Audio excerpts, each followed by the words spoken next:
summer came and went in a day, and I've been craving you since the first time that I sat by your side. Oh, and I've been on my knees thinking time is gonna fix me inside. Oh, no, nothing's gonna make me forget, and I don't think I want to forget anyway, yeah, yeah. No, nothing's gonna make me forget. Yeah, I don't think I want to forget anyway, yeah, yeah.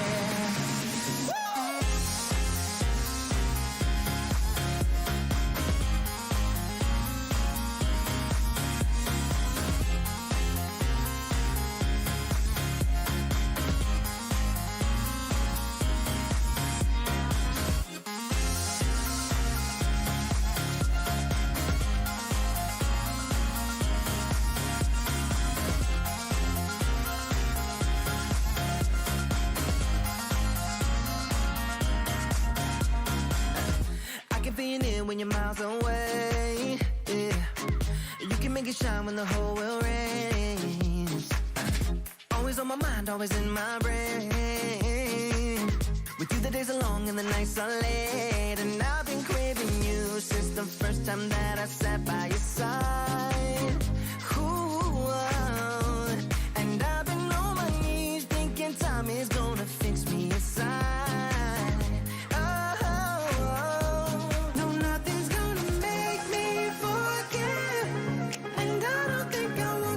Anyway, yeah, yeah. No, nothing's gonna make me forget, and I don't think I want to forget anyway, yeah, yeah.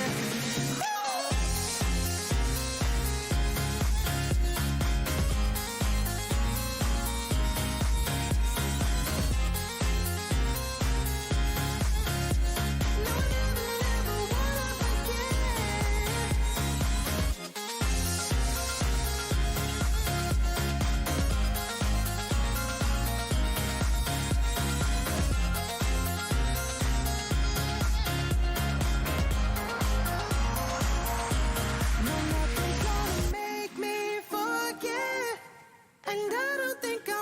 Forget anyway, yeah, yeah. No, nothing's gonna make me forget.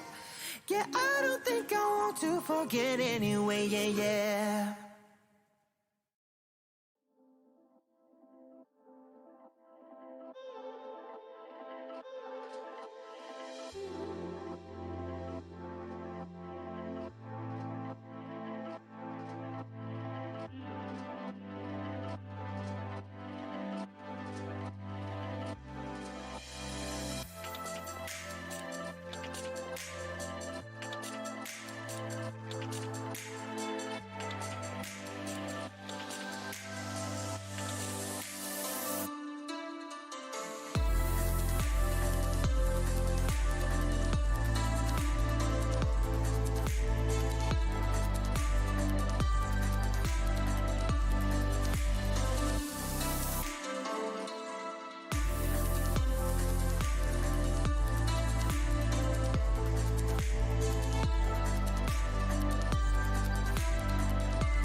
Summer's gone, I'm latching on.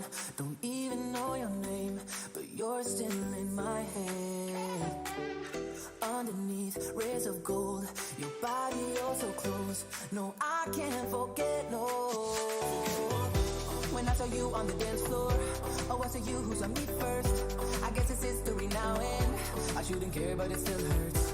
I didn't realize the danger, cause you're the end of the rainbow. And the music was so loud, didn't catch your name over this crowd. Girl, you should wear a name tag, cause all I wanna do is to know your name. Girl, you should wear a name tag, that's the only way that I can show you. Girl, you should wear a name tag, it's too important to be your name. People go insane when you walk by. Girl, you should wear a name tag.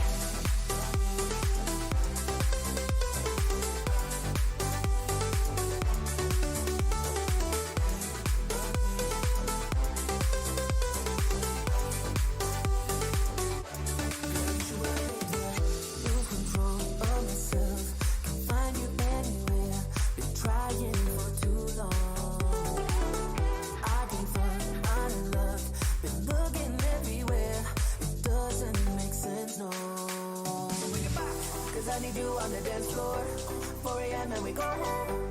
I guess it's history now and I shouldn't care but it still hurts. I didn't realize the danger, cause you're the end of the rainbow. And the music was so loud, didn't catch your name over this crowd. Girl, you should wear a name tag, cause all I wanna do is to know your name. Girl, you should wear a name tag, that's the only way that I get your name.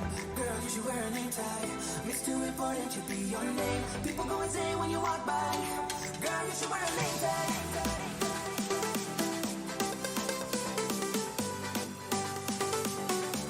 Girl, you should wear a name tag.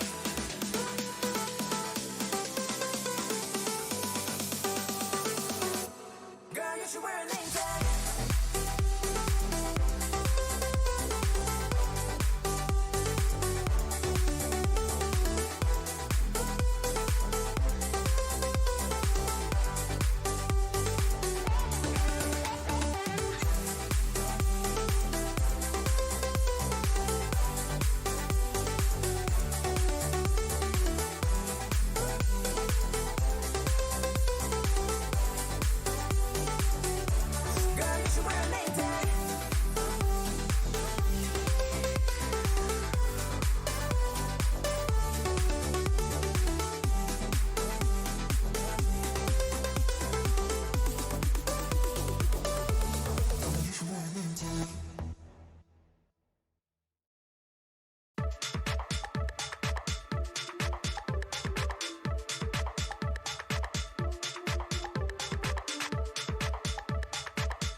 The sun is coming up, are you ready to go?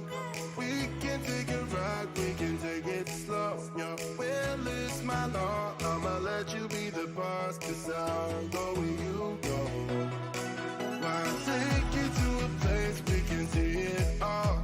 Step off the edge, I can break your fall. Your will is my law, I'ma let you be the boss, 'cause I'll go where you go. When you fall down, I'll get you back up again. The things you try are things that you won't regret. We are kings of the world, and tonight is our playground. We are kings of the world, and anywhere is homebound. We are kings of the world, and tonight is our playground. We are kings of the world, and anywhere is homebound. We are kings of the world.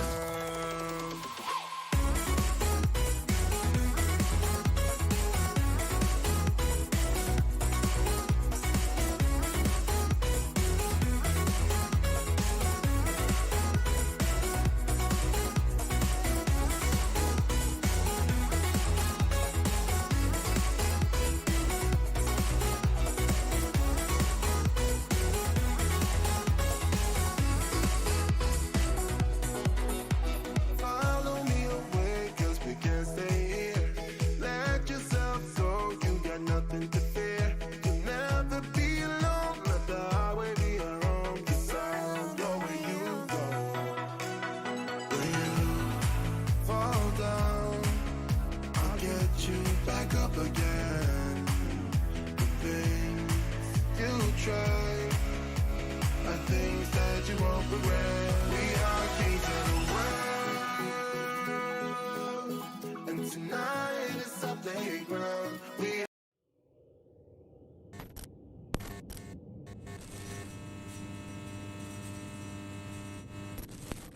Welcome to Rounders Card Club, everyone. My name is Drew. I'm gonna give you a tour. Come on in.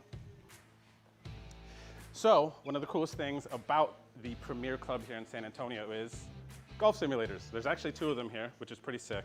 Let me show you a little something quick. How we do it where I'm from. Easy 300 right here. Bye. But maybe golf's not your thing. I understand. Maybe chess is your thing. We have an in-house end boss. This man's name is Leonard. He's incredible. What's up, Leonard? But I'm gonna get him this time. Oh, true. Shit, me. Not today, though. All right. GG's, Leonard. All right, bro. You know, another funny thing, actually, is I've been trying to get a haircut for weeks, but all I've been doing is playing poker. How am I gonna get to the barber shop?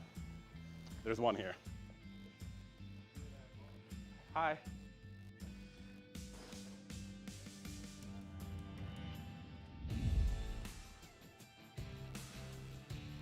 Oh, nice.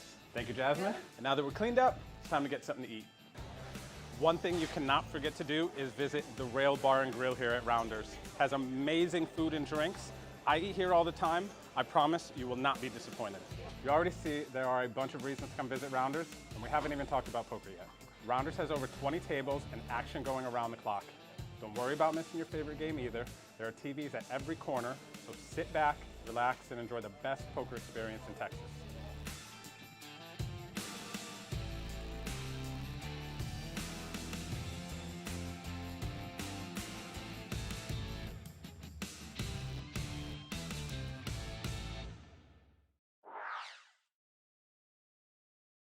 What is up, everybody? Welcome to Rounders Tonight, coming to you live from Rounders Card Club in San Antonio, Texas. Tonight, I am joined by my friend Michael. Michael is here. Hello, Michael. Say hello. Hi, guys. Glad to be here. This is a 1-2 game. Looks like we're joining them. They've just we're mid-action here. I'm pretty sure this is the first hand. What do we see? It looks like it's heads up between Hurricane Holly and Estevan. It looks like she bet 75 on the river, got check raised by Esteban is what I'm seeing. From 75 to 200, and Holly's sitting here with top pair versus Esteban's queen high flush. And looks like she's probably deciding between a call and a fold. I don't see her raising in this spot. There's really no reason to. Right. I mean, there's a lot on the board right here, though, that she can be losing to. Does let it go. That's a good laydown based on what we see, knowing the cards, what they are. But, yeah, so we joined them mid-action. I'm pretty sure this is the first hand of the night. This is a 1-2. We've got $1,000 max buy-in. Actually, it's going to be a match the stack buy-in. But 1,000 to start. So is it the looks max, like, right? yeah, they can buy in for $1,000 to start. We've got various sizes. You'll see kind of going around the table, Eric Spoder. He's played on a few streams with us before. Jacob is in seat 2. And I believe it's Esteban in seat 3. Estevan, right, thank you. Estevan in seat 3. Holly, Hurricane Holly, seat 4. And we'll find out the rest on this hand. Yeah. We can only see the back of their heads right now. But, yeah, I remember I saw Esteban. I commentated the last week's 1-2 game last Thursday, and I think Esteban was up quite a bit. He was making good laydowns in a lot of spots. I was actually really impressed with how he played, and I like his choice to check raise the river there on that hand. I wish I could have seen the rest of the action, but a lot of the time, you'll see people not have the confidence to just go for the check raise, and they'll always lead out on rivers like that instead. Right. And the 7-deuce game is on as well. And we're going to see Esteban with the 3-bet to $60 over, looks like Jacob's raise to 15 with the Jack-9 suited. And there's no way if Ant-Man's letting this go, yeah. Yeah, I was going to say, Esteban is running his 7-deuce play from the small blind. Ant-Man actually does have a hand, and Jacob on the button is going to go ahead and come along as well. So this is going to be difficult for him to pull off. Yeah, I don't see it happening, especially, well, maybe on that flop he can c-bet and take it down. I don't know if Jacob's going to let go of second pair quite yet, but we'll see. Esteban's first act, that was probably his best chance to go for it. Yeah, I don't blame him for checking 3 ways, especially when Ant-Man cold calls. I mean, I also watched Ant-Man play last week, and he definitely did not like to fold pre-flop, so I knew that those 8s were not going away to about a $60. But Right. well, I mean, I think it's one of the few hands that's probably reasonable to call there. But yeah, we'll see what happens Let's see here. what Esteban has in mind. If he went for a check raise here, that would be baller. Oh, it looks like he's actually considering it. Oh, I love this play. I think this is going to get through. I do too. That's a great play, man. Yeah, check raise with value. On the other hand, check raise is a stone bluff on this Jacob one. is wondering why he checked it, but There we go. check raise does kind of make sense. Gets it through. He is. It looks like it's $5 or I don't 10. know. It looked like Eric threw 2 of them. Oh, Yeah, it looks I like it think is it's $10. $10. Yeah. Nice play, Esteban. Yeah, I really like that. Seven. That was Little 7 deuce takedown right there. that's an extra $80 in his pocket, right? We're full handed. Yeah.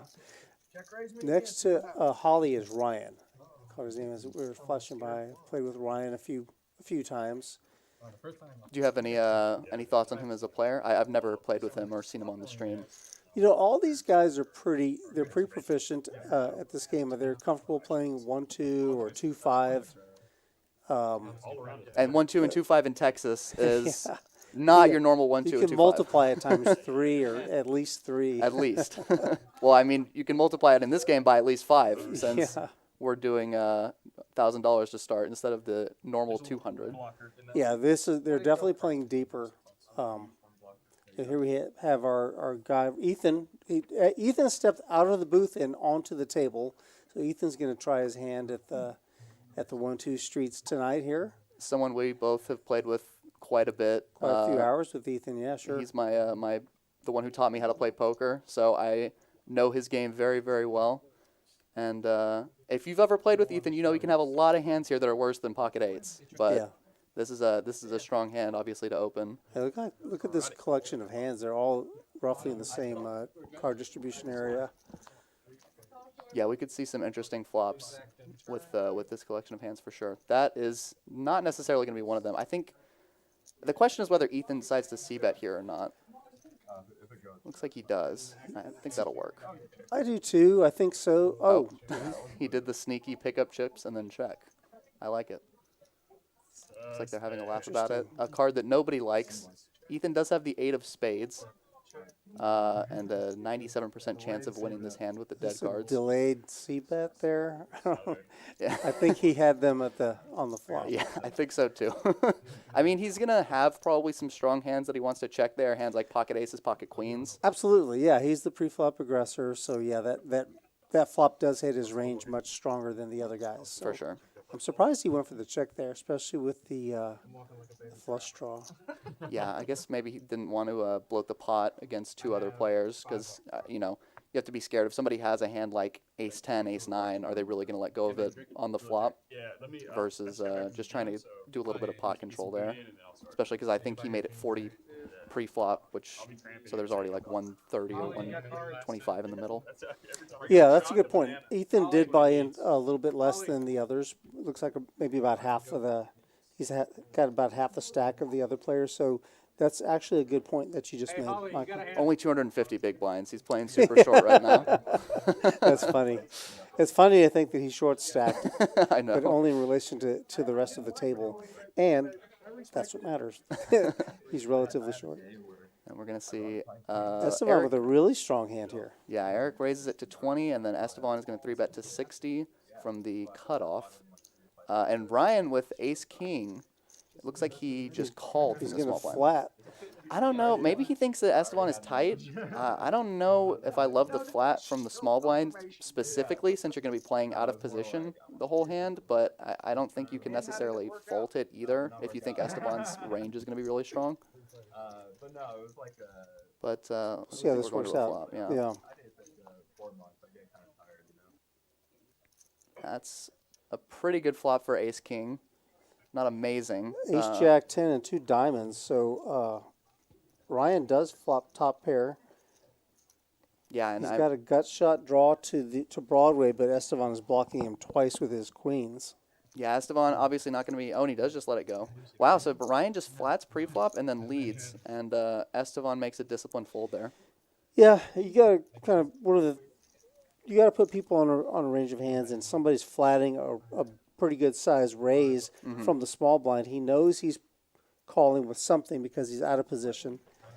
You know, there are aces in there and probably some smaller pairs as well. But yeah, I'm a little surprised that he laid it down so easily. Yeah, that's what I was saying about watching Esteban play last week. Is he was really good about not getting married to his hand, and that was something that I was really impressed with. Was him making those disciplined laydowns. And you know, when he calls in the small blind, he's going to have a lot of pocket tens, pocket jacks, Right. ace jack suited, I mean, ace even 10. sevens or eights, you know, any middling pairs. Right, and a lot of those hands are going to hit that board pretty hard. And when you're just sitting there with pocket queens, you're not loving the spot. And I think a lot of people would fish for their gut shot. Maybe you can call one time on the flop, but I wouldn't fault him for just laying it down. And now we're seeing Look nines at run into this, jacks. We're man. seeing big hands. Esteban's catching some cards. Yeah, but not necessarily the time you want to catch nines when you're against pocket jacks. And it looks like There's a question about the the raise. raise. Looks like it was a raise to 25, and now Holly's decided. So Holly decides to just call here. Interesting. I guess from the cutoff, it's okay. You can just call. There's not too many players left to act. Oh. There's a bigger pair looming. Man, this is going to be a train wreck, potentially.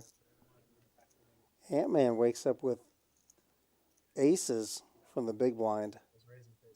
And if you've seen Ant-Man play, he's not necessarily the splashiest player pre-flop at least from what I saw last week. But he definitely likes to get in the mix, and I think that image is definitely going to help him potentially get a call from one or even both of these players. But Holly's actually in a rough spot there after just calling pre. Yeah. Because her hand strength is very disguised, and she's going to feel like there's a good chance that Ant-Man is just making a move here. She might even, I hope she doesn't like to back raise here, because that's going to be a disaster for her, but she's grabbing a big stack. This might go all in pre-flop. Because, again, these players started about $1,000 deep. Holly with a little bit less than that after losing the first hand, and she does elect for the back raise. This is going to be... What's Ant-Man going to do? I believe what had happened, I think there was a straddle to 25 from the 9 seat, and Esteban intended to raise, but he didn't put enough out there. He didn't see the straddle, so he had to pull some back. It was a call. Holly called next, and Ant-Man raised. Okay, interesting. So now Esteban called. Ant-Man's raised to 140, so now we've got... Ant-Man's just wondering, does he raise now or does he... Yeah, it looks like he's going to go all in. I think you have to go all in with Ant-Man and Holly's stacks. Yeah, it's all in for 900. Holly has to call about 500 more. She's pretty much never folding jacks after committing 400. Yeah, she's already put so much in there pre-flop. And, she's just going to run into it this time. Yeah, that's a rough She's hoping it's start. ace-king, but... Yeah, she's got 23%, it looks like. A little bit better odds than usual, I think, because of the dead cards. But we'll see. I'm curious if they'll run it once or twice. A lot of people like to run it twice when it's all in pre like this. Probably, yeah. It's a big stack. They did turn the hand over, so they're probably going twice. Yeah, pretty safe flop for aces. I'm kind of rooting for a chop. You know, I don't want them to, don't want a whole lot of blood so early. You were playing with Holly earlier and saying that she was getting toasted, right? Yeah, she kind of had a rough day earlier. That's not a good way to start this this stream session. Looks like maybe they did just go once or... You can do one time. Okay, they are going twice.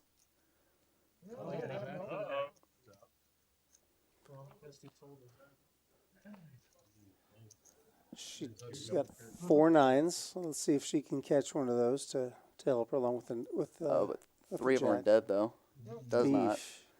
Yeah, and Holly's going to get stacked just a few hands in here. I think that was just a really unfortunate start. I think if she had raised, she might have been able to get away from the hand. Not that flatting was bad. It's possible, yeah. I agree with you. It could have gone differently for her. Yeah. That is the, especially against a player like Ant-Man, he could have some squeezes, like some wider squeeze hands there. Yeah. But if he were to just cold 4-bet, I think even he's going to be a little bit weighted to much stronger hands where you're going to be flipping at best. But I think when it goes just 25 and then a call, he is going to be a little bit wider with his raises. But Yeah, unfortunate start for Holly. Ant-Man, happy to wake up with aces there. Yeah, Does pick up $1,000 there.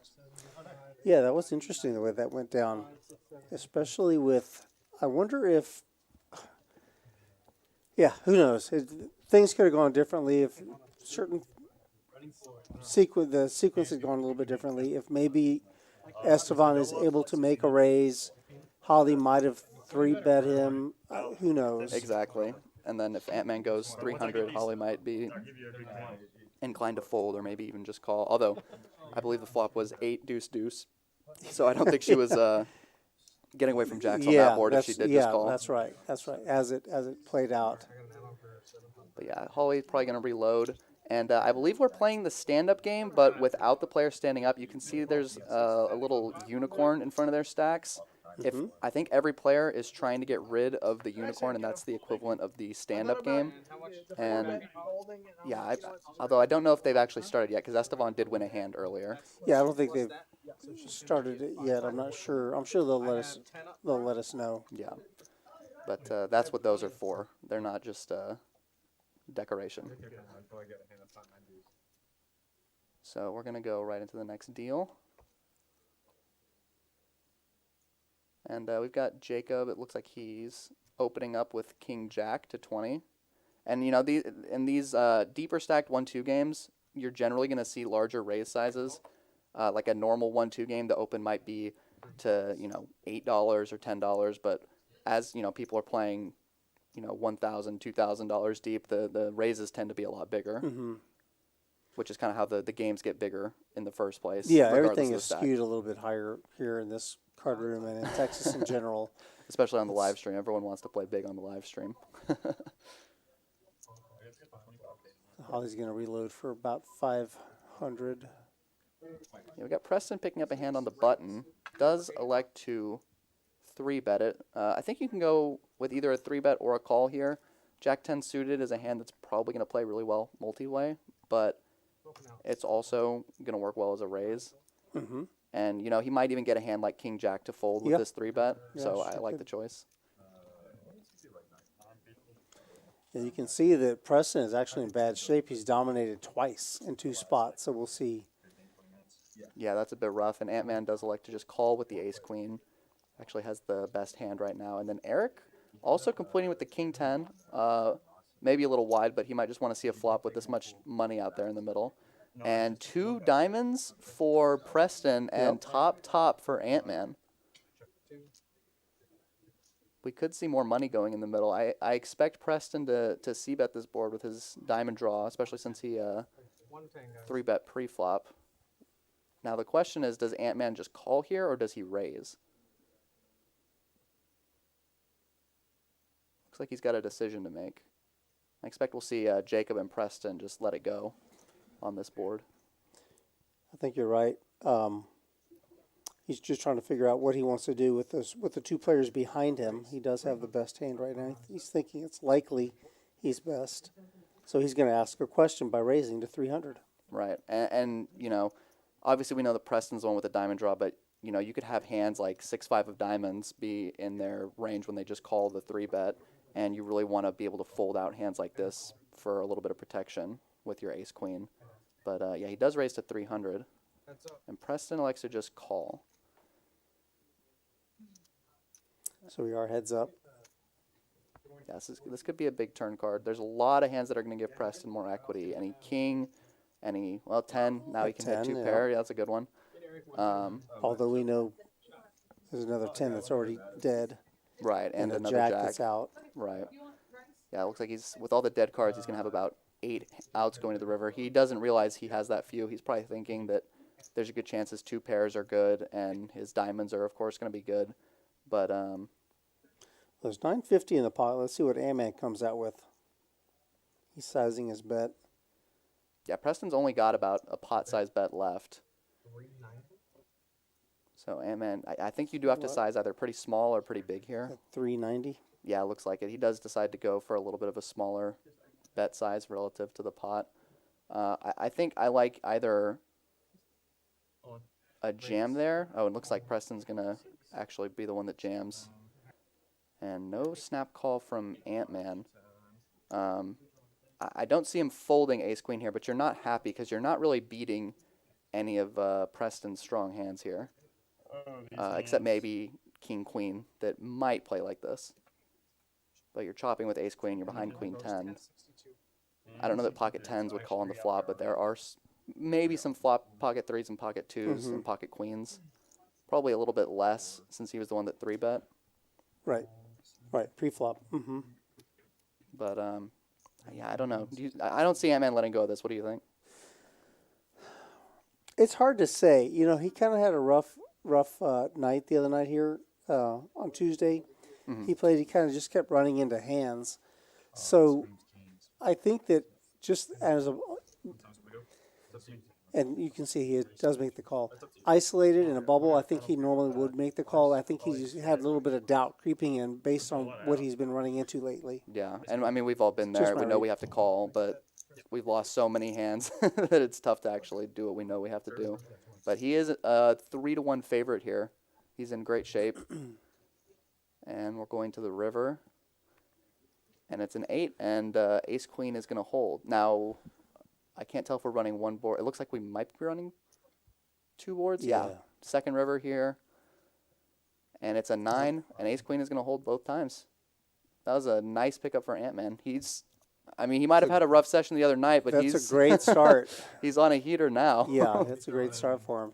I think he's up like 2,500 in, 2 hands? Yeah, The well, it aces looks and like the the ace pot queen. was 3,000, so yeah, whatever he's got behind. Yeah, I think his Oh, little, I see it his now, little yeah, stacks is yeah. 3,500. Up 2,500. Yeah, good start for Ant-Man. We're about 30 minutes in, 20 minutes in. We've already had 2 reloads. We're seeing some big hands tonight to start, and they might just get bigger. That's great. You know, I think we were talking about this earlier before we started.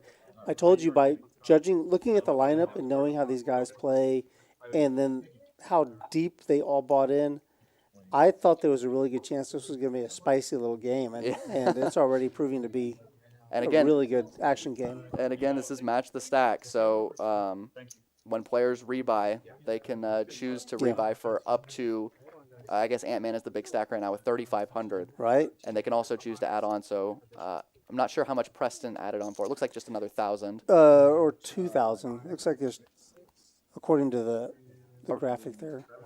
Yeah. Oh, looks you're like right. he's I at think he's 2,000. So right. we'll see. That might be 3 purples on top of his greens. Yeah, I think you're right. It is. Yeah. So he is in for 2,000 right now. Well, in for however much he bought in for, but his stack right now is 2,000. Yeah, this is going to be a big game, especially if these big pots keep Hey, happening. you know what we need? Let's pour some green tea shots on this game, huh? Maybe that'll spice things up a little bit even more. And we do have a full bar here at Rounders that has things like green tea shots. So if you're interested in that sort of thing, come on down to Rounders. Yeah. We here at Rounders we have a great menu, very extensive menu, good food, reasonably priced. You come out and play, have a good time, stay for a long time, stay for as long as you like, have some good food, have good drinks, full bar, great service. It's really a good time. Yeah, we got a ton of stuff here. And every hour you play, you get some money back to use at the bar and restaurant. So I have something like $100 in credits right now. Yeah. Just been buying dinner here. And looks like Holly is was that a min Holly's raise? gonna limp, or I'm not. Well, there may be a straddle in front. I can't really tell. I think it said there was a $5 straddle on, but so maybe she just min raised. I'm not sure. Yeah, I think there was a $5 straddle. I think you're right. Mm-hmm. Yeah, so just a min raise with the pocket 2s. I think you can go with either a raise or a limp. I think min raising is kind of the same thing as limping. Yeah, She I might agree. not have realized that the straddle was on though. We've got a lot of playable hands here. Nobody really flops much on this board. Yeah, Queen 3-9, 2 diamonds. Yeah, you're right. I think most everyone missed. 2 people did connect with their 3s. Yeah, and Holly actually, I guess both of the other 2s were folded, so she's actually drawing dead on this flop. Ryan is open-ended with this flop, so he's got a pretty good. Oh, that's He true. may drive the action a little bit. Yeah, and I think even if he doesn't take it on this street, which it looks like he probably will. Yeah. Yep. Takes it down with his Yeah. jack high. And nobody Good had bet. much going for them on that one. Yeah, Holly was just purely set mining there. Yeah, for sure. Not knowing that her twos were all dead. Yeah, nice quick pickup. You're always happy when you can take it down on the flop 6 ways or 5 ways with Jack high. Yeah. If I'm not mistaken, I believe I saw a couple of people add it onto their stacks. It looks like Eric brought out a plaque. Yeah, I think So you're right. he's wanting to get some chips for it. And the plaque is worth 1,000, correct? Yes, correct. They don't let me have those, but just wanted to make sure. I think I saw Ethan pull out like $5. That's his go-to joke when people are adding on. He'll pull out the $5 to pretend to Nice. add on for 5. Yeah, it's a classic move. And he probably announces, I'm going to add on for For 5. 5, yes, exactly. And everyone thinks 500. Yeah, you get it. You get it. You've played with him long enough. Preston's going to raise it up with ace-10 suited. Makes it 25 to go. Oh, my mistake. 15. He just threw out a green chip. And it looks like just Eric is going to defend in the big blind with his queen 8 offsuit. Pretty standard defend. And that's a pretty good flop for Wow. queen 8 offsuit if you were asking for Extremely one. favorable, considering what their exact holdings are. Yeah. And Preston is definitely going to think he has the best hand on this flop when Eric defends the big blind. Now the question is, will Eric raise it up on this flop? And he does. I like the choice to raise it up. Preston bet $10. The thing is, though, I think he bet that amount hoping to induce a raise, which he got. Yeah. He just doesn't realize he's in rough shape. And there's so many bluffs that Eric is going to have on this because he's not going to have any pocket aces, really. He's not going to have pocket queens. That spade is going to really slow things down. Yeah, that might kill his action. I wouldn't be surprised to see Eric still bet here for a small Yeah, size. I agree. I think this card, I think it favors Eric a little bit. For sure. Preston probably hates that spade. Yeah, and that's why I think I would like to maybe see a smaller size from Eric. He may still go for something big, but yeah, it looks like he's just going to go for like 65. Yeah, a little under half pot. I like that size because if you start going like Oh, no, he 120 made it 90, actually. So, 90. Which Okay. is, That's a little on the still large fine. side, but I don't know that you're going to get a single ace to fold for 90. Yeah, he does end up making the call. But once you start getting to like 110, 120, I do think hands like ace 10 may start folding out depending on what your image is. And that is the worst river for both players. I wouldn't be surprised if this just goes check, check. I don't know. I think that Preston might find, if it checks to him, I think there's a chance that Preston may make a play at this pot. Yeah, I think I would like that better than Let's a see if he check can back. find I think he's going to find a bet now. He's going to have to come with something pretty hefty. And it looks like Is that 525. 525? Yeah, way over, Over bets. bets Oh, it. 325. Okay. Oh, okay. So that's about a pot size bet. Yeah, I like this play. I think he knows his ace is probably no good at this It's point. a great play. And a lot of people are not going to turn an ace into a bluff here. So you really, when you're Eric, you have to question what he's calling you on 2 streets with that's now betting pot on the river.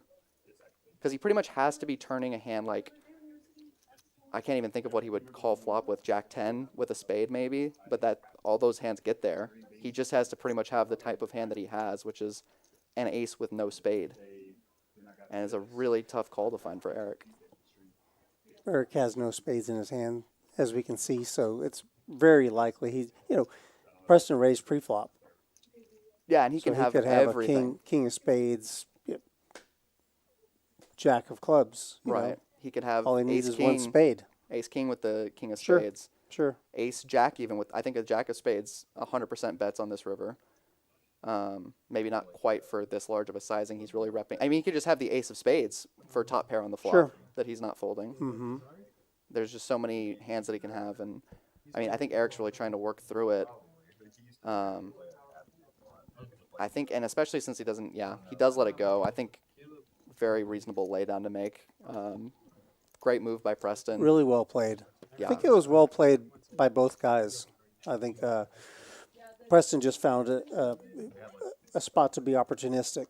Yeah, for sure. And I Made a think good play. once his opponent checks on that river, Preston knows that he's probably not going to be too strong. Of course, he's probably going to have some ace of spades checks in his range to try to induce a bluff like that. But, yeah, really good awareness by Preston to find that.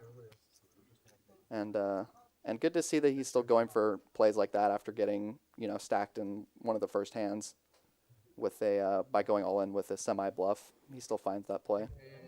Yeah, that was great. Looks like Holly with the Jack 4. Not going to play it in honor of Robbie. Does just let it go. Probably for the best. Yeah, I agree with you. Can't fault Preston him for with that. another playable hand. Another suited ace. Yeah, man, I imagine I'm going to make at least the call here with the suited connector. Ethan letting go of the 7-3 suited. And, yeah, I'm not sure. We'll see if Ryan does end up making the call with his queen jack. He did just limp initially. Yeah, it does make the call. And we've Four also, ways to the flop. we also got Train here with the 8-6 offsuit. Mm-hmm. All right, 10-6-3. We've got two spades. We've just got middle pair for Ant-Man. Ant-Man and Trey. And not a whole lot else going on for anyone on this board. Although Ryan does decide to just take a stab at it. Ryan's got two overs and a backdoor flush draw. Oh, no, maybe that was Ant-Man that bet it. Okay, I think the graphic was misleading. Yeah, it was Ant-Man that bet the 50, and Trey does make the call. Yeah, I'm curious why he's... you can bet this hand for sure for protection if you don't think anyone's likely to have a 10. But, yeah, they both just go check here on the spade. Nobody really likes it. Another 4-spade run out. And again, with neither player having a spade. We'll see if either player elects to turn their hand into a bluff. It's pretty hard for Trey to expect his 8-6 off to be good here. Ant-Man does make a Continue small with bet. aggression. Yeah, I like that that option. And he takes it down. He was slightly pipped on his middle pair, so it's good to, Yeah, good to that's get right. that through. You're always kicking yourself when you let it go check in that spot and The last person standing has to see everyone that they just else. have a slightly We better agreed it's 6. gonna be taken away. Yeah. So why aren't we standing for the cameras? Yeah, because everybody. All right, so this is what we've got going on as far as our larger tournaments for this week. Tonight we have the $25,000 guarantee, the stocking stuffer. It's going on right now. We have 85 players in, 82 remaining. Registration is open for another hour and 50 minutes. So you get 60,000 chips to start off with. This is a really good tournament. The nice field out there, so there's a lot of money to be playing for. And tomorrow we have a $20,000 guarantee mystery bounty tournament. This is a free roll. $25 gets you in, and you can battle for who knows how much. We've got different size bounties to play for. Like we said, that registration tonight is open until, I believe, 9:30 or so. So if you want to make it, you definitely have plenty of time. Yeah. And looks like we're right back into it with a raise to 20 from Preston with ace-jack offsuit. Trey's going to call with his pocket deuces. Jacob's going to make the call with queen 9. And Esteban also sitting with ace-jack off, going to call. Everybody has each other's outs right now. So Trey actually with his pocket deuces, 5 ways, somehow 33% to win this hand. Whether he makes it to the river That's or going not. to change. Yeah. Oh, yep. Yep, There's there a it is. deuce. We already knew it was coming, right? When he has 33%. Well, we got 3 diamonds on the flop. Esteban is the only one who has a diamond. Yeah, that's interesting. Yeah, and he's still got plenty of equity with just his jack of diamonds. And Trey going to bet 50. I think you have to bet even on a monotone flop like this with a set. I think it's just too strong, and you lose too much value if you don't bet it. And everyone lets go of their hand. Not what you want to see when you flop a set, but picking up $80. Well, you don't mind picking it up though. You know, Yeah, if on a monotone board, if you get snap raised, you're gonna. With all the monotone, hate that. with all the monotone boards we've been seeing tonight, I think we're definitely okay with him just picking it up. Yeah, I agree. I kind of like it. We can just be lazy and not have to start. He's probably surprised everyone folded. Yeah, you gotta imagine someone. I mean, maybe Esteban could call with his So that way, his whoever jack has of Okay, diamonds, you but you see that they pulled the horsies up. we're doing 20. So it looks like the stand-up game is in effect now. Let's knock it over. And so the idea is you don't want to be the last person with the horse in front of you. All right. If you are, then that means you've lost the stand-up game, and you're going to owe a tax to all the other players. I'm not sure what it is that they're playing for. Maybe it's $10 or $20 tonight. Something like I'm not that. sure what they've decided on. But so you're going to see this really drives action. People are going to be fighting to get rid of their horse in this case, or to sit down normally. We're using the horses because when they stand up, it kind of blocks our view of the table. Right. And it's kind of hard to see what's going on. So anyway, Preston wakes up with a real hand. And look at Holly. She's got 7 deuce. and it looks like she's just gonna call because the problem with playing the stand-up game and the 7 deuce game is that they kind of have opposite goals. Where with one you're trying to and of course it's a king high flop when Preston has kings or ace high flop. Yeah. Now Holly could jump in there and take advantage of this, but Yeah, and it looks like Oh, and you have to show your Eric hand does set make the up. call with his You have to show your hand set up. pair of 4s, which You're is still technically standing. I'd say a bit got ambitious. he's but- got a gut shot to the wheel. Oh, that's true. He does have a good shot. Yeah. Yeah, I can't quite let go of that on the flop, and Holly does just like to let it go. Yeah, Holly just going to eject. Yeah, and I mean, the problem with playing the 7 deuce game and the stand-up game at the same time is when you're playing the 7 deuce game, you're trying to get everyone to fold, and when you're playing the stand-up game, everyone knows you're trying to get everyone to fold on every hand, so you're getting called down a lot lighter. So I like her choice to not go for a bluff there, because Yeah. I think you're just getting called down a lot. But yeah, it looks like we're gonna see Eric bet $60. The question is, will Preston continue? Yeah, he thinks his pocket kings with the spade draw out there. Thinks his kings are a little too strong to let go of. And a pretty safe run out. Not the best flop, but the turn and river are pretty check, safe. check. Yeah. Check, check. Kings take it down, and Preston gonna get rid of his unicorns. The Pegasus or Pegasus, unicorn. whatever it is. Some sort of horse. I think it's a unicorn with wings. Okay, What do you that's call a that? Pegasus then, I think. I didn't know. I don't think the Pegasus have Has horns. a horn? I don't know. Can we get some research on that, guys? Hey, Someone in the Scrubs. chat. I see Scrubs Poker in the chat. How you doing? Good to see you. Thank you for joining us. By the way, everyone who's watching along in YouTube and Twitch, if you wouldn't mind, especially on YouTube, if you could hit that like and subscribe button, really appreciate it. It helps with the helps us get our numbers up there so that we can kind of make content available to more people. Makes it a little bit easier. The algorithm, as they say. Yeah, and it will really be makes this skewed. more sustainable long term for us and for rounders to do. Right. George Nino, he looks like he's out there in the tournament streets here in Rounders. In the next room, he's playing in that tournament tonight. Good luck to you, George. That was the stocking stuffer one. Yes, Good luck, George. that's going on Hell now. yeah. And Nick Peterson, I see you up there earlier. Tag me in, Coach. Nick is a friend. He wanted to play on the stream tonight, but there was a list.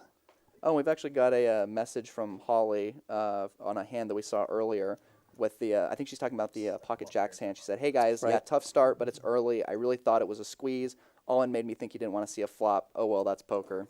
Yeah. That was the jacks versus when Holly had Aces. jacks and, yeah, Ant-Man had aces, and she ended up back raising, and then he jammed all in and she called. But I think jacks is a hard hand to get away from there, especially against an aggressive player like Ant-Man. But yeah, that is poker. I feel like I've been saying that a lot lately when things happen. And we can see VPIP. Right now, Ant-Man, like we said, Ant-Man 70, playing almost every hand.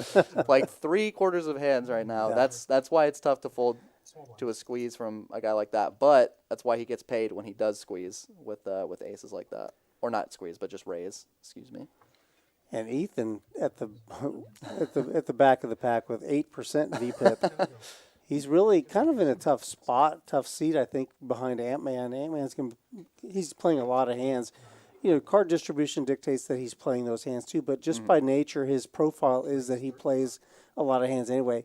The funny thing is that Ethan normally plays a lot of hands too, but he's really kind of getting squeezed out by some of the players in front of him, Preston and Ant-Man. Yeah, having 2 aggro players on your direct right, it can be a good thing because you don't want them on your left. That's where you want them, yeah. I agree.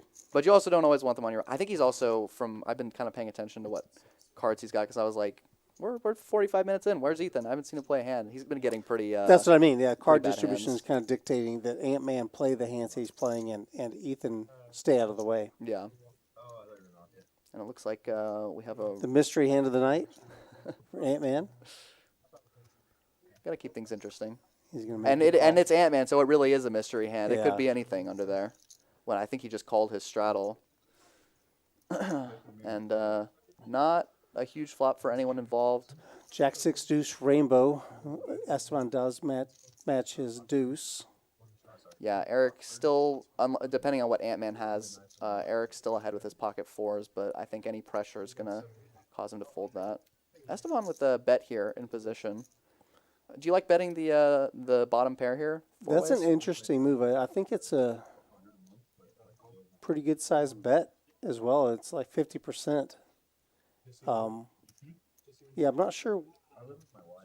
But I don't know. I mean, it's definitely thinning the field. Yeah, so I think it's working. Yeah, and it looks like Ant-Man's going to stand with his mystery hand. I guess that's a pretty good turn for That's Esteban. a good card for Esteban.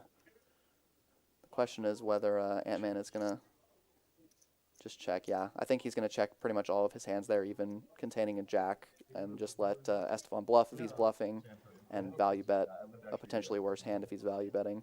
But 225 is the turn bet for Esteban. yeah, I think he's really just trying to get Ant-Man off of a 6 here, and maybe even some like gut shot hands like 4-5. I mean, you could probably go smaller and get those hands to fold, but yeah, we'll never know what Ant-Man had. Yeah, And, he does let it go. Shows the king deuce. And Esteban is relieved of his Pegasus, Yeah, that's another. so thing to he's keep in mind. safe. He is definitely happy to take that one down. That might also be a factor driving him to bet bottom pair on Yeah, that flop. When yeah. It's not going to be a flop that there's going to be too many strong hands on. Jack 6 deuce is pretty dry, and yeah, I can bet him take it down. Yeah, with his hand, I think he was really happy to see that jack pair. For sure. It takes away so many of the strong hands that Ant-Man can possibly Yeah. have. It's less likely if someone has a 10 jack or a queen jack or king Right. jack or even a jack 8. Yeah, and again, like a player like Ant-Man, when he turns the jack, I don't think he's letting go of that hand because that's just going to be almost always the best hand in that spot. But yeah, we don't know what he had that hand, but Eric's waking up with a suited ace. He's going to raise it up to 75. It's pretty big.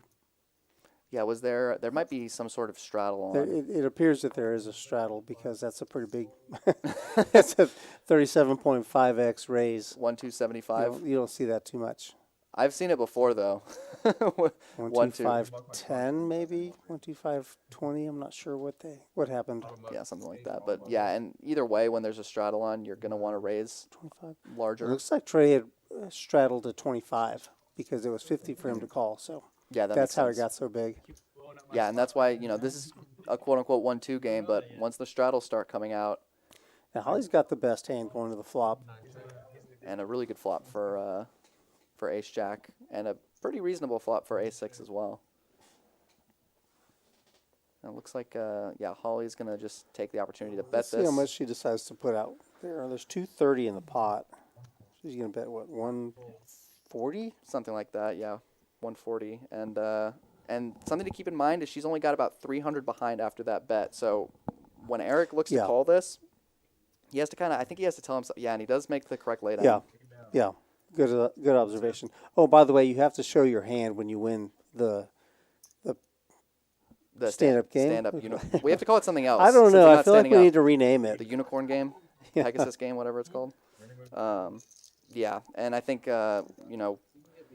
when Holly's only got $300 left after that bet, Eric knows that it's probably going to go all in on the turn. So yes, it's a choice to only call 140, but it's really a choice to call 400. Yeah, agreed, 100%. So I like his lay down. You're just not happy with really any turn card. Yeah, for sure. I'll stick with the spade. And Holly does take it down and get her seat back. And I think she really needed to win that pot. You're always happy when you just take it down on the flop, because that was with the straddles on, that was a pretty decent pot to win. I think she might have picked up like 180 or so on that one. Which is just money. Yeah, obviously you want to take down every pot that you're in, that you're entered. But in this case, you're right. It was a pretty good sized pot, and it is a stand-up game. So now she's avoided the potential for paying that penalty. Right. So she really saved whatever the We don't know what they're playing for. It's probably 20, I would guess, but That would be my guess. maybe 25, just a green chip. But yeah, we see Jacob gonna go ahead and raise it up to 55 with King 10 off from relatively early position. Holly again gonna call with a dominating hand, and this is again I think a factor of the stand-up game is I don't know how Jacob plays in general, but I think a lot of people are not going to be opening King 10. They might limp it or they might just fold it from early position, but you're so incentivized to try to take down pots that people start opening a little bit wider. And it looks like Ethan going to be getting involved pretty much for the first time today, besides the pocket eights hand he had with the Queen 9 off. He's sick of folding. I don't blame him. And we've got Trey with the pocket sixes here, and Eric with ace 6 off as well. Yeah, it looks like the $20 straddle was on this hand as well. Golly, look how many players there are. Yeah. 6, 7? 7 ways to the flop. Oh, yeah, I didn't even see the on the other side. Yeah, and King 10 actually flopping the best hand right here. With we got Preston with middle pair, some backdoor straight draws, and not really much else for anybody else here. I think it might just Preston I was deciding whether he's going to call this $200 bet. Yeah, I feel like it's kind of going to get down to Jacob and maybe Trey can find it. No, he's going to let it go. Yeah, when your opponent bets into 6 people or however many it was, it's pretty tough to continue with just the pocket sixes, especially with how much money's in the middle already. You know the rest is likely to go in on the next street potentially.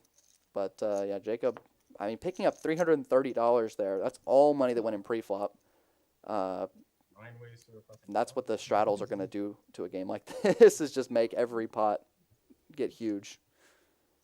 Tim is in the chat, makes an observation. He says Jacob's early position open range includes ace deuce off. I've never seen Jacob play. So Tim, your knowledge is higher than mine in this regard. And we've also got Nick Peterson in the chat saying a winged unicorn is called an alicorn. Cue the more you know, rainbow and star. So apparently they're alicorns. I've never heard of an alicorn before. But, there you go. But now we know. It really is a now you know moment. We can walk around knowing that now. Thank you, Nick. Thank you, Nick. Appreciate it. What's the word they use? And we're going to go into this next deal. Looks like the straddles are getting quite large. It looked like there was a $15 and a $30 straddle, if I'm not mistaken. It looks like Esteban's got $30 in front of him. So, I mean, we're playing 1, 2, 5, 15, 30 or something like that. That's gonna really change 4 or 5 the dynamic. straddles. Yeah. I think we're gonna see a lot more limping at this point, and obviously more money going in pre-flop than usual. So this is an interesting dynamic. Typically the the stand-up game drives action already, and now you've got straddles also. So it's just like gasoline on top of kerosene. And I don't know.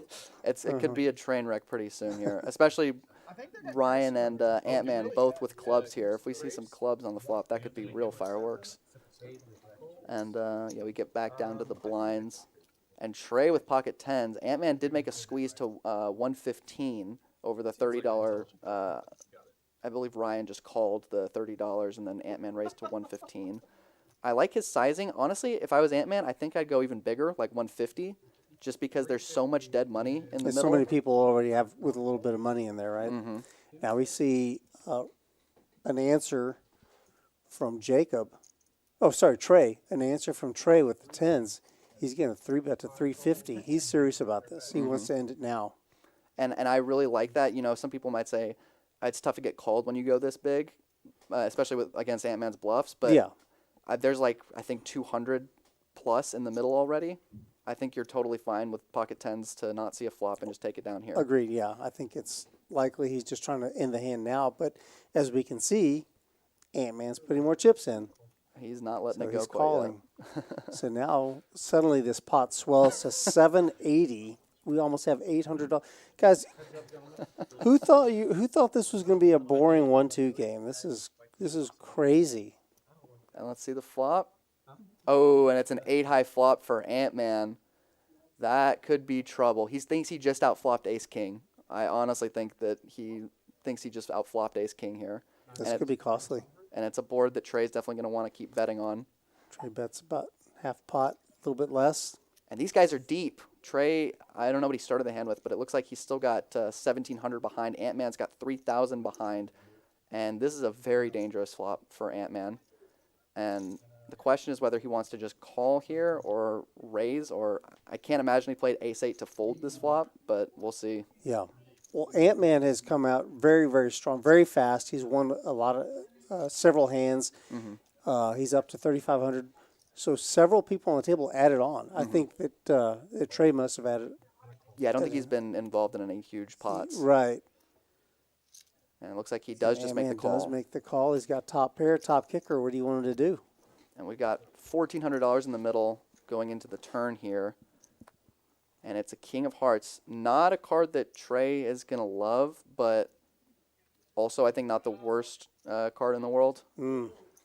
Because, you know, you have to ask yourself if Ant-Man, he does elect to just check, which I don't mind. But the problem with checking against a player like Ant-Man is that he's going to try to steal the pot from you on the turn a lot. Especially when, you know, hands like nines through jacks and queens just had an overcard come out. But the question is what Ant-Man is really repping with this bet here. I would say the main thing is probably ace-king that floated the flop because it was only a $300 bet. Some king-high spade draws, like king-queen of spades just made top pair, king-jack of spades just made top pair, ace-king of spades just made top pair. So this is a tough decision for Trey here. Very, very tough. This is a very tough spot. 650, there's 2,000 in the pot. And this is what I was saying about why it's scary to check to. Yeah, and Ant-Man does steal the pot. And Good and play. does show it because he has to show to win the stand-up game. Trey probably going to be feeling a little bit sick after that one.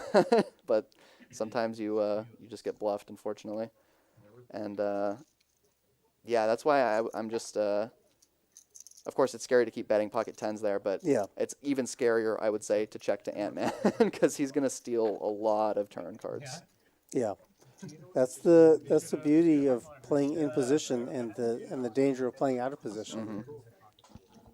Yeah, normally that squeeze to 350 pre-flop would get the job done, but Ant-Man does elect to continue and gets rewarded for it. I mean, look at him, up $3,100 already, and we're barely an hour in.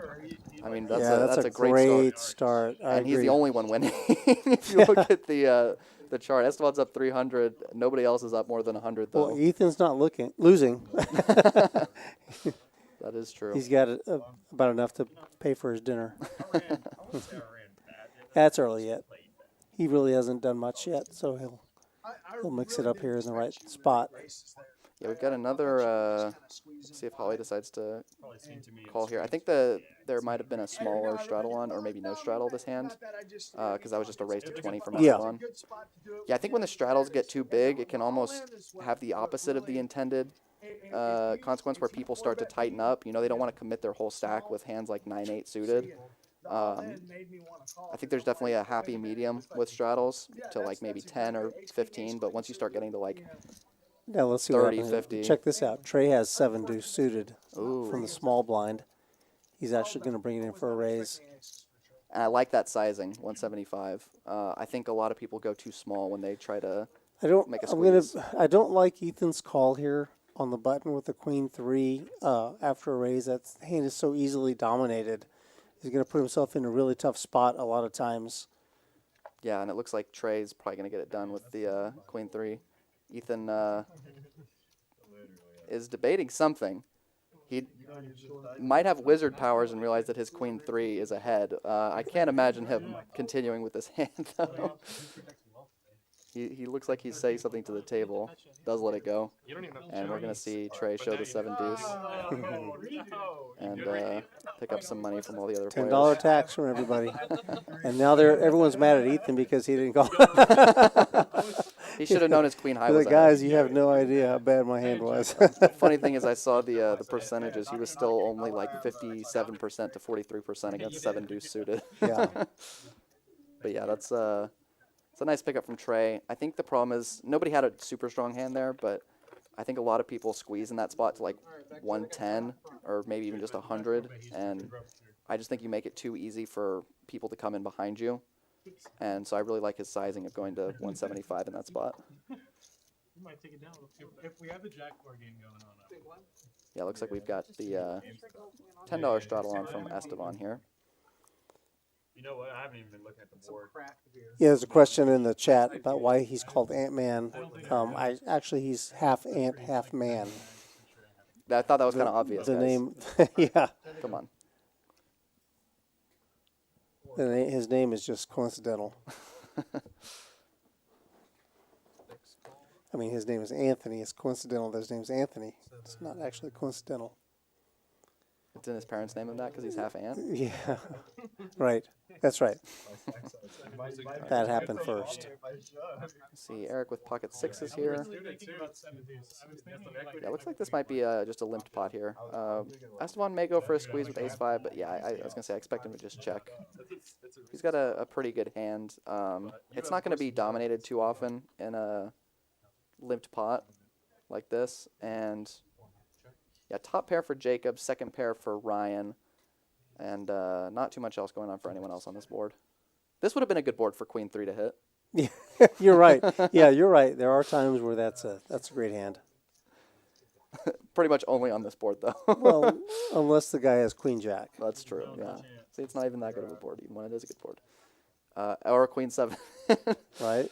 Yeah, and that's a perfect turn for Jacob. Looks like he stood. Okay. I'm surprised that he just gets right out in front of him and just leads out. Yeah, and quick call from Ryan. Does not believe the story that Jacob is selling here. And only thing that can help him is a jack. Does not come. Another safe card for Jacob with his queen 7. It looks like he's going to size up a little bit. I think he's just trying to cooler another queen at this point. Hands like king, queen, maybe ace, queen, but it's probably not in there in a limped pot. Queen 10, Yeah. queen 9. Yeah, no, the bet's great. Yeah, I honestly wouldn't even be upset with a slightly larger bet, but I like that he's going for not a small sizing here.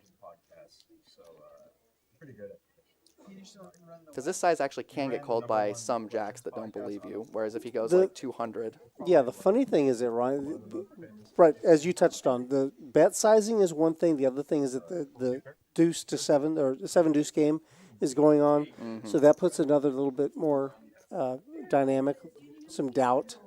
Right, and I believe Ryan with the jack 8 still has his unicorn. I'm not going to say I'm sorry, Nick. I'm not going to say alicorn on the You on can't the adopt broadcast. that. I can't. You just did. I guess I did. You got a point.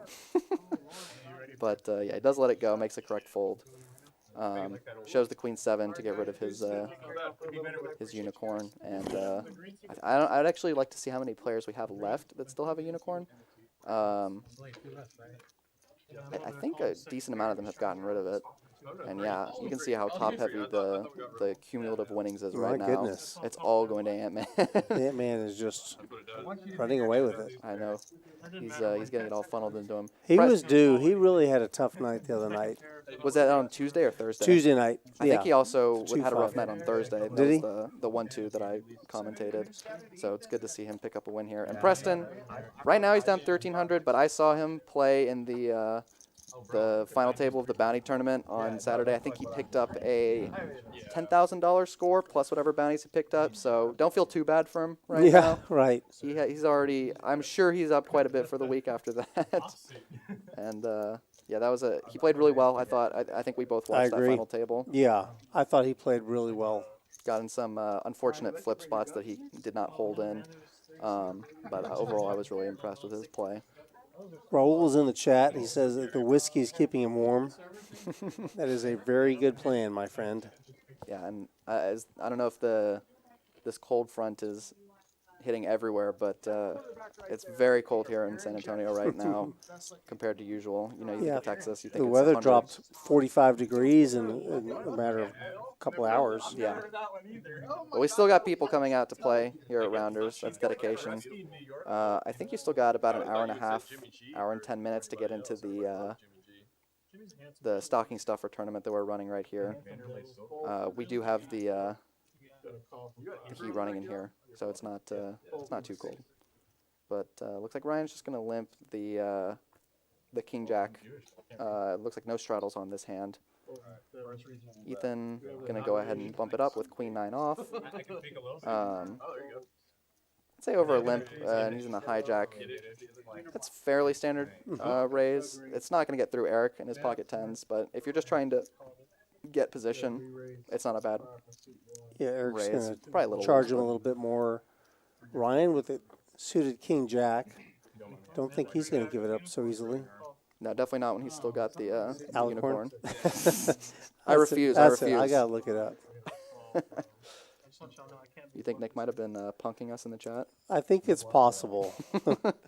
That's a good. It's a good made-up name if you did make it up. I mean, I guess they're all made up, but we're gonna go to a flop here, and very safe flop for pocket tens for Eric. I expect him to probably bet this board for some protection and value. He still can get value from, you know, 9s, 8s, 7s, 6s, probably even pocket 4s. Calls a bet. Maybe some hands like ace 4, ace deuce, ace 3 suited. We'll call a bet here. Ethan looking like he might have some devious intentions here potentially with his queen 9. We'll see if he pulls the trigger. I don't think it's, if he does make some sort of move. It looks like he's jamming. Oh no, he just min raises. He got moved in on. Oh, okay. He and then raised, folded. and Eric went all in. Right, He okay. Snap shoved, Yeah, I see how that action went. and Ethan just ejected. Yeah, I mean, not a. I see the reasoning behind it. You're not going to expect him to have too many strong hands on this board, but you are behind all the pocket pairs, and I don't think any of them are really folding on that board. Yeah, and are you raising with a 5? Ethan probably would, because he has that image of being an aggressive player. I've definitely seen him raise a hand like 4-5, ace 5, And 5-6 there. But the problem is that his stack size is so small. It's Right. you know what I mean. Eric is ready to pay the price. Mm-hmm. It's unlikely that he's raising with a 5 there. Thank you. And it doesn't cost much. So let's just get to the end now, or end it. Ethan's going to shove with pocket 3s. Now this is his best chance, I think. Yeah, I believe there's a $50 straddle on, so it's really This just is him not trying a to take bet. it down. Oh, is it really $50? I believe so. Well, he's probably going to get called by the $50 guy. Yeah, most likely. And I mean, you know, pocket 3s are not going to be in bad shape against an essentially blind raise. At least Eric, flipping. Eric has King 9 suited. He was really sizing him up, wanted to see how much it was, and he decided against it. You see King 10 offsuit. Yeah, and every hand that folds is a hand that Ethan is happy to see fold. You're right, yeah. I mean, he's flipping with everyone, Yeah. every hand. And Ryan makes the call. He's got 2 overs. probably not expecting. Oh, And there's hello. Anna. Ryan is not going to have fun because I think more money is about to go in the middle, and I don't think Ryan's going to be able to call off. Ant-Man picking up queens in the $50 straddle? Are you kidding me? Yeah.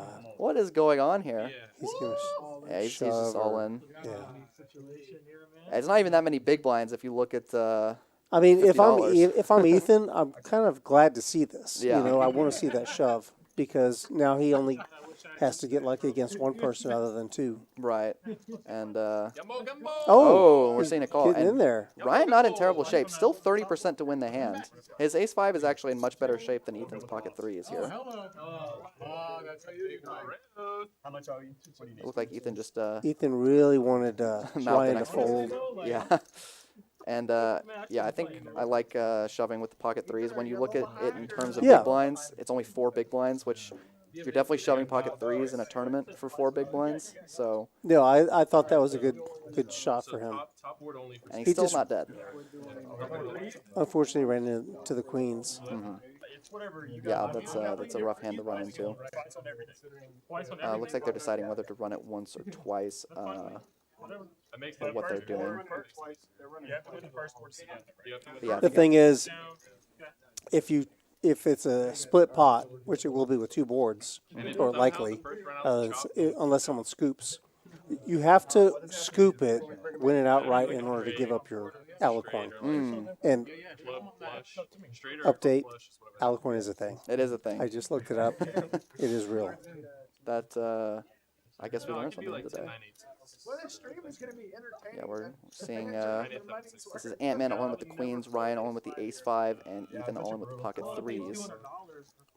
And gut shot and an over for Ryan on this flop. Oh, so close to being a 3. You can tell Ethan wanted that to be a 3. And going to the river, Ryan's got just a few outs. Ethan with only 1 out, and the queens are going to hold. And Ant-Man's going to go up another, I think, $1,000 on that hand, something like that. I think they're running it twice for all hands. Oh, okay, interesting. Yeah, I didn't know if they'd run it twice 3 ways or not. But we're seeing another flop here. Ace-5 makes 2 pair on that board. Runner for possibility for Ethan. And looks like there's still some queens left in the deck. Hey. Could hit a deuce, could hit a 3. Double gutter. 6. Oh, 6 too, yeah. 6 also. You're right. 2-6 is dead, though. And ace-5 is going to take the second board. So we have a split between Ant-Man and Ryan there. Pretty expected result. Ryan had something like 30% going into that. So the odds of him winning at least one board are pretty high there. And looks like Ethan's just going to go ahead and reload after that. And yeah, I'm curious if we'll keep seeing if we'll see the $50 straddle again. Although I think it would be on Ethan this hand. I can't imagine he's going to want to put the $50 straddle on after that hand. Like I said, for me, once I'll do like 1 or 2 straddles, but once it starts getting to 50, I'm like, come on, guys, is this even poker? We're just playing all in pre-flop. But sometimes that can be fun.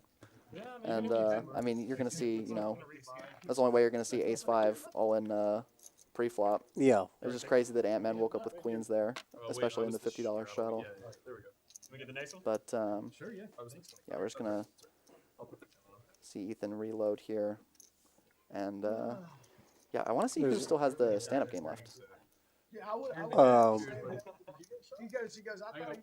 We'll see it in a second. Were you gonna say something? No, I was just trying to remember. I know Ethan has the alicorn in front of him. Who else hasn't taken one down?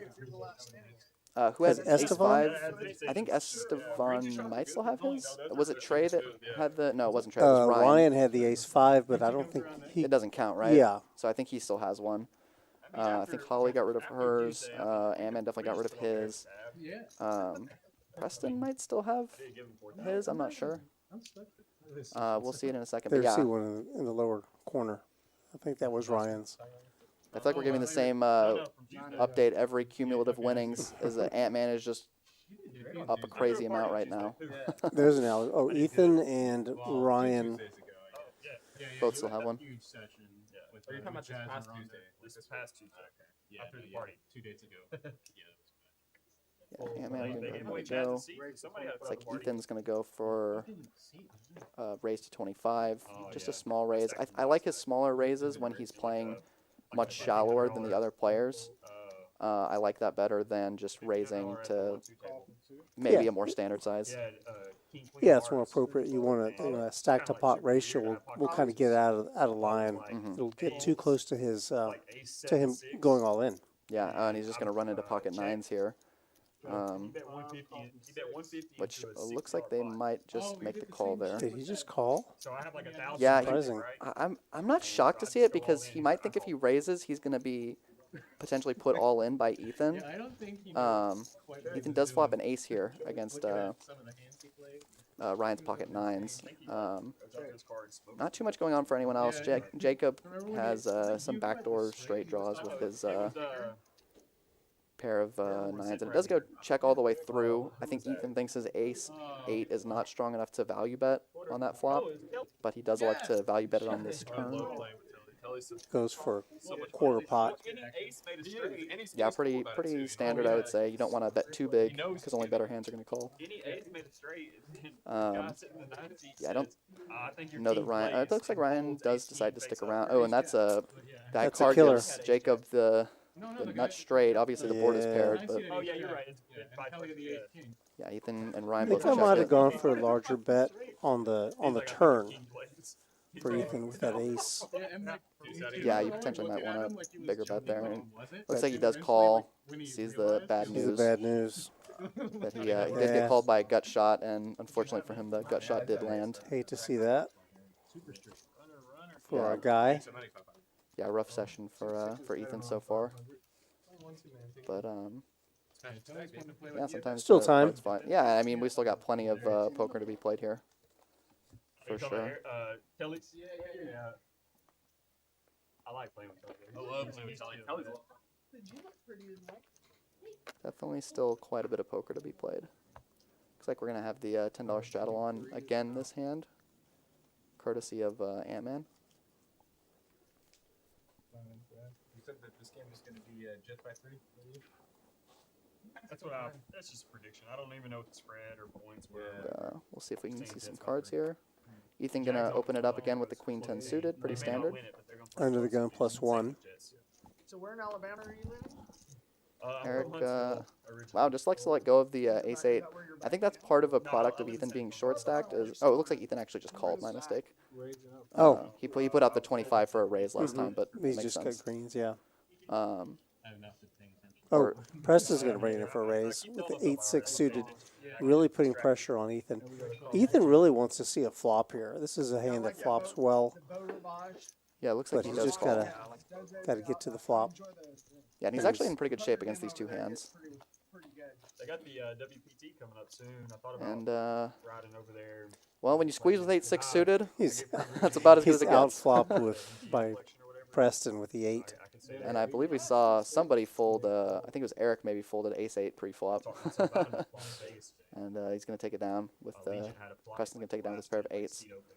And that's the benefit of having hands like ace 6 suited in your squeezing range there, is when the other players know that you're capable of squeezing a hand like 8-6, you're a little bit more of a threat on boards like that. Whereas if all your squeezes are Broadway cards or pocket pairs, it's going to be a little bit easier to play against you because you're almost never going to have a hand on a board like that. Right.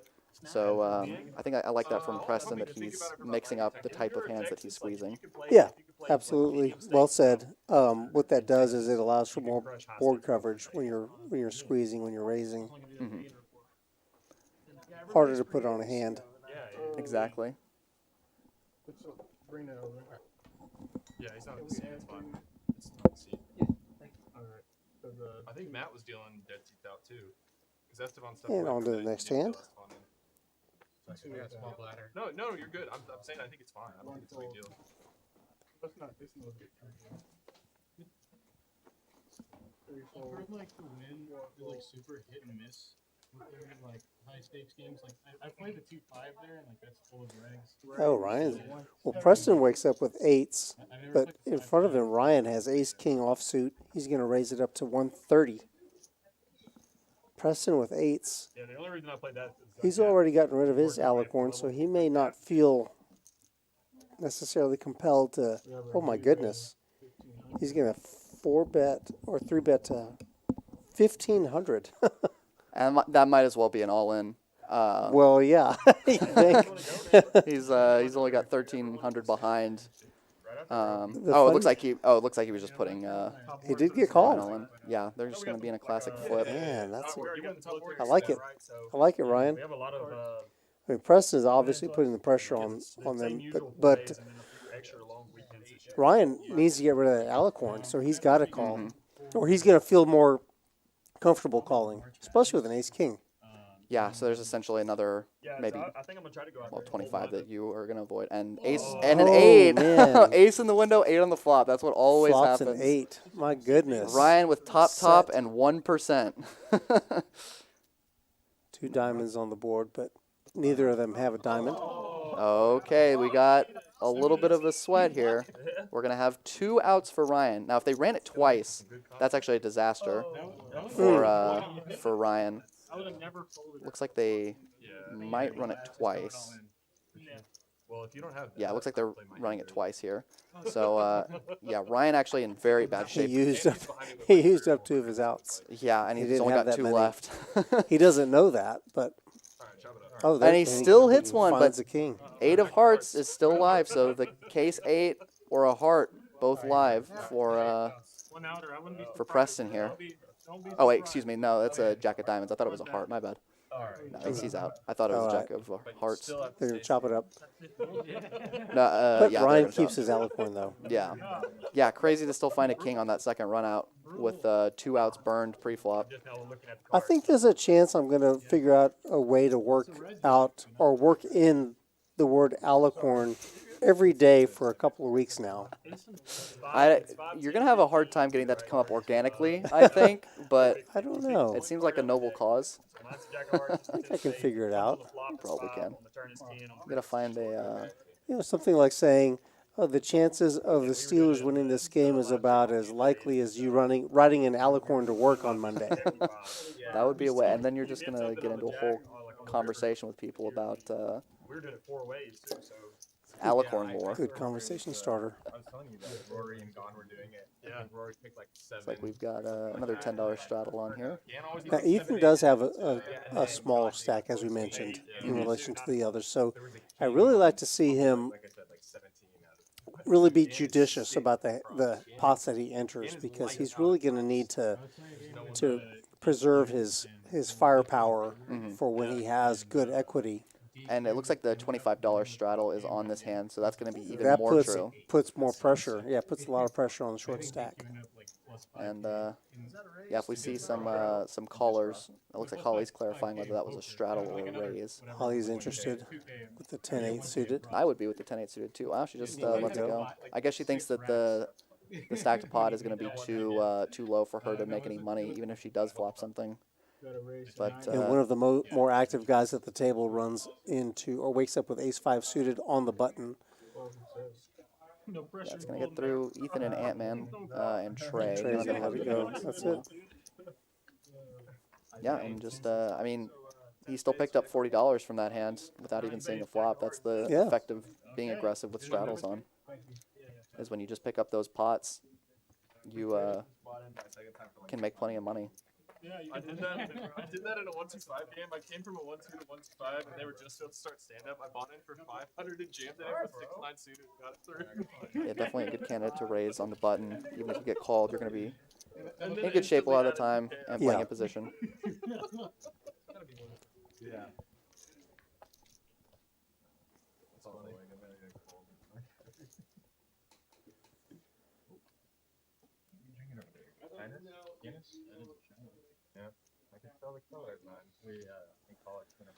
And as they check the cards, looks like Holly has ace-9. The $30 straddle is on for this hand.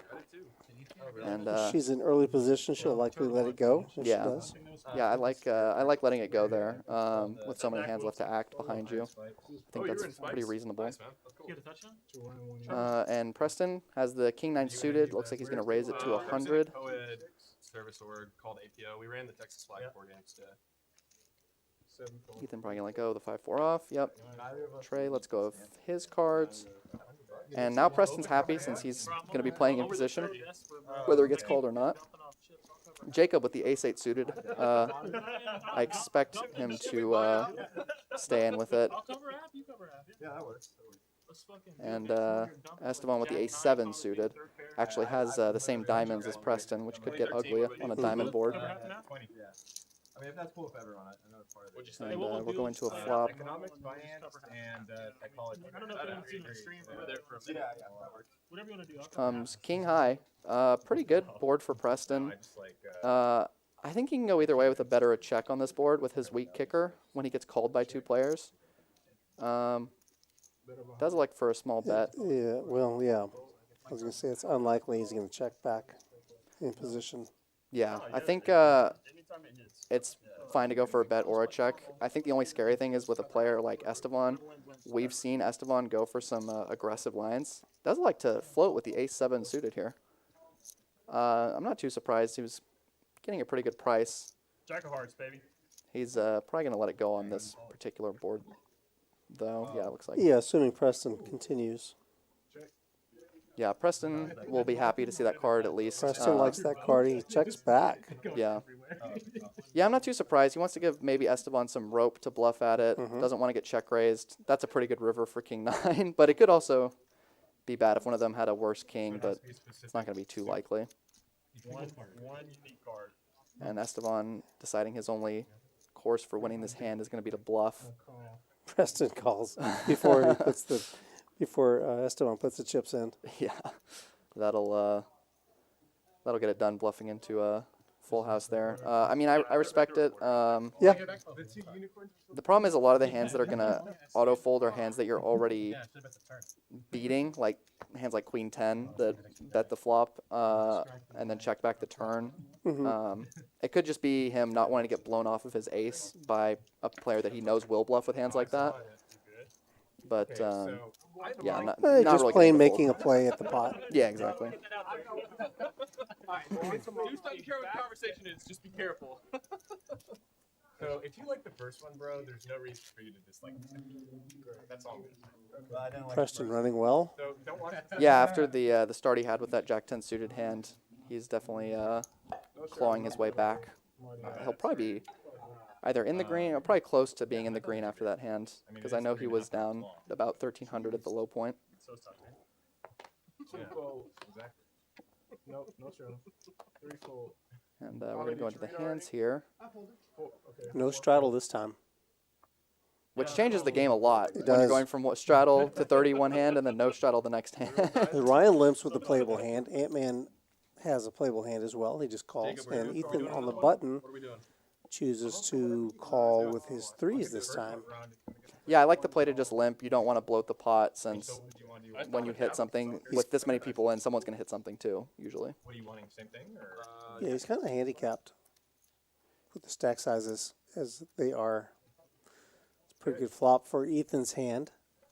Yeah, and it looks like Trey is the only one with a spade. He has the king of spades. Look at the percentages. Yeah. That's amazing. Trey with a single spade. You want to withhold it? And Yeah. 2 overs to Ethan's hand. I don't remember. Has that much equity. Yeah, and everyone else with kind of these middling cards that just miss the board. And on the turn, 5 of spades. Trey's got it locked up. He's got the second nuts. I expect some money to go into this pot on this turn, but I can't imagine anyone calling. It won't be any of Ethan's money. Makes the flush. Does not get paid. Unfortunate for him that nobody has a worse spade there. I mean, there's still a lot of worse flushes that people can have there, Yeah. but does just take it down there.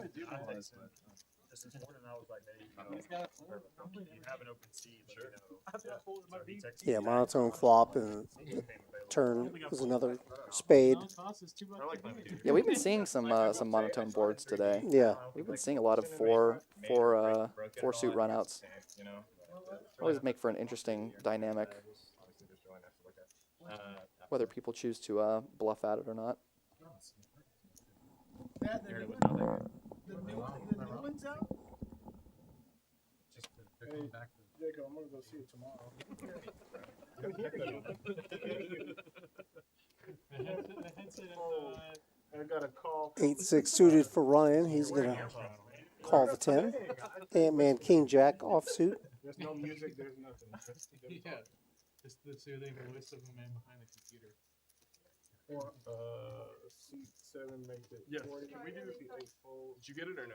No, I didn't. Ethan folds his dominated king. Yeah, Good, both getting old good choice. Thank you. Eric's going to wake up with ace king You're suited good. in the small blind, expecting a raise. Incoming raise, 125 it looks like. 230. Seat 1. Seat 2 fold. Oh, 3 fold. 2 black chips. Make it 230. 5 fold. 5 1 2. What's the bet?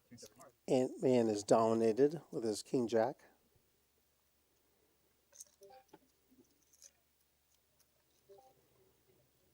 Someone is on Discord over there.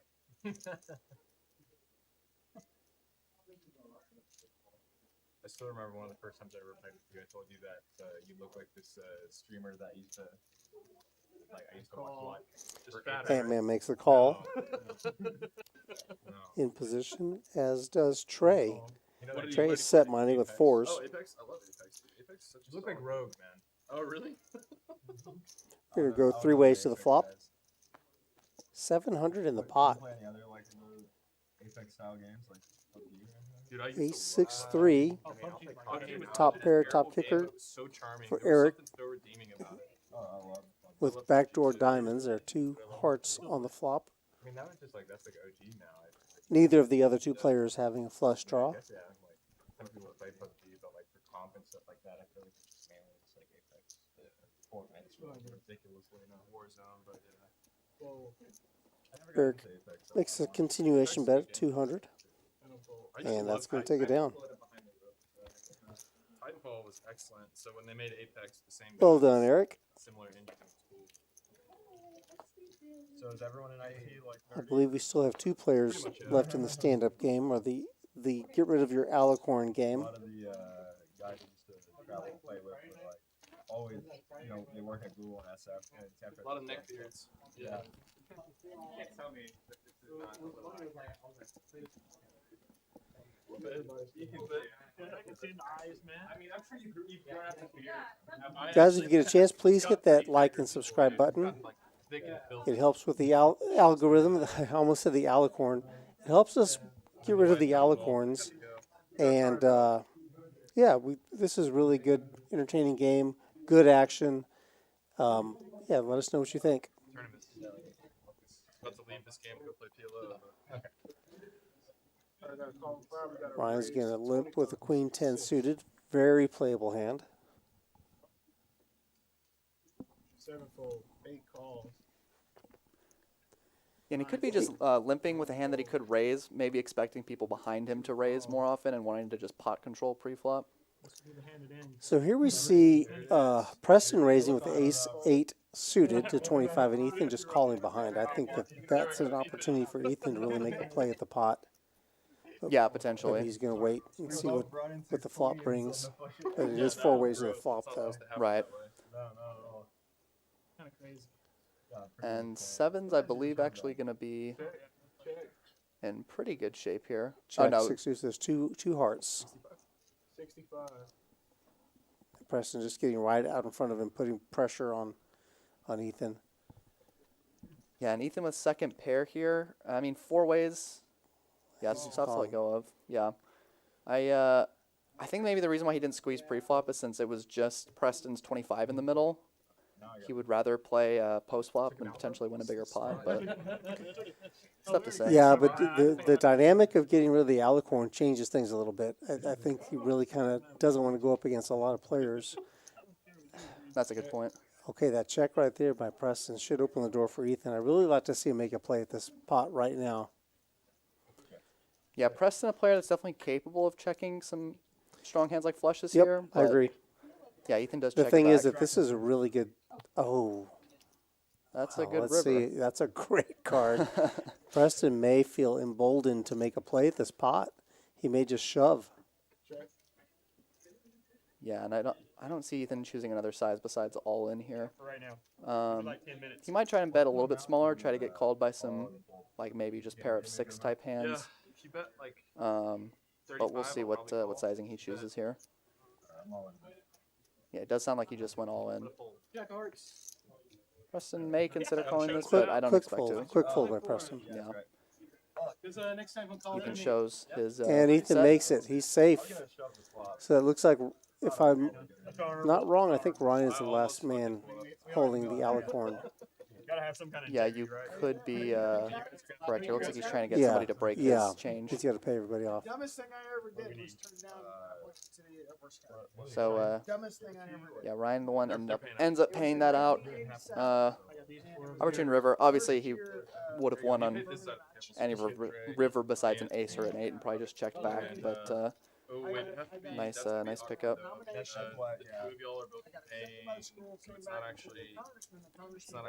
Yeah, I'm not sure if we'll see some confirmation of how much that payout is. We were expecting somewhere in the neighborhood of 20 to 25, which is pretty hefty when you're paying it to all 8 other players at the table. Yes. It's going to be in the realm of $150 to $200, which is not nothing. Right. I was so hacked off. Made a very foolish stuff. But I did go into the Navy and had a whole lot of fun in the Navy. So it was cool. It worked out. But that was and looking back in my life, the dumbest thing I ever did in my whole life. Looks like nobody picking up too much here. Trey decides to raise it up from the hijack with the ace-6 offsuit. He's going to get through the cutoff and the button. Those are definitely the 2 players he mostly wants to get through so that he can play the rest of the hand in position here. Esteban's going to go ahead and call from the small blind with 10-7 suited. Holly also going to call with king-7 suited.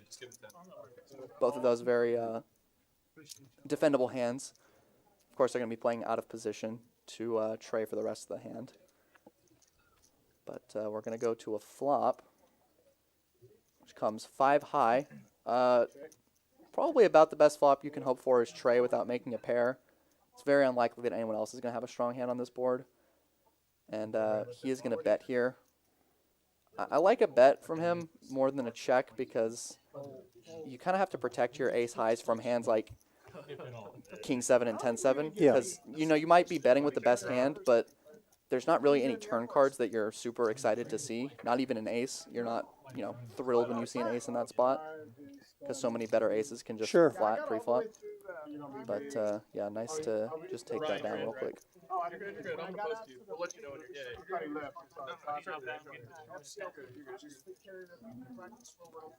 And it looks like the straddles are coming back. We had a few hands with without the straddle. That looks like at least 20 from Ant-Man.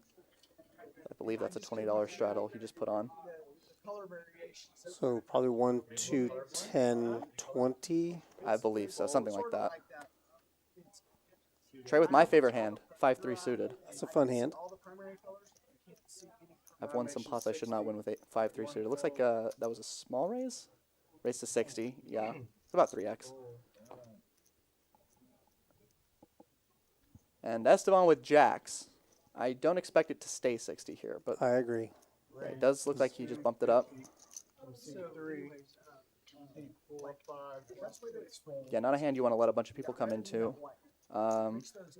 Looked like someone folded king-jack behind, which is, obviously still behind versus jacks, but you don't want any overcards in there, and he does take it down. It's interesting for me to see Esteban in particular play and what's going on here because I played with him before a couple of weeks ago, and I thought him to be a very active player, and he was putting money into the pot.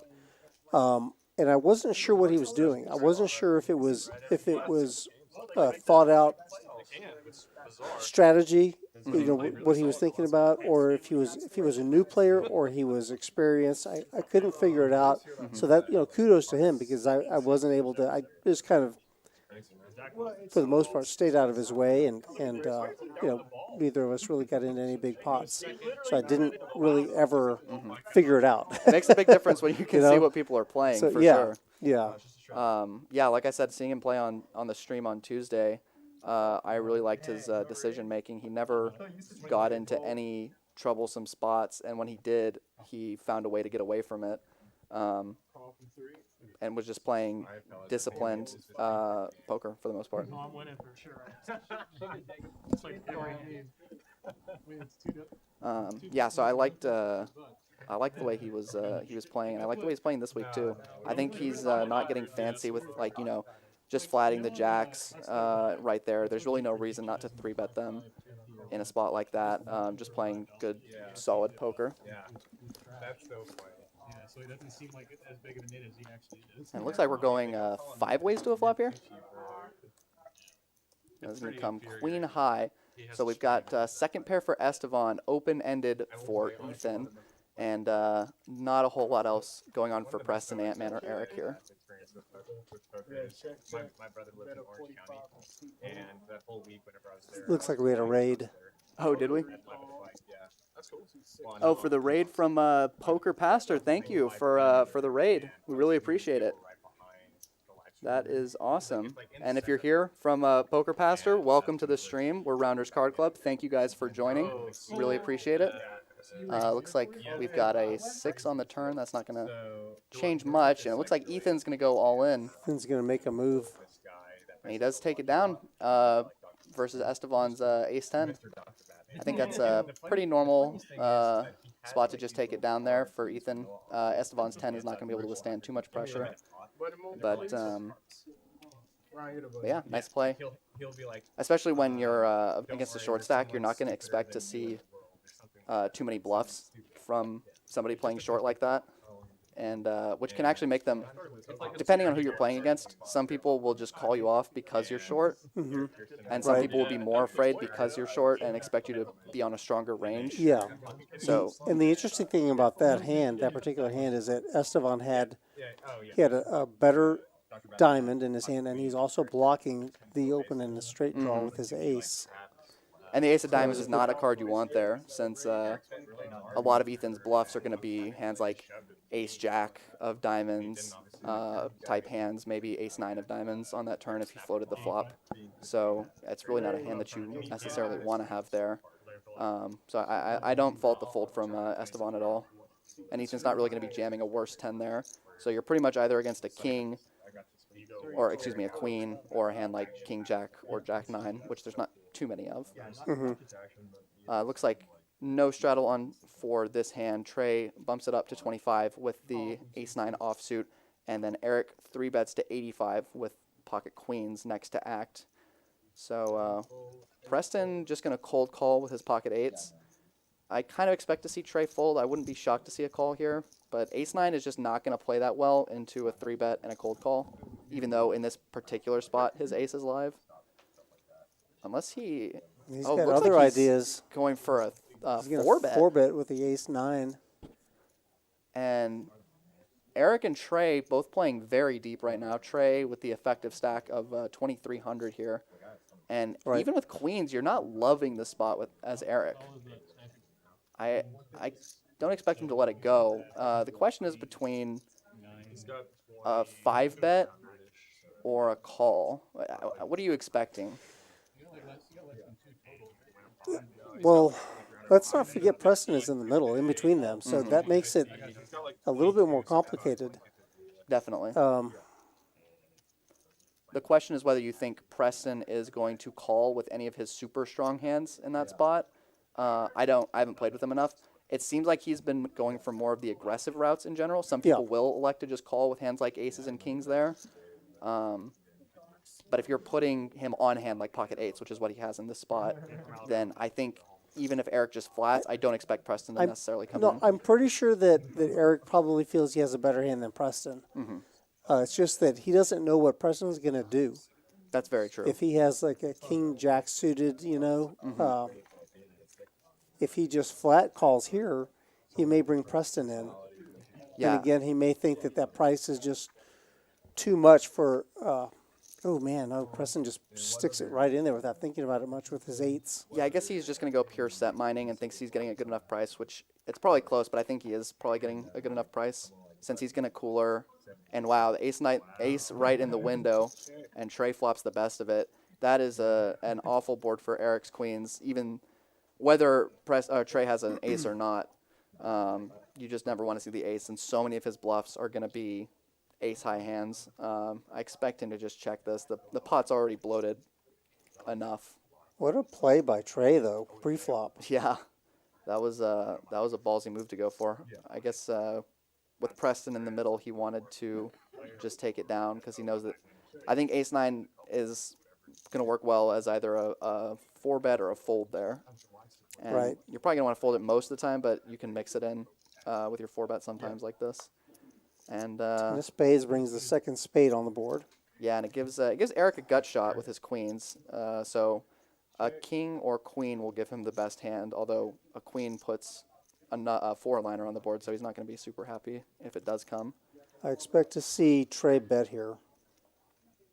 Yeah, I honestly wouldn't be too upset to see a check here from him. I don't expect him to check. Looks like he goes about 550, about half pot.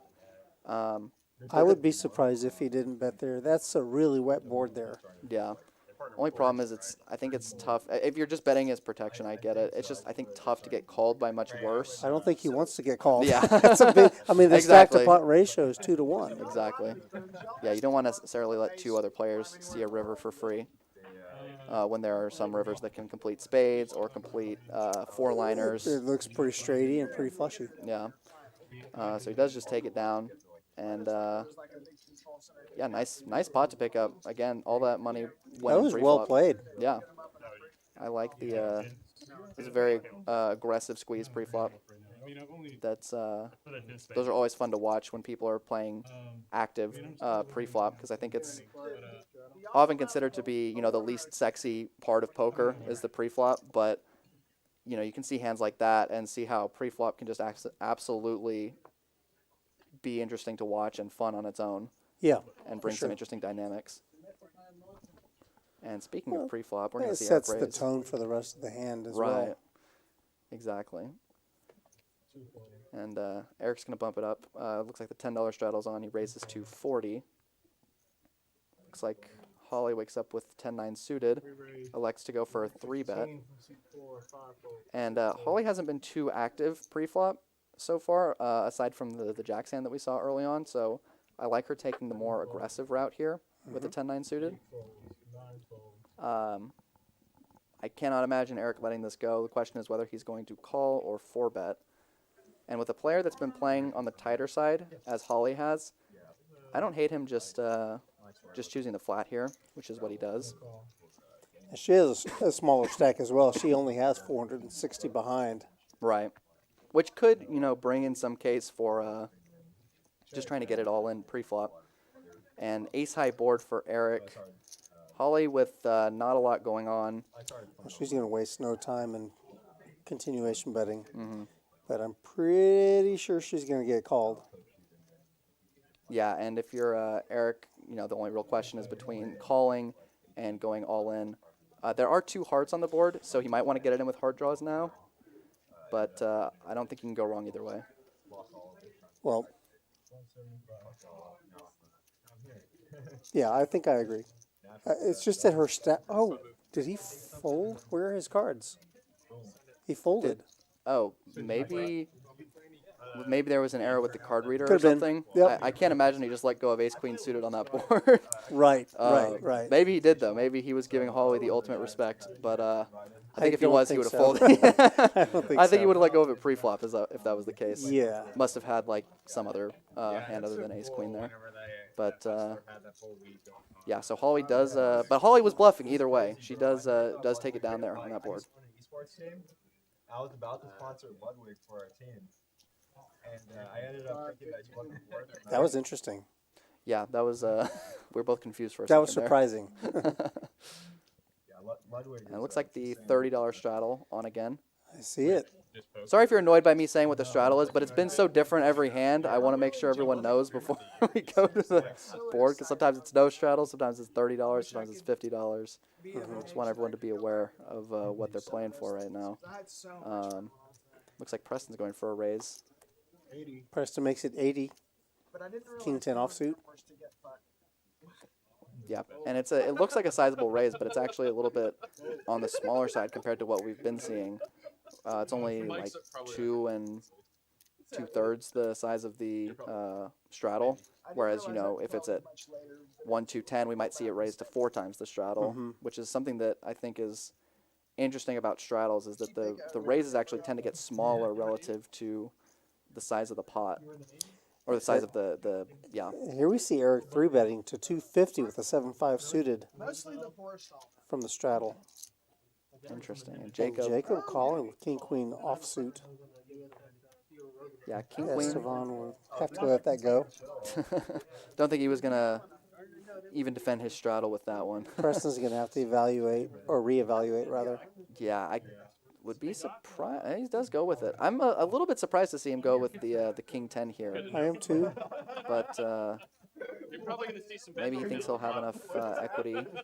The problem is you're just not going to be loving any king high flop. You're really hoping for a 10 high flop more so, or hitting a straight or something. Pretty good flop for Jacob with middle pair and a good kicker. Not much going on for Eric, but a backdoor flush draw. And Preston has just a gut shot to Broadway. Yeah. Yeah, I like the check from both these players. I don't know that. Oh, and of course it's a spade on the turn. It looks like. Did somebody bet? It looks like his 7-5 suited is gone. Did he just fold out I'm of turn? not sure. I can't imagine he would have folded out, and he would have made almost a straight flush. Maybe did somebody bet the flop and he let it go? I don't think so. Not based on the pot size. Huh. I wouldn't mind seeing a small bet from Jacob with his king queen maybe on the turn, but he does like to just keep the pot a little bit smaller with how much winning pre-flop. Yeah, I'm not sure what happened with his 7-5. Yeah, I don't know. That was odd.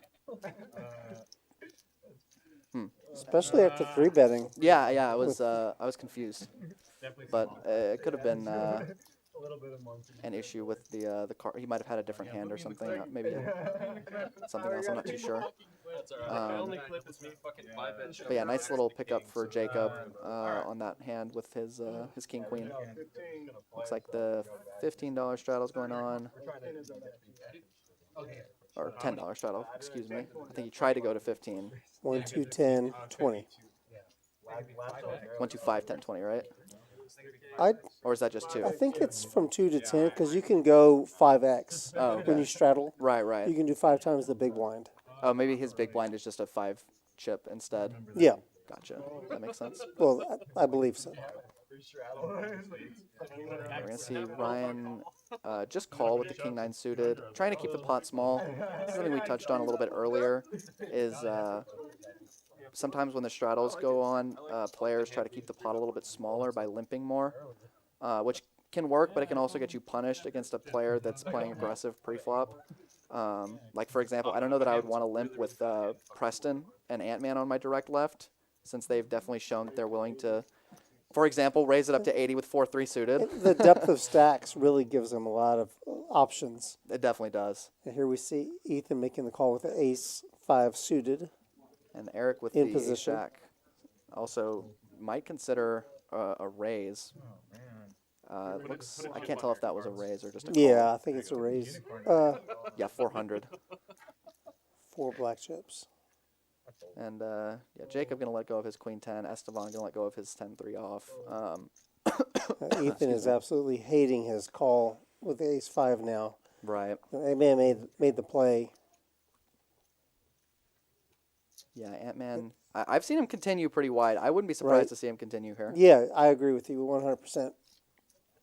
And especially because he's going to probably correctly assess that he is going to have very live cards. That, like, Ethan having the ace 5 is actually pretty bad since it gets rid of some of his straight cards. But problem is when you're playing like 4-3 suited, you can actually be flush over flushed in a lot of situations where you make your flush by the suited Broadway spades.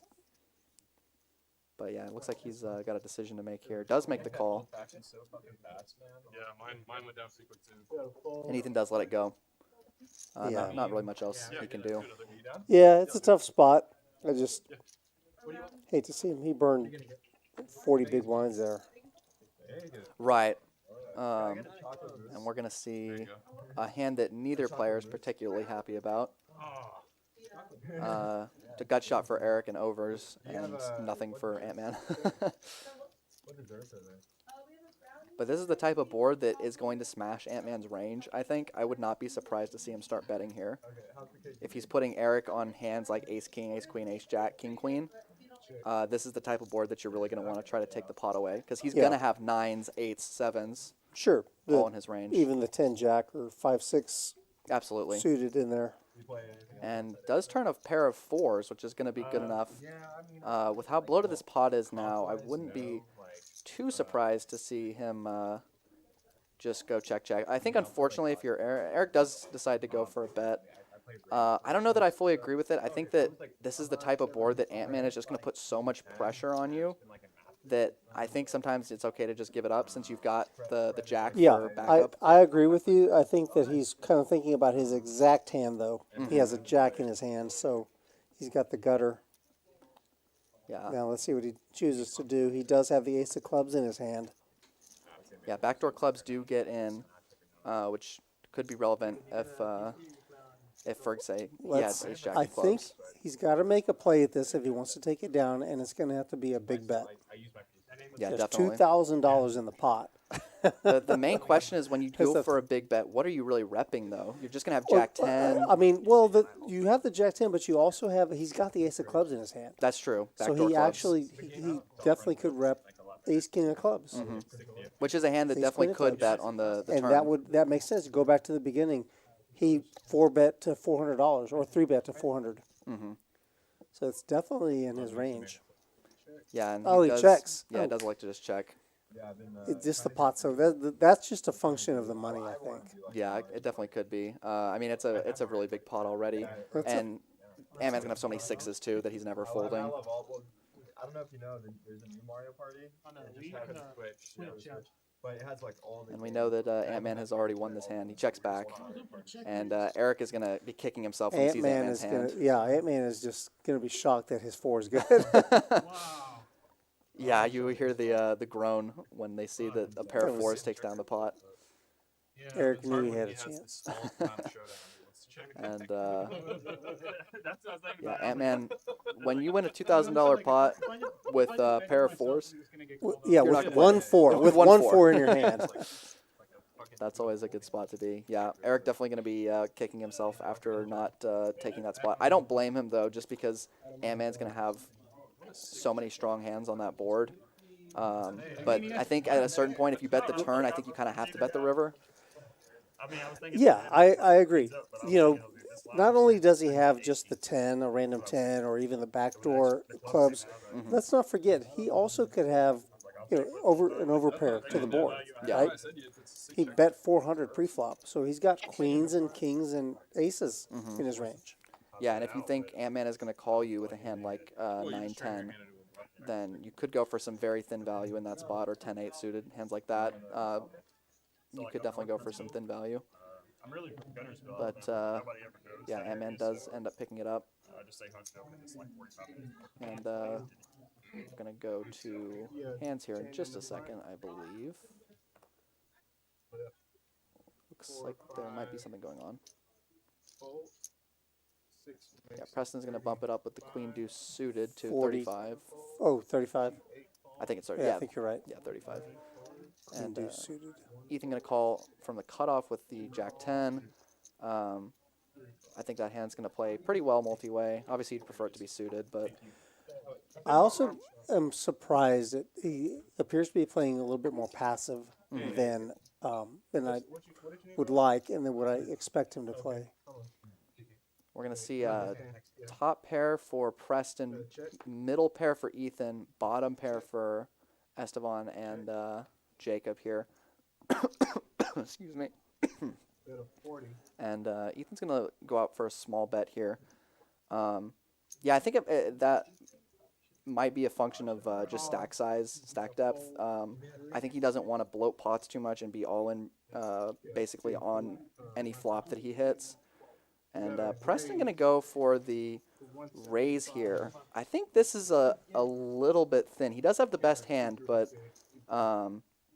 yeah, it just seems a little bit thin with no kicker into 2 players. What do you think? I think it's a kind of a, I don't know if, I think that's he's asking a question. He wants to say, I have a good hand. How good is your hand? Do you have a better queen than I do? Let me know. Yeah, I think the problem with doing it into Ethan in that spot is just that if Ethan does have a better queen, I mean, maybe it's going to all go in by the river anyways, but you're just never going to get him to fold a better hand than what you have. So you're basically turning your queen into a bluff, I think, at that point, which maybe if that's what you want to do, you can, but it just seems like it might bloat the pot up. And look at Ant-Man, up $4,000, one of only 2 players who's profited so far. I mean, he's just been hitting everything. He's up 4,000 in a 1-2 game. He's up 2,000 big blinds. Yeah, I mean, that's just crazy. I mean, he's been running really well, and he's been definitely putting pressure in some spots where he needs to. But, I mean, it's also a function of not many players are willing to put in 400 with 4-3 suited pre-flop, and he is, and ended up winning him that big pot. Yeah. And, yeah, we'll see if anybody else can hit the green before the session's over. You see, Eric has now moved to the bottom of the not the chip count, but of the profit count. That was after the ace jack hand, I believe. Knocked him down a little bit.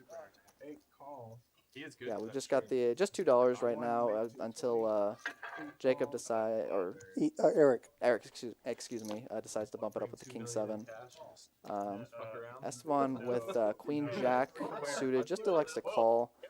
I think you can go either way with a call or a raise. If you know your opponents are raising a little wider, you might want to play it as a raise out of position. But yeah, he is in the big blind. I think I would typically want to bring it in for a raise there. Oh, and clubs for Jacob and better clubs for Esteban here. And middle pair for Eric and top pair for Ethan. This is going to be a train wreck potentially. Everybody getting a piece of this. Yeah, Esteban actually having the highest equity right now. He can hit any queen, any jack, or any club. He's got a great hand. Yeah. He does. And I would not be surprised to see him go for a raise. He hasn't really gotten out of line. The question is if Jacob decides to raise, what Esteban chooses to do then. It looks like he is going to go... No, he just calls the 40. And I expect to see a raise from Esteban because he's going to want to clean up his equity here. He doesn't really want to be against 4 hands, you know? He just wants to take it heads up, possibly. No, just likes to call. Wow. I guess he thinks there's enough money in the pot already to not want to bloat it up too much. But we'll see. There's a lot of good turn cards for him as well. He might choose to raise the turn instead, potentially. That is a great card for Ethan and a disastrous card for Eric. They both have 2 pair. Eric thinks he just sucked out on top pair. On the field, yeah. For sure. And Queen Jack also turning a gut shot. I was just going to say that, yeah. Esteban not out of the running by any stretch of the imagination. No, not at all. Jacob drawing dead with his 10 high flush draw probably has no idea. Yeah, we'll see if... yeah, Ethan elects to bet 55. I do expect to see a raise from Eric here as played. I think he's definitely going to try to get all the money in versus Ethan, who only has $300 behind. And then Esteban will be in a really tough spot at that point when if Eric decides to raise here, which I think he is. Yeah, he raises to 300, it looks like, right there. And Jacob's in a tough spot, too, with his flush draw. I mean, nobody's happy about this raise except Ethan. Well, you've got a bad flush draw, and you've got a lot of interest in front of you. I think this is an easier fold than you might think. No, I think folding is the correct play, most likely, but I think with all the money that's in the middle, it can be tough to let go of your flush draws in a spot Yeah, like but this. you got to think also, you got to consider your relative hand strength, not Right. just your hand strength, just the cards you have in front of you. he could likely be dominated. In this case, he is. Yeah, I do expect him to let go of it here, but he's thinking about it for a while. He's not happy about it. Does make the right play though. But Esteban's the one with a real decision at this point. Looks like he does elect to just call. And I like that. I do too. Ethan going all in. Not a good spot. But I don't think that's going to reopen the action. I don't think that's a complete raise. So if it is more than the 300, it's just going to, all that Eric and Esteban are going to be able to do is call the extra 63. So the Eric is not able to re-raise here to try to get Esteban out. 44 on the side. It's a fun game. Yeah, it's just good. I'm glad I didn't want And to yeah, obviously neither player folding for $60. But No, I thought that was good. It's super rich. gonna wait for them to Really get the good, pot but right. And now it's gonna be just Eric and Esteban on the side here, playing for a side pot. A bit unfortunate for Esteban because it might actually be tough to get paid into a dry side pot if his club does come or he hits a 10. I do expect Eric will call some sort of bet if Esteban hits his card, but he's not going to be able to bluff at it at this point, obviously, since The Ethan's 7 gonna of be clubs would be an interesting. in. It would river. be. Or the king of clubs. Oh, the 7 of Oh. spades. Oof. And Eric is definitely gonna, I think, bet this. And Goodbye, Ethan. That's That's a bad run out. that is a brutal That river. 7 is so unexpected. That is a brutal river for Ethan. Yeah, that's rough. I mean, you have top pair, you turn top 2 pair, you get 2 added on the river. That's tough. Yeah, I think Esteban's just done with his hand. Yeah, I would imagine. Yeah, and it looks like does make a big bet. Obviously, Esteban's not going to call any bet. And Not on the turn. yeah, you can hear the table react to seeing Ethan's hand. Pretty brutal spot, unfortunately. That's fucking disgusting. That's gross. Yeah, you can hear the table talk. Everybody is definitely feeling for Ethan there because we've all been there as poker players. We've all seen that happen. We've done it to other people and we've had it done to us, but it never feels good. You put the 5 out there, I'll put the 20 back out there. And Eric gonna pick up a nice pot there. Yeah. All right, back to the group, guys. Looks like Ethan is gonna go ahead and buy back in. Queen jack of clubs. I think it's all around me. Funny part is, While we have a minute, just let's touch on that mystery bounty for Friday for tomorrow night. That is a $20,000. Let me just get my notes here. I believe it's a free roll, $25. It is a free roll, and let's see. Let me get to that. Friday. Here we go. $20,000 guaranteed mystery bounty. Now, we're gonna have. Just got a little message here. Let me get back to the message. Okay, $20,000 mystery free roll. $10,000 will go to the bounty. Right. One player can win a $4,000 bounty. So that's the mystery bounty. That's something that you're going to want to play for. Think about this. For $25, you're going to get this as a free roll. You're playing for your share of the $20,000 purse, $10,000 in bounties. One person will grab a $4,000 bounty. So just pay the $25 club access. It's going to be great. I expect we're going to need more tables. This is going to be a busy night tomorrow night. Even tonight, they've got all the folding tables out in force just to accommodate all the players. Yeah, it's going to be a lot of fun. So come on out. Come do that tomorrow. And Trey waking up with Ace King here. It looks like the Ant-Man. It looks like Ant-Man has the $50 straddle on. Trey most likely going to bump it up, which means there's something like $80 in the middle before the cards are even dealt. Yeah, so Trey does bump it up to 150. I wouldn't even mind a slightly larger sizing for Trey, as deep as he is, just to try to pick up the dead money. Because honestly, you're okay with it not going post-flop with how much money is in the middle with this $80.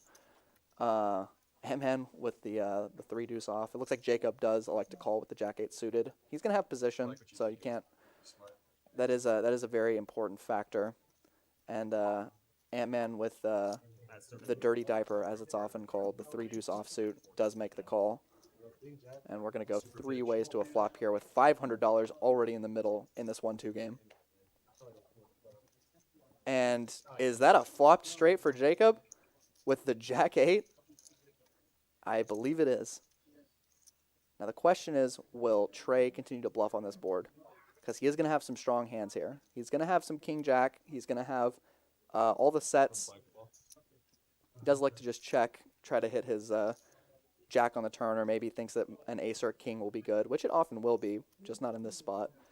And I think this is a mandatory bet spot from Jacob. Does elect on betting a larger size. Gets the other players to fold. And looks like he showed the table, the Jack-8. But yeah, when you play Jack-8, that's pretty much the flop you're hoping for. As long as nobody else has King-Jack. But yeah, nice pickup for Jacob.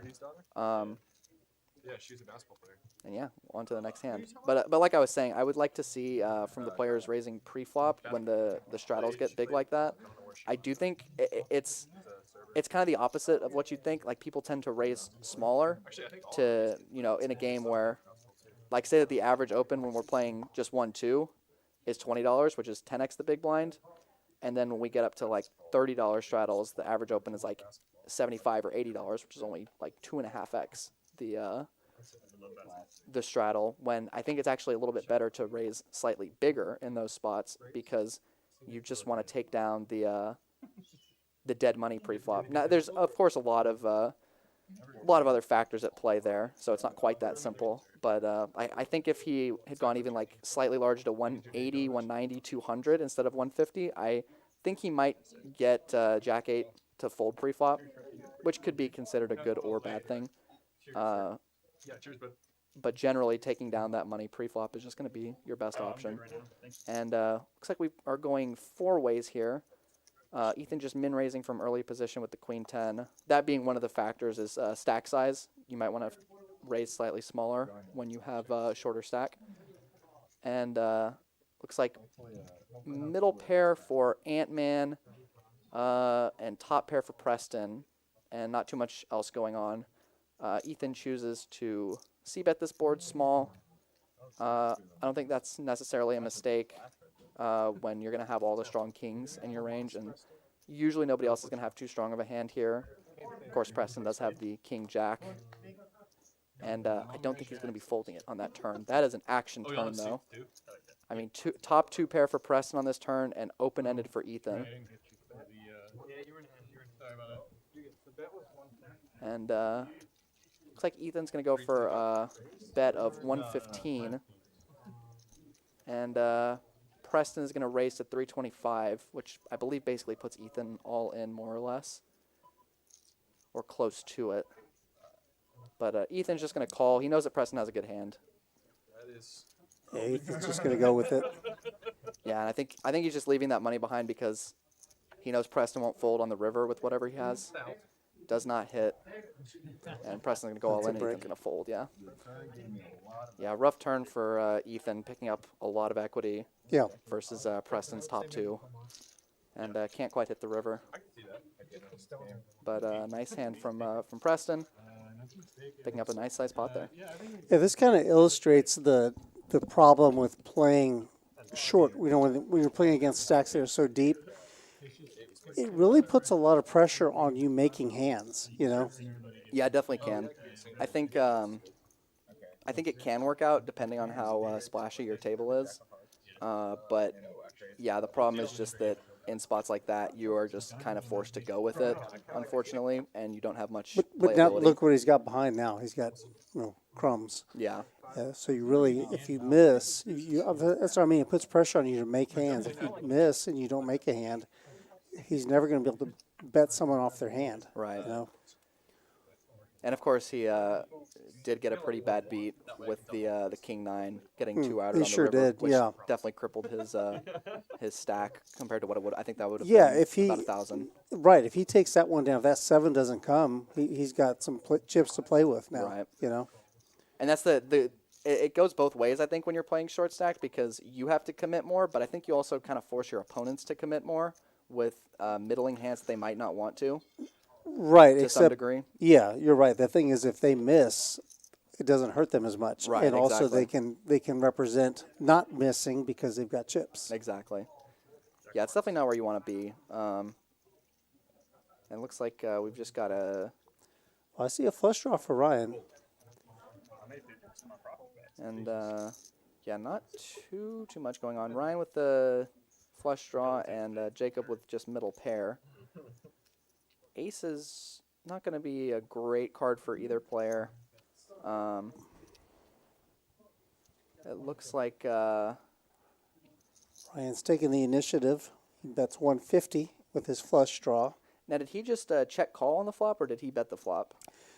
It looked like he just checked I'm not called. sure exactly how it went. There were so many people Yeah. in the hand. It looked like he just check called and then is choosing to lead this ace and represent some ace high floats, like maybe ace of hearts type, like ace of hearts flush draw type hands.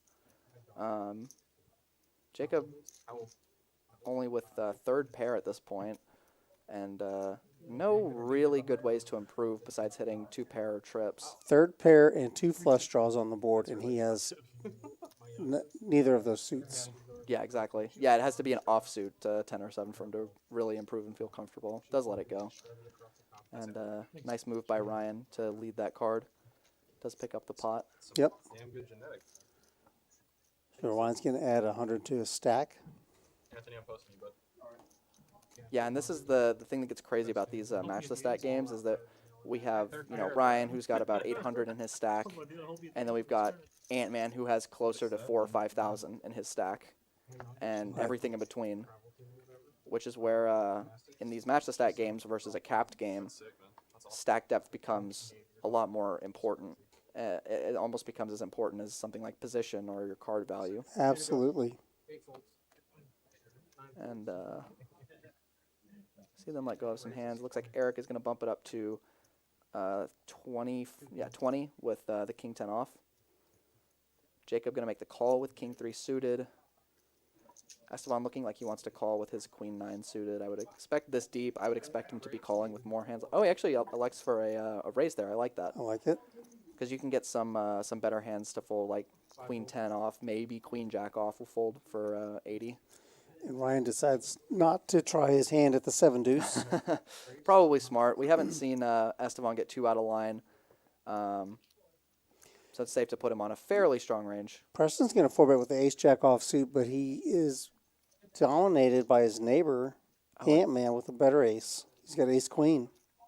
And this is where the leveling wars can come into play, because Ant-Man has been watching Preston play. He knows Preston is probably 4-betting wide and is going to be more willing to 5-bet. Does like to just call. I love that look on Preston's face. He was really surprised with that flat behind. And yeah, it looks like king 10 and king 3 are going to be let go. And Esteban, I don't expect him to continue with his queen 9 suited. He might feel like he's getting bullied, which can sometimes lead people to call with these sort of middling hands. Like I said, he's made some pretty disciplined folds that ever since I've been watching him, but it does look like he's going to go ahead and make this call here. Still plenty of boards that will be good for him if he does elect to call here, but he looks like he has a real decision. Does elect to call. And we're going to see almost $1,000 pot going into the flop at this 1-2 game. Mm-hmm. It's wild. And ace high flop. Preston with ace jack. Ant-Man with ace queen. Preston is going to have to imagine that he's going to almost always be good here, especially when Ant-Man just flats behind, which takes out a lot of the like ace king type hands that he's going to have. This could get really ugly for Preston here, especially with Ant-Man being the other biggest stack at the table. That is a really brutal flop for Preston. 2 hearts on the flop. Ant-Man has 1. Yeah, I think if you're Ant-Man here, it looks like he does like to raise. Yeah, I was curious whether he was going to raise it or just flat. I kind of like just a call a little bit better, just because you'll keep in some of Preston's bluffs. But he might want to try to get some more value against flush draw type hands while he still can. And Preston gonna just call. So this pot is almost $3,000 going into the turn. This might be the biggest pot of the night already, actually. Mm-hmm. Offsuit 8. Pairs the board. And it gives Preston some chop outs with any ace or king. Well, yeah. There's a lot more non-chop outs. He's really in trouble. I think he's in trouble too. I mean, we'll see what he chooses it's to worse do. than, it's like 85-15. Yeah, no, it's not where you want to be as Preston, but does like to just check. I think he's assessing that Ant-Man is either going to have some nonsense or some really strong aces when he raises the flop, and the 7 not going to help Preston out at all. Does like to check, and the question is, will Ant-Man go for value here? And I kind of think that he will, but maybe he thinks that the pot has already gotten big enough that he doesn't need to get more value, but I think you always want to get value. That was my initial read. Yeah, it does end up Preston's just checking gonna it back. And, you know, he might put Preston on some, like, heart draws that are obviously not going to call a bet, but could maybe check raise as a bluff, and then you're in a really horrible spot. Does like to just check back and still drags a $3,000 pot for it. I mean, Ant-Man, that's the second time that somebody has squeezed when he's woken up with a monster. Yeah. And then also had a great board for it. I mean, he's running super hot right now, which is... Yeah, he's killing it right now. Has he? I think he's probably made up. I didn't watch the 2-5 game on Tuesday, but I have to imagine he's probably made up for the 2-5 game by now. Or close to it, at he's least. getting close. Yeah, he had a really rough night. And we see Preston there adding on. If he's going to want to get even, he's going to need some ammo. Yeah, for sure. Yeah, I mean, Ant-Man probably, those little purple chips in the front are all 500. It looks like he's got 4 or 5 of them, so Yeah. his stack is absolutely massive right now. Nope. Looks like we're going to have some kind of card That'll be the exposed. burn card. It looks like that. 7 of spades, 8 of spades, something like that. Yeah, I might have to double check the. I don't know if it might have gotten read by the card reader. I'm not too sure. So we'll have to see what Ant-Man's hand displays as. But I'll get it on looks like Esteban just gonna call the $20 straddle, and Ryan Ryan also was gonna nines. call. Ryan's just trying to pot control since his stack is a little bit smaller. I think if he was 2 or 3K deep, he would definitely raise. See, I thought I saw the 8 of spades as the burn card, and it does show as the 8 of spades in his hand. Yeah, and he So does. you're right, it might have read it. Yeah, but he does let it go either way. So we've got Ethan all in with the ace-4, and that wasn't Trey, excuse me. Eric gonna call with the jack-8 suited. Esteban also gonna call, and Ryan going to Did we maybe see squeeze. anybody? No, I didn't see any other aces, so Yeah, I think Ethan's actually in a really good might spot be. here. I mean, he's 4 ways and or 5 ways and he's got 26%. He's definitely obviously above average. Average would be 20% there. Preston is in with the 6-3 offsuit. And Jack high flop going to King Jack 4-2 hearts. looks like that's going to put Eric in the lead here. We haven't those percents have not updated on the side yet. Yeah, Eric's top pair going to put him in the lead. Ethan with bottom pair still has some outs to improve. He is. This is all going to be for the side pot. Everything that gets bet from here on out, and it looks like everyone checks. Yeah, his jack-8 probably not quite strong enough to bet here. Deuce of diamonds gives Esteban a diamond draw, and gives Esteban a gut shot, I believe. And it looks like it's just going to check all the way around again. And Oh, the there's a 5 of diamonds diamonds. for Esteban. I don't know no, if he's excuse gonna- me. Yeah, Esteban. Yeah. That's right. Problem is, I don't think he's going to get paid here.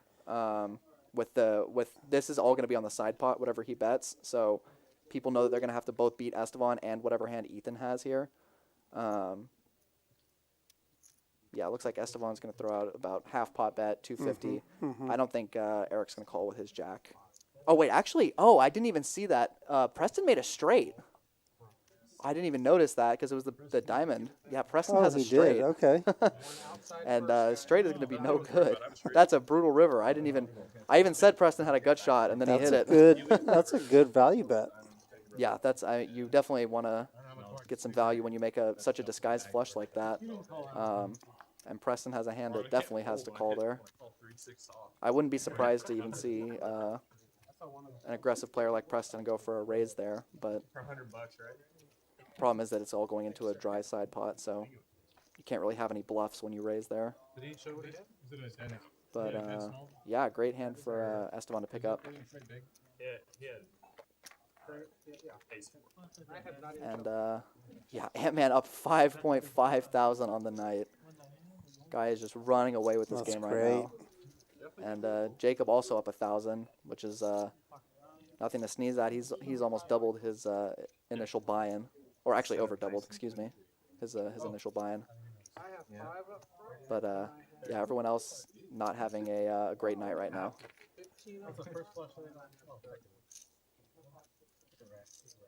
I see Peter Lee in the chat. He's talking about the game. Looks like he's looking forward to playing on the live stream someday soon. Come on out. You're welcome to sign up and try your hand at this anytime we're running a stream. Absolutely. They might plan on playing after the stream. Make it like 400 or They might plan on playing after the stream. No. And It'd be hard for me to fold looks when like Holly. after It looks like the hands $30 straddle's on. Holly's just going to call with the 8-7 suited. Ryan just going to call it with the pocket fives. Ant-Man deciding what he wants to do with the King 9. Just lets it go. Pretty disciplined fold. He knows that his hand's going to be dominated, especially when someone like Holly, who hasn't been playing too many hands, gets in the mix. Yeah. She could have all the better kings, maybe, except some of the best ones that she's probably going to raise. And we see Jacob going for the squeeze with ace-jack of diamonds. Actually has Holly's diamonds dominated here. She can still hit plenty of boards, but could be rough if some diamonds come out. And Ryan going to go ahead and... he's only got 500 behind. I kind of would have preferred a jam, I think, to just calling with his pocket fives, since he's going to be in a flip against hands like Jacob's ace-jack. But Well, even the 8-7, he's in a yeah, flip. exactly. But we'll see. Jack high board for Jacob. I definitely think he's going to bet this, and that'll probably just end the hand. Well, this is kind of the problem with just flatting, I think, with the pocket fives pre-flop. It looks like that might have been an all-in. Yeah, both of the other players in the hand are short, so he elects to just jam. And Ryan deciding if his pocket fives are good enough. This is a board that Jacob's not going to hit all that often. He's going to have a lot of ace-king, ace-queen, king-queen type hands. But the question is if your pocket fives are... Those hands are all still going to have... And also heart draws, but those hands are all going to have plenty of equity against pocket fives. You know? That's right. I'm down. So he's got a bit And of a back tough to your decision. point to just flatting pre-flop. Exactly. Kind of puts himself in a tough spot there. By the way, he also has some ace-jacks in his range. You could definitely say that. I mean, even if he's got like queen 10 of hearts, you know, I think Yeah. pocket fives are only Oh, like 50% oh my against that gosh. hand. Probably worse than that. Yeah, probably.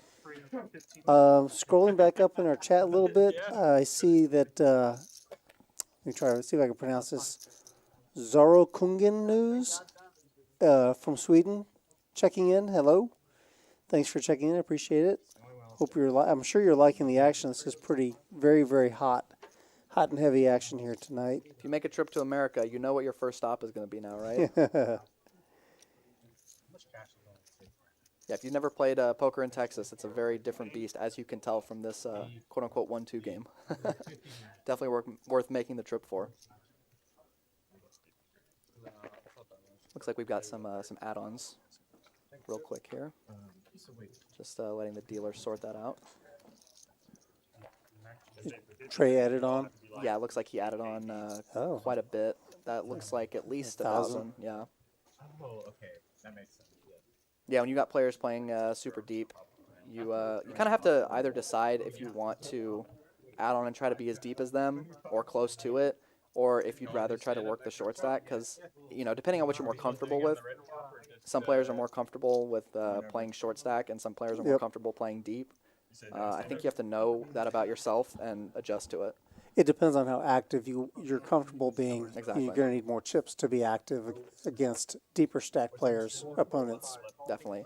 King, Preston. queen suited for Ryan. Aces for Preston. Preston wakes up with the weapons of mass destruction. And with how active Preston's been pre-flop, probably the most active player pre-flop. Oh no, Trey with the 7 deuce. Don't do it, Trey. I And know he you just just added topped on. I know you just added on. Don't do it, Trey. Oh no. He can't Oh hear you. no, he can't hear me. This is in the past. And it happened 30 minutes ago. And I saw the disaster unfold right before my eyes. That pregnant pause that indicates an incoming raise. There's Now, no mistaking it. Ryan might just have to go with his hand. Yeah. Yeah, And that's not again, bad. this is being short stack. It's not bad. It's just that he happens to run into the. Yeah. King With queen the suited wrong is a hand. great hand when you're relatively short. Anyways, still gonna have plenty of equity against aces. And now Preston, What did Preston make it? 85. something like that. Yeah. Okay. And yeah, then so from- 320 from Trey, which I actually, or 340 from Trey, which I actually like the sizing on. Unfortunately, he's 3-betting 7 deuce into aces here. he just shoves. Yeah. Oh no, no! I think he said a number. He might have just min raised maybe to like 650. Oh, 1,000. Okay, and he lets it go. That's up to you. However many times. 1050. Yeah, I think he just wanted to get heads up with Ryan there, or maybe cooler Trey if he had like kings or queens. Mm-hmm. But still plenty of equity for the king queen suited, 21%. If they run it twice, there's a good chance he wins one board. Well, he's blocking a heart. He's got a heart. He does in have his the ace hand, of so hearts, It's yeah. going to be tough. We can still hit a heart on the river. Oh, you have the 9 of clubs, right? Jack is not going to do it, Not and this it's time. unfortunate to burn some good outs for yourself with the 2 9s, the 2 hearts, and the jack. So it's going to be harder to make a Yeah. straight or a flush on the second board. Yeah, he could have used a lot of those cards. Yeah, that's not a good flop because now his 2 pairs are dead. He has to hit a queen and a queen only on this river. Right. Ah. Boat. Boat over boat. Sit cooler. That's it for Ryan. Yeah, unfortunate to king queen suited. Normally going to have more equity than that against pretty much every other hand. Yeah. Except aces or kings. I had 6s. Or ace king or ace queen, but every other hand you're going to be in good shape. Just unfortunate to run into, especially from a player like Preston, who's playing very aggressive, very active. Yeah, a lot of hands. And but when you have aces, it gets you paid. And which is why I want to go back to Trey's play with the 7 deuce. Obviously the 7 deuce game is on, which is the only reason he did it. Mm-hmm. But I actually really like the choice to cold 4-bet there because. Excuse me, Preston has been raising so many hands Yep. pre-flop Agree. that you know that he's going to be a little bit wide, and sometimes he's going to probably be a little bit out of line. He just happened to have aces there, Right. but I like the. And same for the king queen. I mean, the king queen suited was, got a very durable hand, a lot of equity. Typically, just not against that exact hand. Yeah, that's the pretty much the worst hand you can run into, besides probably kings. But yeah, unfortunate to get knocked out like that. But Preston going to go ahead and stack the chips. I think Preston might be close to even after that play. I don't know. He's taking some big hits against Ant-Man. Remember that? He definitely. Oh yeah, he did take 4-bet or some hands Yeah, against in my head I was saying I was Ant-Man for sure. And then he jammed, and I was like, ace queen for Eric. Xavier's in the chat. He's excited. He's a big supporter of Eric. Well, Eric just woke up with a good hand, so Jacob, you cool? Stand up on hopefully the next this hand will person? make him happy. And Unicorns. 3-bet to 125 from Eric, which I really like. Again, I like the bigger sizing to try to get heads up with a hand like ace queen. Where are you at right now? I think a big mistake is that people will 3-bet too small with a hand like ace queen. I feel fine. And not a lot for either player. Ant-Man has some backdoor draws. His pair outs are good as well. And ace queen, or excuse me, Eric with the ace queen just has some overcards. Does elect to just bet this board after Eric, or excuse me, after Ant-Man checks to him. And Ant-Man gonna continue. I don't hate it. I think this is a board that Eric's gonna miss a lot, and that would be the type of turn card that Ant-Man might potentially make a play on. I believe someone actually folded. I think Esteban folded the 5-3 pre-flop. Oh, really? Yeah, I think so. It's a really good turn card for Ant-Man. With his chips and his his activity, I really expect him to make a play at this pot with that now. There's $450 out there, man. Yeah, and Go get it. He does elect to lead here out of position. 180? 155. Yeah, he could be repping hands like 8-6 suited, 7-5 suited that he would probably float with.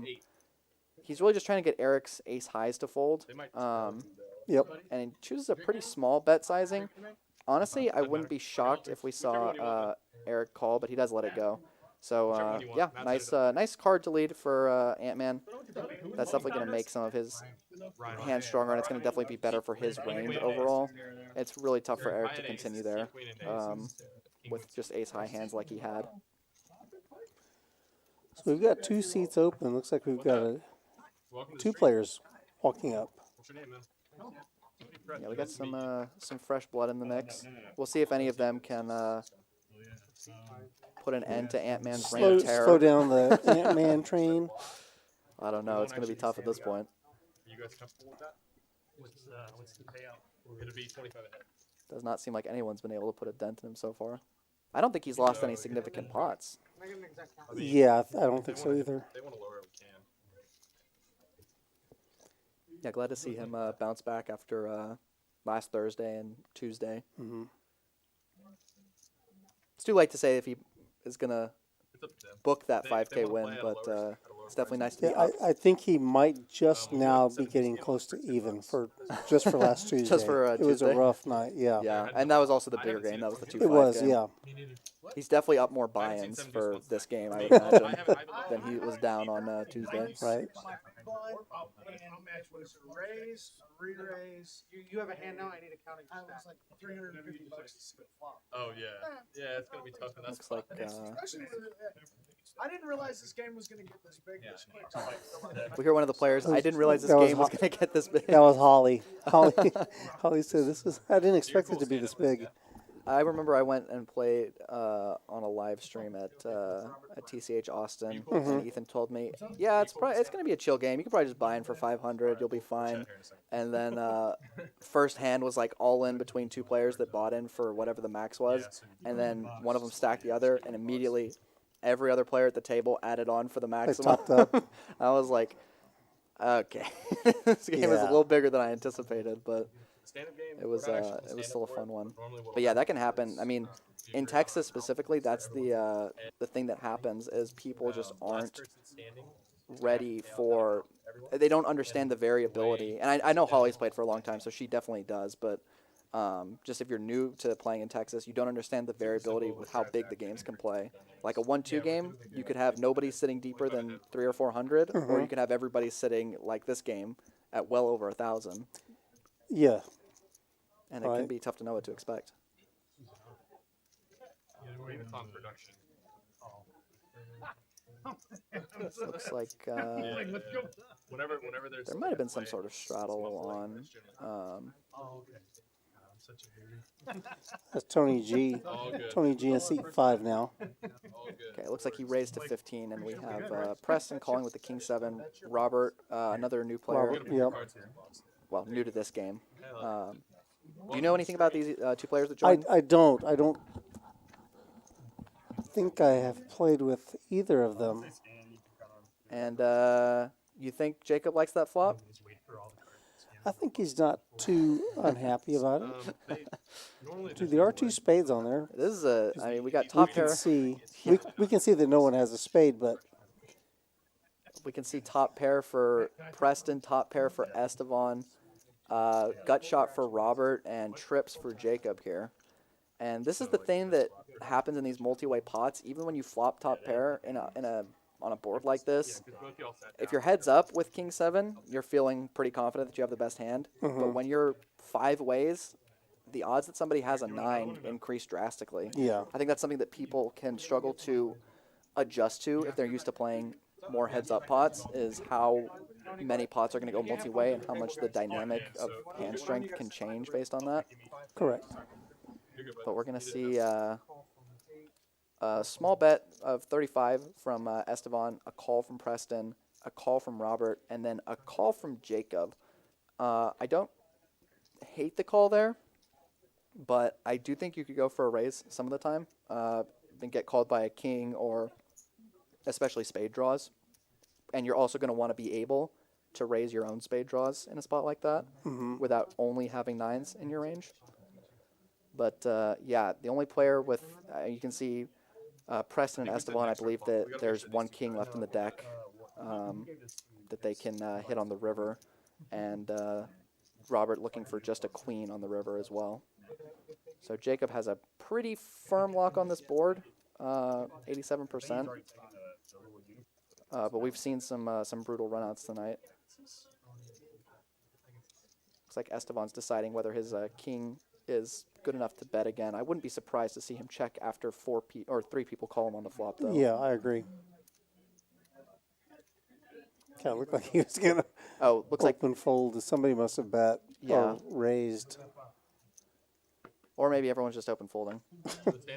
Okay, it looks like we got all the way back to Jacob. Must have. It would be like 7 grand. Yeah, it must have gotten back to must have Jacob. raised. I figured you'd be okay with it, but it's going to be 25 ahead. So Wait. last person Yeah. has to effectively pay out. Yeah, it must have been. Jacob took it down. Yeah. Yeah. 200. Yeah. Oh, was he? Oh, maybe he wasn't actually the button. Maybe the positions were mislabeled. I think he might be the button now, so he might have led out as the small blind, and then everyone folded. Probably what happened. That makes more sense than everybody open folding top pair. Wizard over there. Yeah, it looks like Robert emptied a pouch. I saw at least 3 purple chips that are 500 apiece, so he's definitely going to be rolling a little bit deeper on this next hand. 25 per person? It would be 25 person, so the last person standing would effectively have to pay out.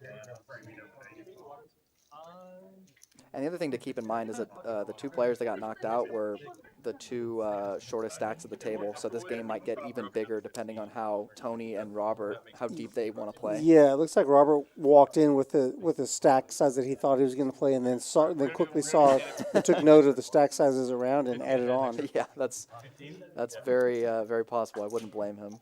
It's not really a game that you want to be playing 500 or 600 deep at. And not every 1-2 game plays this crazy. This one's definitely a little crazier for the stream, but yeah, it looks like that's at least 4,000. Yeah. Looks like he's repping the Marines. Mark and Tony. Yeah. Hoorah! And he's gonna. I'm curious to see how much he has. I think they're getting the count for the stream right now, for the exact amount to put on the graphic. But it's not a small amount for sure. And there's probably gonna be close to what, $40,000 on this table. It looks like 5,000 in front of Robert. Yeah, it might be. It's something like that, because that stack of blacks on the right is at least 2,000. Yeah. So this game is going to get insanely deep here. Robert has 65.75. Okay. So I think he did match Ant-Man's stack then. I think he bought in for the maximum or close to it. Yep. Because Ant-Man is somewhere in that neighborhood with his stack. And no straddle on this hand. We just got a raise to 20 from Eric with the Queen 7 and a few calls. And Holly also going to elect to just call with the Ace-Jack. She's been taking generally, I would say, some lower variance lines pre-flop, not going for squeezes, which is probably partially a factor of her being shorter than the rest of the players at the table right now. We got top pair with a good kicker for Holly and middle pair for Eric and bottom pair for Jacob. Yeah, I wouldn't be surprised to see it just check all the way through here. Eric is also going to have a backdoor spade draw here as well. But yeah, checks through. Nobody elects to bet it. Jacob picks up a gut shot, but gut shot for Jacob. And also a gut shot for Robert the higher end of the straight. Yeah. Holly elects to jam here. and just takes it down. I think she That'll wanted to take it look. down. I think she wanted to look like she picked up a club draw or something with that jam, and hoped to get called a little bit lighter. Yeah, she had the ace of clubs in her hand. Yeah, which I've definitely done that before and gotten called light, but yeah, nobody really has a hand to call with. Because again, when she jams that much, I don't even know that, you know, is ace 10 really folding there? Is ace 8 really folding there? I'm not too sure that they are. I had them backdoors on the turn. Yeah, we can see Ant-Man and Robert at the top. So Robert did match Ant-Man's stack when he bought in, it looks like. And you see Hurricane Holly down at the bottom with $600. The guys at the top have 10 times her stack. Yeah, it makes for a really I mean, interesting dynamic. it does. It does. There is a strategy for playing with each of those stack sizes. Yeah, it almost feels like you would want to study tournament spots for that, where the difference in chip stacks is more common. Yeah, that is kind of what it's like. It's definitely like playing more of a tournament style where you're trying to figure out what spots you can. Because especially with the stratos, then it really becomes like a tournament because you're trying to take down blinds before people can take them down before you. You know, you're trying to steal pots before they go to the flop. So it's pretty interesting. Yes. And Eric we see Trey go ahead and raise up the queen jack suited. Eric gonna make a 3-bet with the ace deuce of clubs. Holly with the pocket nines. Holly with nines could make a play at this. Yeah, I was gonna say I expect to see all the money go in here, and this will There she probably goes. get through. I don't know that Eric will call for another 400 with his ace deuce, which is honestly perfect for Holly. If she can get this through, she'll, like I said, she'll pick up about $300 in dead money, depending on if anyone decides to call. Eric might decide he has enough equity. Yeah, she's in better shape against Eric than against Trey. Yeah, Eric with only one overcard right here. With his hand, she's happy to see Trey go. And if Eric calls, well, so be it. She'll take it. Yeah, Eric might be getting too good of a price to fold here, even if he thinks that some of the time he'll be dominated. Well, it's almost 400, so 2-1. I don't know. That's tough. Yeah, I think when he calls, the pot will be like 1350 or so. In actuality, he will get in the right price. Yeah, I think he is getting the right price.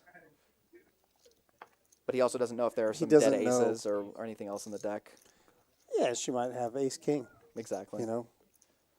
But, yeah, it's a pretty tough decision. I think he knows that Holly has a good hand. It's tough to know exactly how good. But honestly, her having aces or curious. kings is, yeah, he's too curious. Curiosity got the best of him. But kind of her having pocket threes is not that different than her having pocket kings for his exact hand. So it kind of makes sense for him to just put it in there. Safe Good flop for pocket nines. Queen Jack would have made the best I was hand. just going to say that. Oh, Just kidding. that's going to be good. And that's a club. Oh, he's got 2 clubs. There's a lot of folded Don't clubs. do but it, Matt. Bring it home. Whew. $15. And pocket nines live to see another day. Nice pickup from Holly, over doubling her stack there. Well played. Good job. Yeah, great choice to jam there. It seems obvious when you're watching to just go all in with the pocket nines there, but when you're the one actually playing, you can get paralyzed from just losing hands in the past and be like, well, maybe I just call here and try to see a good flop and then go with it. But yeah, you really just have to get it Sure. in. I mean, earlier, didn't she run her jacks into aces? Exactly. She definitely did, and you know, that's just it can definitely mess with you and make you not want to make the correct play. But she does end up making the right play there, and is rewarded with a double up. Looks like they only ran it once too. I'm curious whose decision that was, because some people love to only run it once. Yeah. Are you a Max Payne guy, Rudy?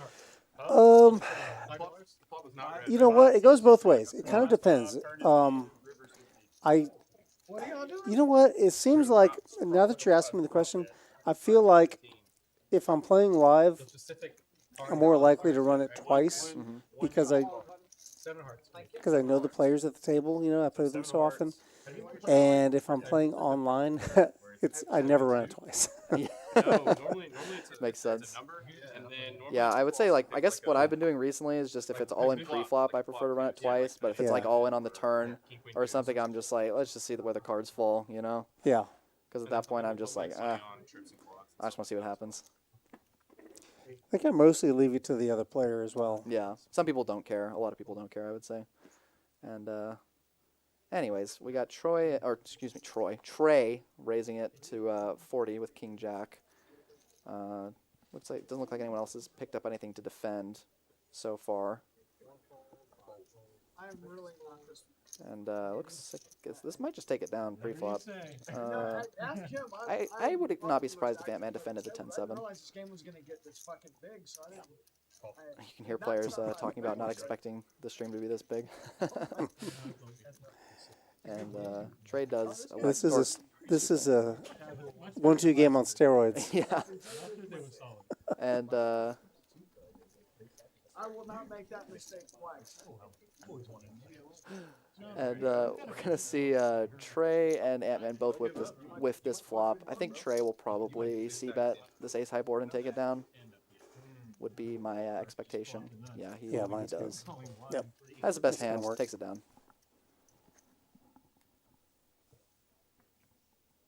Pretty Next pretty red standard flop, spot. I haven't forgotten. It's been a while, right? Has to be entirely red? Yeah. All red. Let's take a look at the see what's going on out in the room. Take a look at tonight's tournament. It was on the all-in account. Looks like we had a total of 113 unique entries, 39 rebuys, and there are 80 people remaining. This is in our $25,000 guaranteed stocking stuffer. Yeah, pretty good turnout for what, 3 days before Christmas? 3 days before Christmas, and it's about 12 degrees outside. That would probably be a bigger factor than anything. It's very cold outside right now. And Jacob going to elect to bump it up to 20 with the Queen 10 of Hearts. Perfectly standard raise. Like how that And Preston going to go ahead and call. Just calls with the Ace Jack. Interesting. I like that he's mixing in some calls with hands as strong as Ace Jack. I think that a lot of players will always go for the aggressive option. And that's a good flop for Queen 10 for sure. And That wasn't even Wilson's fault. yeah, I expect Jacob to bet this a lot. Yep. Oh, he just go out? Top pair, good kicker, Well, they beat rainbow board. like a couple games. And Esteban looks like he's going to raise with his Queen 7. Now, that's not Now he's made for like the Queen 7 of clubs. That's just the Queen of Spades and the 7 of clubs. Oh, wait, I thought there were two clubs on the flop. Never mind, it doesn't even matter. But now he hits 7. Yeah, hits a 7, but he doesn't realize that his queen outs are no good. He has to hit 7 on the river to be good here. And Jacob is just going to let him either bluff if he has a worse hand, or try to keep this pot small if he is beat by, say, King 10 or Ace 10. Yeah, it's short. They shortened it. Now the question is if Esteban is actually going to 3-barrel this, Blend in. which I think when you get to this point, I think you do kind of have to go for all 3 barrels, but it's tough to know what Jacob's calling you with.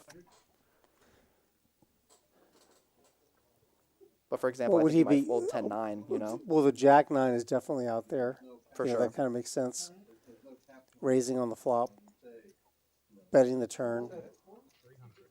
This might work. Yeah, it looks like a $300 bet from Esteban.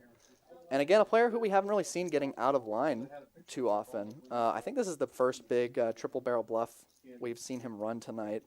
And you're just not feeling great when you have Queen 10 here. Because you're not beating any of his actual value hands. Like he could have pocket deuces. He could have 10-8 suited, I think would play like this. He could have Ace 10, King 10 maybe might even go for this bet. There's just a lot of value hands that are better than your Queen 10. So you're pretty much just bluff catching at this point with the Queen 10. For sure. Yep. So you have to ask yourself if if you think Esteban is bluffing in this spot. Especially because a lot of his bluffs on the flop, like Jack 9, which would be a hand that he would bluff Yeah, the flop with, gets there. Okay, that Jack 9 is just screaming at you right now.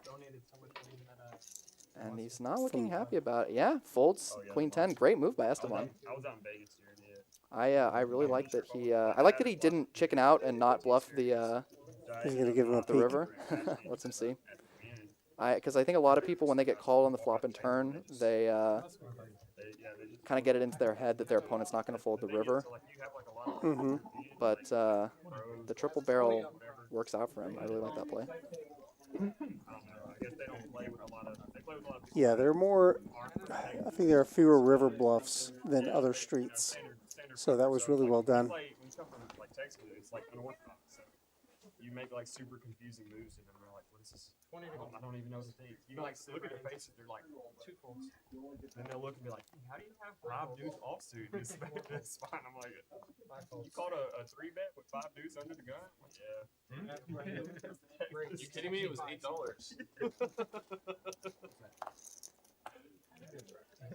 Preston's on the button with 10-8 offsuit. He's going to We're looking for a red raise flop. to 65. We don't care what suit. I was at the Bellagio my last time there, and I was playing the the guy was And like, Eric makes the call from the straddle with queen deuce suited. red flop. So we'll go heads up to the flop. Like, I was like the second.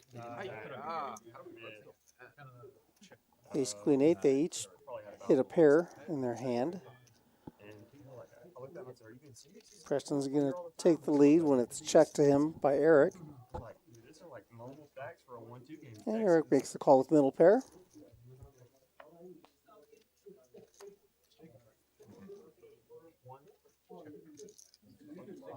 And the guy was like, "I think I'm gonna file." It's a really good card for Eric.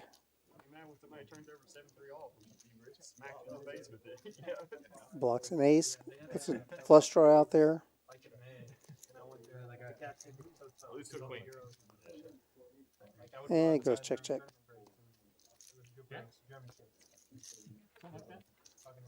Eric didn't like his kicker. So he's happy to take it down. King Agord, what's up, buddy?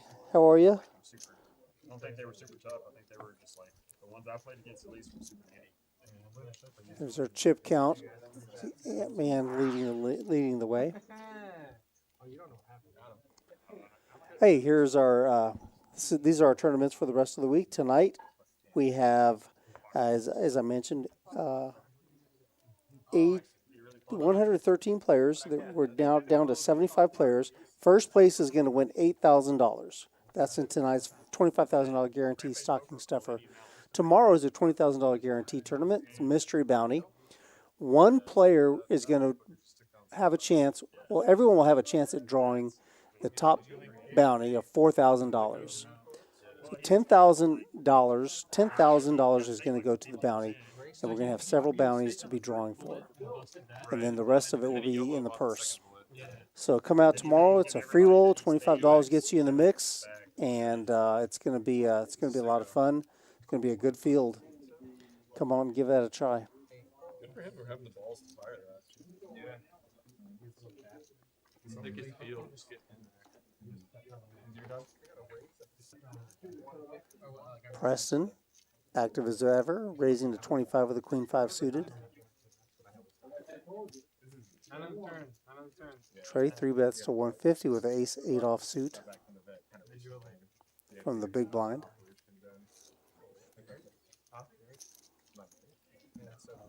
And Robert in seat 8 is kind of wondering if he's ever going to get an opportunity to mix it up with these guys with all the 3-betting and 4-betting that's going on. Yeah, and we see a bottom pair for Trey and gut shot and backdoor flush draw for Ant-Man here.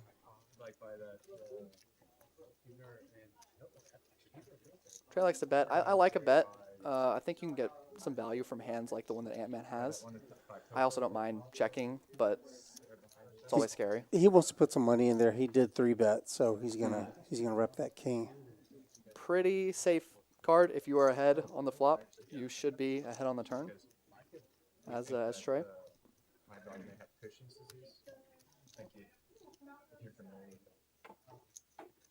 Yeah, looks like he's deciding what he wants to do.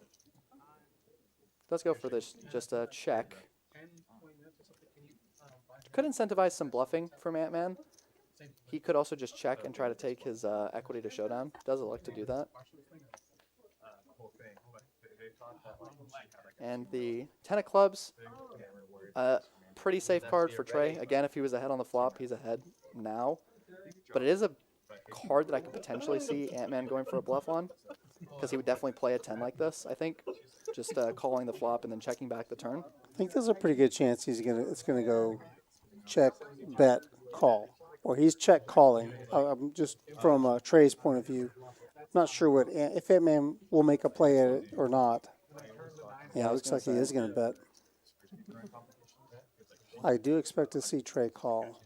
It looks like that's only 130, very small sizing. Maybe he wants it to look more like value, but I think you have to go a little bigger there if you want to get too good a price.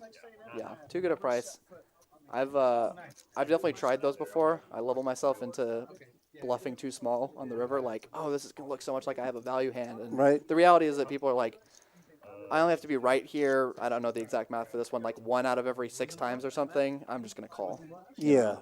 There's enough draws, like nothing, no hand really improved except a 10, and obviously some kings that he was already behind on the flop, but there's just no scare cards. I do think it's a decent card to bluff for Ant-Man because he is gonna have a lot of 10s, but I just think you have to go a little bit bigger maybe to get it through, especially if you're putting Trey on a different king. bet size might have worked. Right, it might probably have. With his exact holding, it might have worked.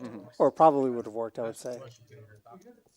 Yeah, if you're just trying to get an 8 to fold, you can definitely go on the smaller sides. But if you're actually trying to get a king, but if he had a king fold, there, it's going to be it'll be an uphill battle. But I think with the right bet sizing, I think he could probably pull it off. Yeah, it's very possible. Looks like we're going to have a nice little straddle on this hand. Looks like a $20 straddle. But yeah, I do like the choice to bluff that river, though. I think when you get to the river with 9 high in that spot, after your opponent shows some weakness by checking the turn and checking the river, I think it's a pretty mandatory bluff spot, probably. We're looking for a red flop. You could bomb the interview. Can you help us out? I'm gonna try. Who needs it? We all do. We all need it. Especially if it has a jack of hearts. Yeah, so in this hand, the $20 straddle is going to be We all on. want those unicorns. Somebody really picking up anything in early position to rock with. Oh yeah, we won on the Let's see if Ant-Man gets involved with the Jack 9. You gotta just start cooling up to argue that one. Yeah, get him ready. Ant-Man thinks he can do something with those cards. Let's see what he can pull off. It creates a good night. Yeah, decides to just call. I've watched All right, and it looks like we've got another raid from Oyay88. Thank you so much for the raid. We really appreciate it. If you're here with Oyay88, welcome to the stream. We're here in Rounders in San Antonio, Texas. Thank you so much for stopping by on the stream. We really appreciate it.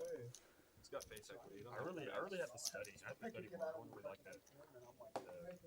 Big blind. And speaking of, you might have come here at a good time because the 7 deuce game is on, and Esteban has 7 deuce in the $20 straddle. Now Eric already raised his queen 10 suited to 85. It looks like Esteban pulls out. He decides not to do it. he saw the last time that somebody tried to do that and 3-bet somebody with a 7 deuce, or maybe it was a 4-bet. They ran into aces, so that might still be fresh in his mind. But yeah, I expect to see Ant-Man continue here, and these 2 hands in particular are going to hit a lot of interesting flops. It looks like he did call, where they're going to have a lot of interacting cards. Yeah. But neither player happy with this flop. Yeah, this is terrible. I think that will probably get it done. Yeah.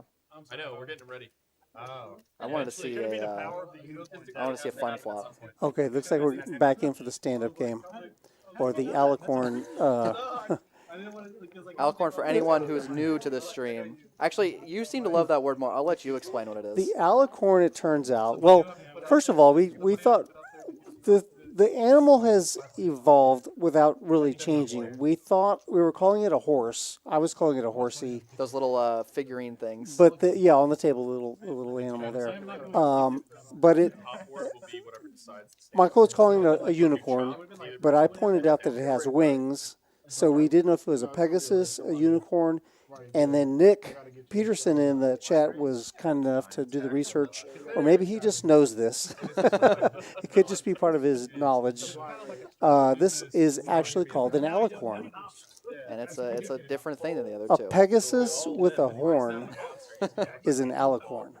And now you know. And now you know. And we're going to see some, looks like Esteban raised to 10 with the 3 deuce under the gun. That might have also, he might have been straddled, because he would have been in the $10 straddle, I'm not sure. But I just want to finish the thought on this. You don't get this kind of stuff on every poker stream, you know? That's true. This is good stuff. There's, I don't know that I've ever gotten mythological creature education from any other poker stream, to be honest. Mythological creature for 500, Alex. So if any of you go on Jeopardy, now you know. And yeah, it looks like just going to thin the field from Ant-Man's 3-bet with the ace-jack. We've got, well, thins the field by 1. And, yeah, with all the jacks out there, it was a bit unlikely anyone was going to hit a jack. It looks King 8-6 Rainbow is going to hit Trey.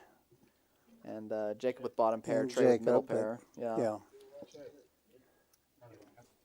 Yeah, I would be surprised if Trey chooses to bet here, but he might feel like his hand is strong enough to bet for some protection when everybody checks to him.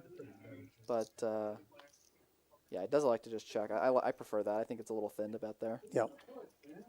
And I would not be surprised if we see it check all the way through again, but it looks like Jacob going to go ahead and lead out with his bottom pair for $80. And Ant-Man with ace high on this particular board, I wouldn't be surprised to see him float. I would also not be surprised to see him fold, as, you know, you look at it, Jacob did just bet into 3 people. He led out into the field after checking the flop, which a lot of the time is going to be a very strong hand. Looks like he's actually electing for a raise here. Interesting. That is interesting. What I want to know is what Trey's going to do. I think he just lets it go, yeah. When you're facing this action, it's hard to imagine that you're, wow, and he's going to just call that.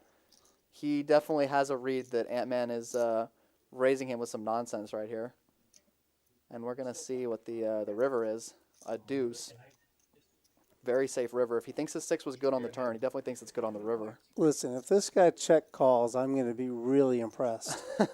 We'll see if it happens. I mean, there could be some 4-5. I mean, you have 6-4, so you're obviously blocking some of the 4-5 combos. There could be some 4-5 that Ant-Man would do this with.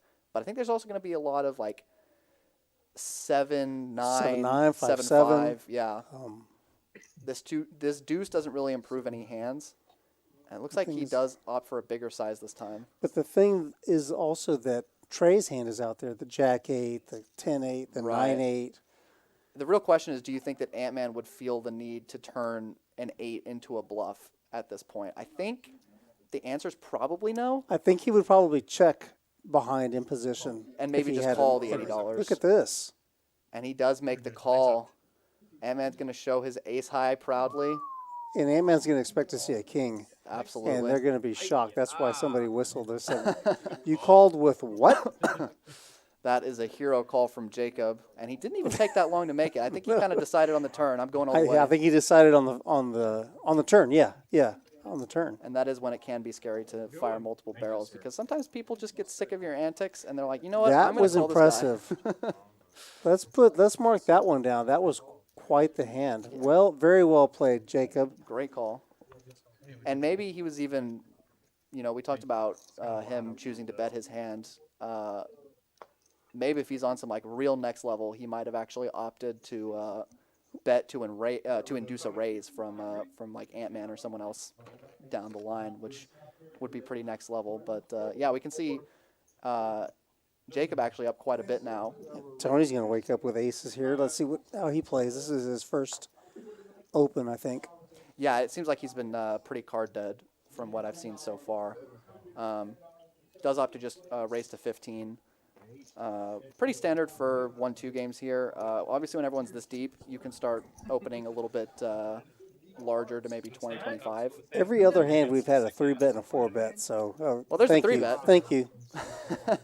Is that with And the... just right on cue, Eric does that with the 8-7 suited. They only got a card, got a C, got a top.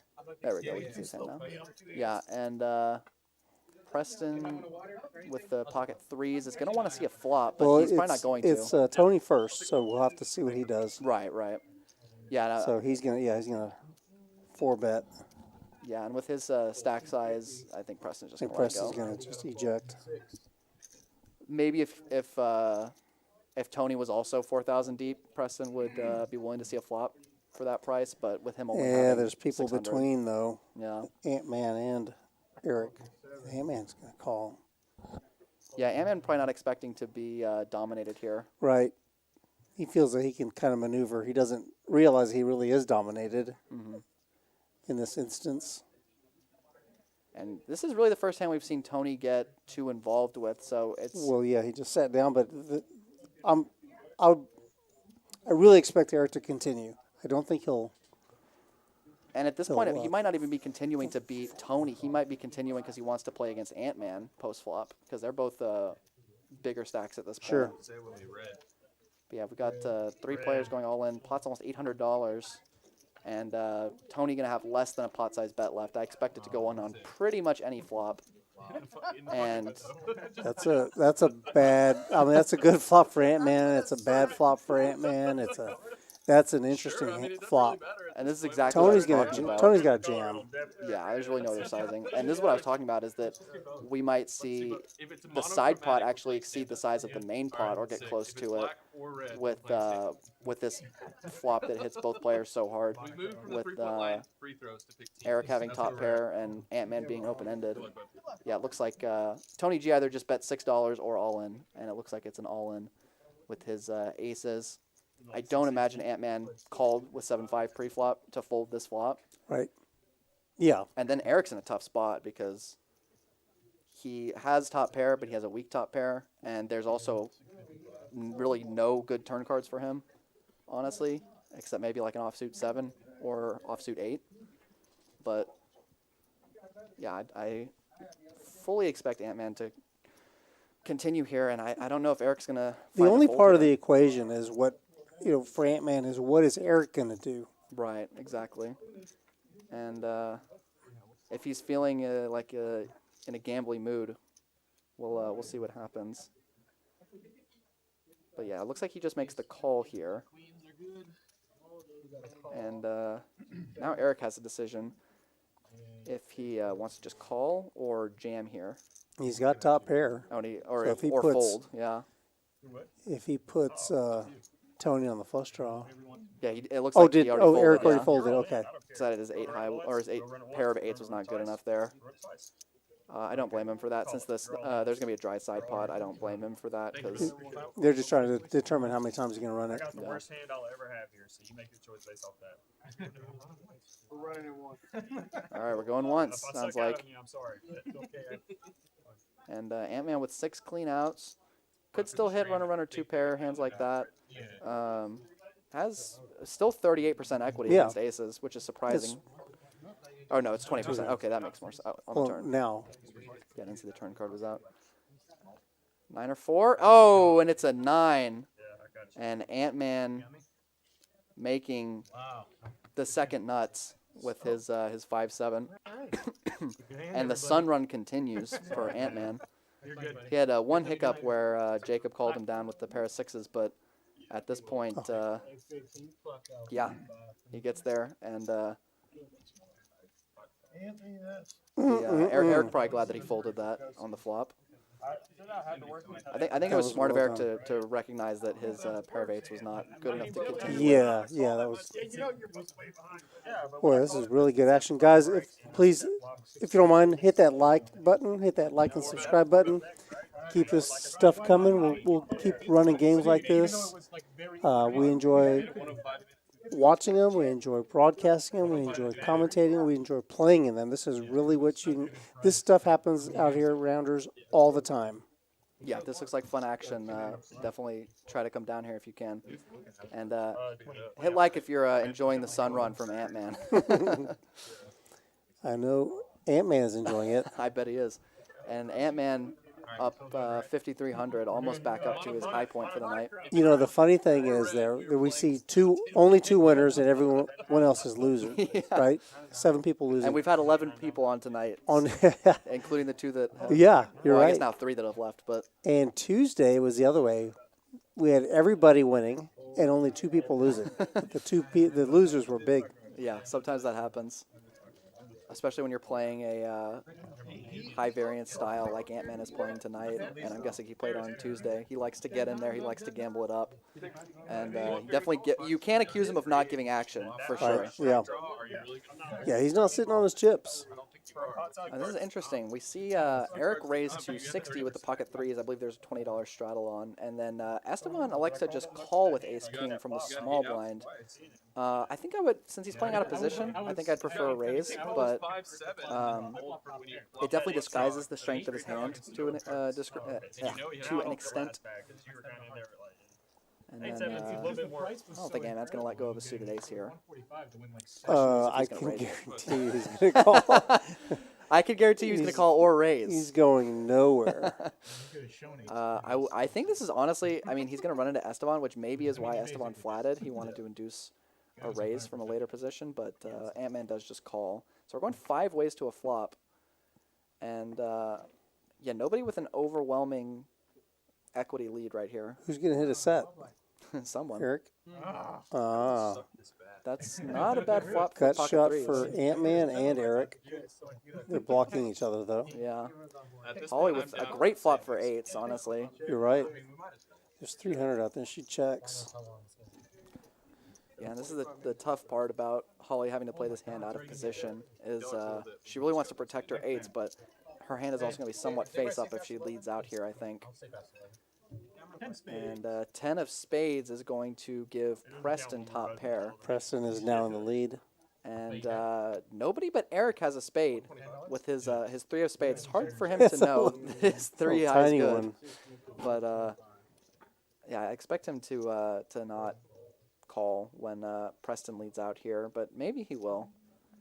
He might think that Preston is doing this with, like, just the naked ace or king of spades type hands. There's a lot that he can have here that he's still ahead of. Looks like he does elect to just call. I would almost prefer a raise maybe, but maybe he thinks that his hand is good enough to just continue with a call. And the queen of clubs is not going to really impact the board. Preston just going to check, Eric checks back, and Preston's going to take down that pot. Yeah, nice turn card for Preston. Nice of him to go for a little bit of value on a board like that after it checks through. I think a lot of players will see the 10 and just be like, okay, good, I got my showdown value. I can just check it down to the river. But he did get some value from Eric that he would have missed out on otherwise. So good awareness there. Yeah, that's a good point. No, she's moving. The day after Christmas, she's moving here.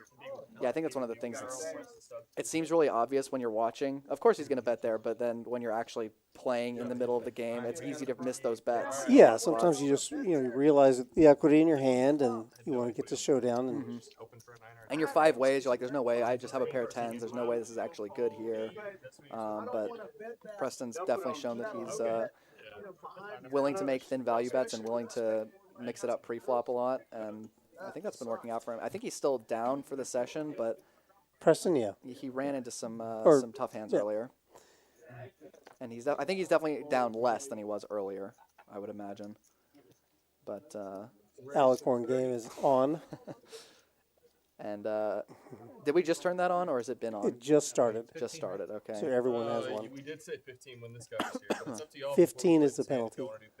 And so 15, and you lose it from 9 people. That's what, 135, something like that. If you lose the right. game.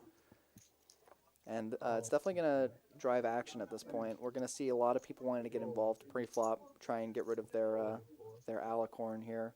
It looks like we're just going to have a... Got 2 ace-8s in the field. yeah. One of them is suited. Yeah, and Ant-Man, Alexa just call. We've actually got some strong hands here. Ace-8 suited, Queen-10, King-10 suited, 8-6. A lot of people holding each other's outs. We'll see what the flop comes out. And Good flop for Trey. He's open-ended. good flop for Preston with a gut shot and backdoor flush draw as well. I expect maybe a bet here from Trey. Yeah, he's got a good hand. He wants to take it down on the flop. People aren't gonna have too strong of hands on this board generally. Eric lets go of his bottom pair, which was actually somehow winning on the flop. And I think Preston, we're probably going to see him continue in some form or fashion. Mm-hmm. Yeah. I wouldn't be surprised to see a raise out of him with I this like Trey's particular. bet. Yeah, I like his bet too. I like trying to take it out. Yeah, I was going to say, I wouldn't be surprised to see a raise out of Preston. I think he thinks his hand is a little too weak to just call here because, you know, he doesn't want to just try to hit a queen. You know? Yeah. It's a lot to ask And, of the dealer. Yeah. And this is definitely going to put... Unless you say please. Pretty please. This is definitely going to put Trey in a tough spot with a lot of hands. I think including Queen 10. I don't think Queen 10 is thrilled about calling this raise. You're obviously drawing to the nuts, but on a brick turn like the 4 of clubs, for That's a example, brick. when you are facing continued aggression, which actually in this case Preston does have the best hand, which he probably doesn't realize, but he does. Boom. 475 is the bet. Yeah, Trey. Continuing to put the pressure on Trey. Trey, I don't know if he's getting quite the right price to call here with his Queen 10. I think if he wants to continue, he's probably going to want to raise.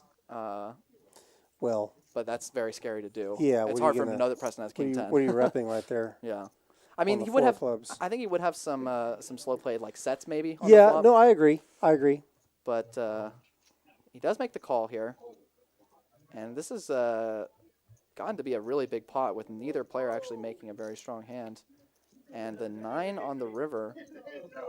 Will Preston barrel it off here? We'll see.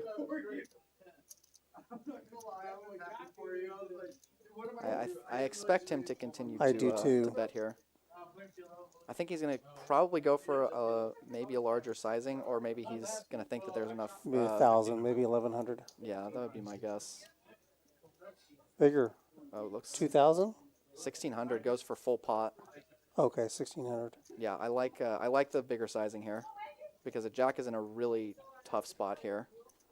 And Trey has queen high. Yeah. If Trey's actually, I was gonna say if Trey's actually considering jamming as a bluff here, that's a sicko play. But he's bluffing with the best hand. Yeah. Shows it proudly. It was a good bluff, Preston. Happy. You just he's thinking maybe. The best hand. Yeah, he's thinking maybe he folded out like Jack 10 or something. Yeah. But he had the best hand. Yeah, great play. Sonny, hey, what's up, Sonny? I see you in the chat. What's up, bud? Thanks for stopping in. You were gonna say, Michael? I was just gonna say it's funny when you show your ace or king high bluff, and the other person's like, "Yep, that was good." You feel like a genius for barreling it off, and then you had the best hand the whole time. Concept RS. Look at this donkey up all the money. That's a funny comment. He said, "I wonder what Holly's listening to in her headphones." This was a rock you like a hurricane. Probably. This was a question that came up on the tournament final table stream. I forget who it was. I think it was Matthew who got ended up getting second place. Had the big headphones on, and that became a topic of discussion in the chat, asking what he was listening to. I don't think we came to any solid conclusions, but I guess that's a new staple of the Rounders live chat, trying to deduce what people are listening to. And looks like we're gonna have Trey bump it up with ace 9. He seems to like the ace 9 off. That was the hand that he 4-bet off earlier, right? Yeah, and he ended up winning a pretty nice pot. It did turn into a big pot. And He's dominated by Eric right here with the ace-10 of diamonds. Yeah, chooses to 3-bet it. And, yeah, I think, Yeah, he Trey does just fold. lets it go. So he's going to get rid of his Alicorn. So now he and Preston are both safe. Does not elect to 4-bet it again this time. It would have been pretty funny if he did it twice. But, oh yeah, we can see the preflop raise percent. Eric and Preston both at the top of the list. Not surprised to see that. Yeah, you can see something interesting is that Ant-Man is only at 10%. He tends to play a little more passive preflop, but go crazy once the flop comes out. Yeah. Equity hands. He's definitely playing a lot of pots. He's definitely putting money in the pot, but he's just not. 3 He's and just 4 kind of betting. playing in position. He's just kind of depending on reading the board, Yeah, for doing sure. a lot of post flop play. Yeah, and speaking of pre-flop raising, we've got Jacob with the pocket kings. I expect to see a raise out of him here, roughly 100% of the time. I like me some kings, roughly 100% of the time. Yeah, that was a funny one. Especially from early position. And it looks like he's going big. Especially with the Alicorn game on. Yeah, for sure. It looks like he's going very big. I think there's only a $20 straddle on. That looked like 150. Yeah, that's a much bigger raise than we've been seeing. We'll see if that sets off any alarm bells for people. They could interpret it on the inverse as... Ant-Man has not thrown his cards in yet. No. I would be surprised if he let go of them for this price. Per usual, he is considering a call. Yeah, I think Jacob might be going for like a reverse tell with the bigger size, trying to make it look like he's just trying to win the Alicorn game and take it down. Yeah, maybe with sixes or which can sometimes work. fives, something like that. The only problem is that you do set off alarm bells when you raise to a much different size than normal. Look at this. Yeah, ace-jack for Eric. An even better ace, which is good for Jacob's hand. Yeah, Jacob loving to be up against 2 aces here. Eric definitely, I don't think he's going to fold this. I think he's kind of deciding between a raise and a flat here. And I think Jacob would love a raise here. Jacob would love a raise. And take it down pre-flop and still win a sizable pot. Because even with your big pocket pairs, you're never super thrilled about going multi-way to the flop. Yeah, it looks like he did just announce a raise. He's going deep. Oh, that's a big raise, too. Is that like, what, 700? 850, wow. And the snap all in from Jacob. And then... snap eject from Ant-Man. Once or twice. So he called. This is a $4,400 pot, boys and girls. That is a ambitious call from Eric. He called pretty quick, too. He did. I guess he's not scared. Maybe at that point, I guess he'd committed I think he 850 really of thought 2,000. that he was up against 8s or 9s or 7s, something like that. Yeah, it's very possible. I guess the But he's in tough shape. Yeah, the bet size It's maybe 3-1. communicating what he wanted. Yeah. Yeah, once he goes 850, I guess he does have to call off. Jack high gives him a few outs, yeah. Good question of the ace of diamonds was in Ant-Man's hand. And we're going to see the river. Jack on the river. Oh, that's one board. We're running it twice. Oh, my goodness. But that's a disaster because there's still 3 aces left in the deck. Or 2 aces, excuse me. Pretty safe board for kings. Yeah. Just has to fade the 2 aces on the river here. Probably going to be a chop, but we'll see. Eric paying out. Oh. Still hits a jack. How many jacks are in there? Ant-Man would have had the flush on the second Jacob board. punches him in the arm. And, that was a brutal river on that first run out. Like, damn you. They both chop up Ant-Man's money there. Always rough when you can't scoop with kings in that spot. Great hand. Travis Snell question, what city is this stream based out of? We are in San Antonio, Texas. Rounders Card Club. Definitely the biggest card room in San Antonio and the best. If you're ever in town, you should definitely swing by. Yep. And as noted in the chat, we've got $30,000 on the table. In a 1-2 game. 1-2. You gotta love it. Come on, guys. Smash that like button, please. Smash that like button. If you guys are used to playing in Vegas, $200 cap 1-2 games. Come play at Rounders. Have some fun. See some $4,000 pots at 1-2.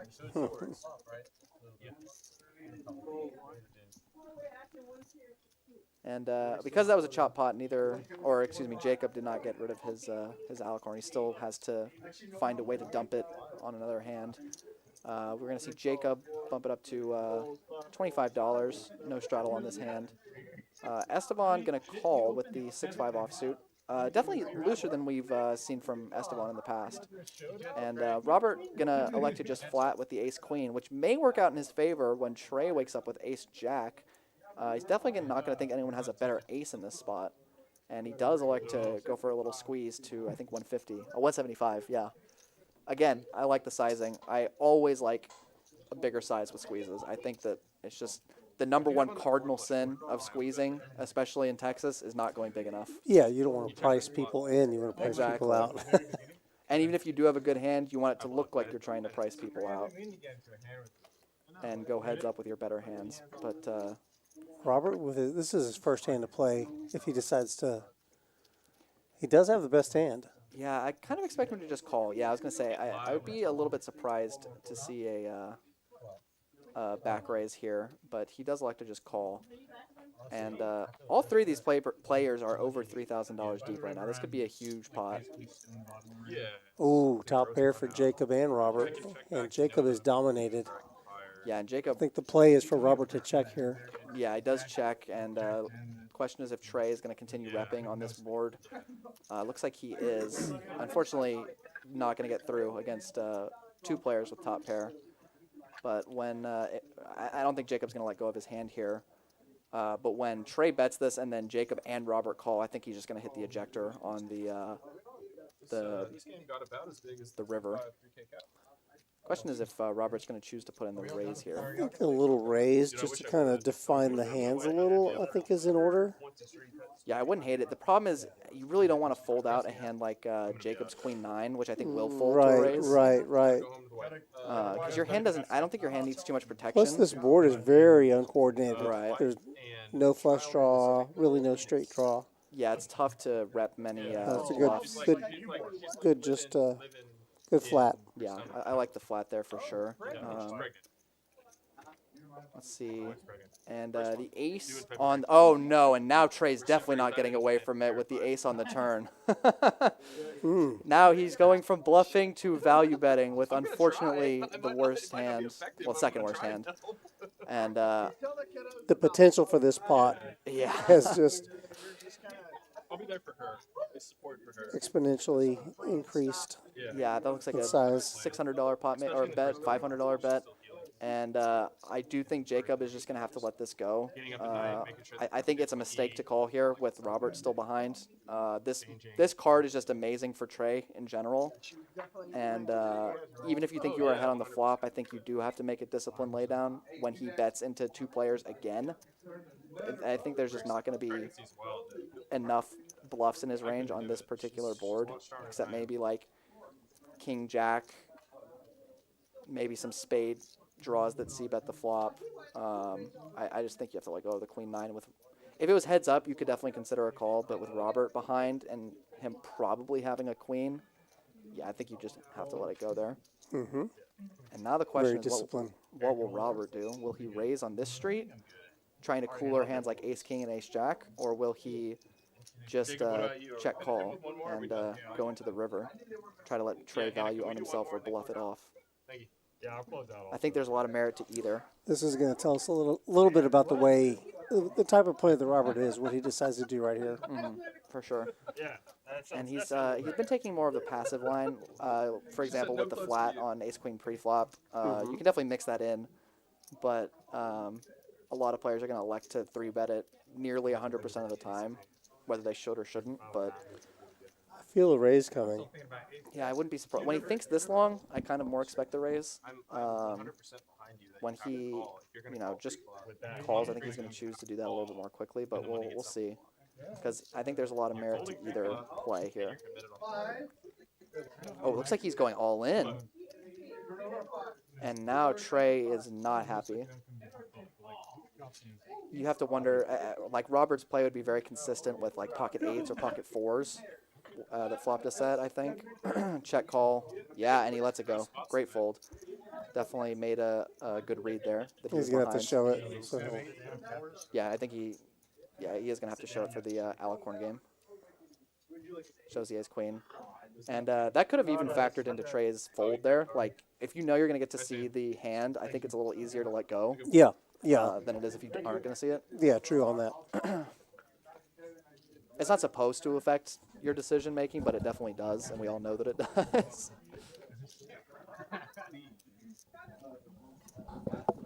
Your left. Three of us. And yeah, nice, Wowee. nice pot, nice pot to Oh, I stack. didn't see him. I didn't see it. It's on the screen. I'm the one who's had all the outcomes. Yeah, I don't. Trey's really lucky he didn't have ace king. Yeah, he is. I don't think he's getting away from ace king there. Hey, we've got some information to pass along. It appears that we do have an answer to the question, what is Holly listening to on her headphones? Turns out it's Rammstein. Oh, She's listening to Rammstein. well, there you go. So there we go.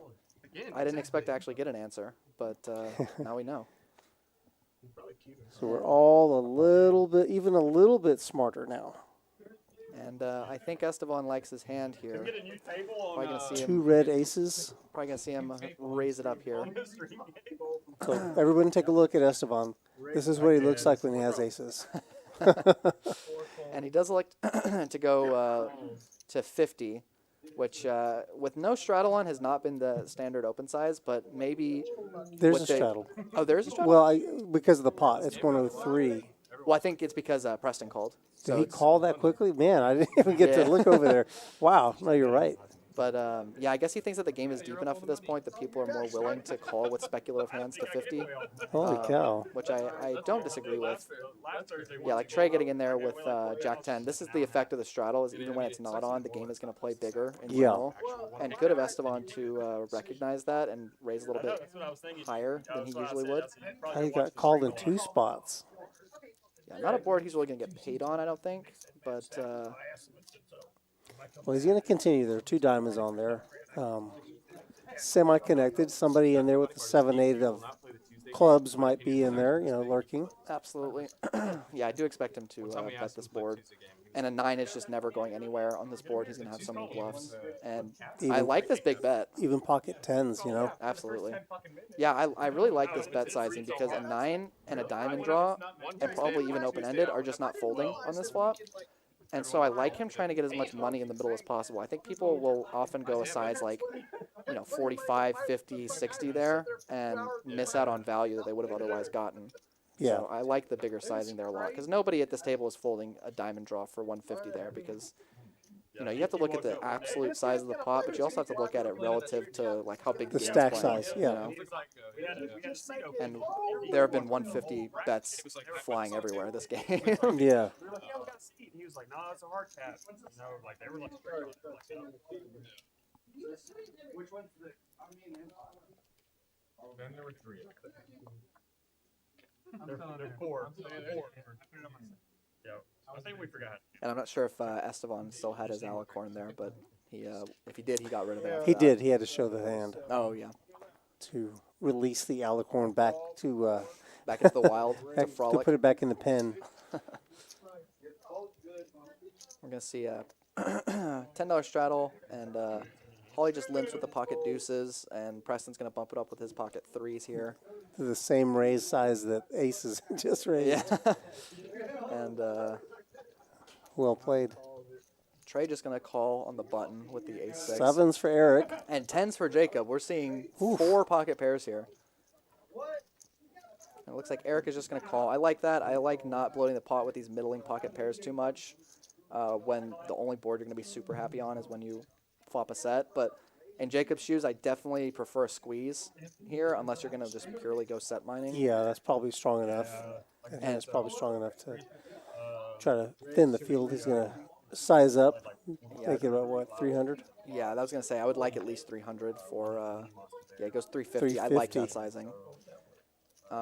Because, again, I think people will go like 150 to 200 there a lot of the time and just not get it done. And, yeah, Preston's going to – I guess he thinks that he and Jacob are both deep enough to go set mining. Preston's going nowhere. And wow, did Eric actually let go of the pocket sevens? He did. Wow. Yeah, it's a disciplined fold. You have to imagine you're behind at least one other player when Preston calls. And pretty safe flop for tens, Yeah, honestly. Jack 5-6, only one overcard. There's a rainbow flop. Yeah, obviously behind some hands like Ace Jack that would definitely play this way. Queen Jack. You block a lot. With having pocket jacks here is almost better than having like, even though it's very similar to like pocket nines or pocket eights, since there's going to be a lot more hands like Jack 10 in Preston's range compared to, you know, Jack 9 or Jack 8 when he continues here. So you're gonna. Oh, that's a good card for Preston. Yeah, open-ended now. And I do think Jacob's hand is strong enough to keep betting for value. I wouldn't be surprised to see him check, and I wouldn't hate it, but yeah, not surprised to see that. The question is if Preston tries to take it away here against some hands like sevens, eights, nines, and maybe even pocket tens. But Preston checks behind, wants to see if he can realize his equity. Deuce will and get that him gives there. him the straight in a hand where it is impossible for him to have a straight with any hand that makes any sense to Jacob here. Oh man, that is a rough river. I think he's gonna check and then call any bet here. I don't think he's checking to fold most likely, but we'll see.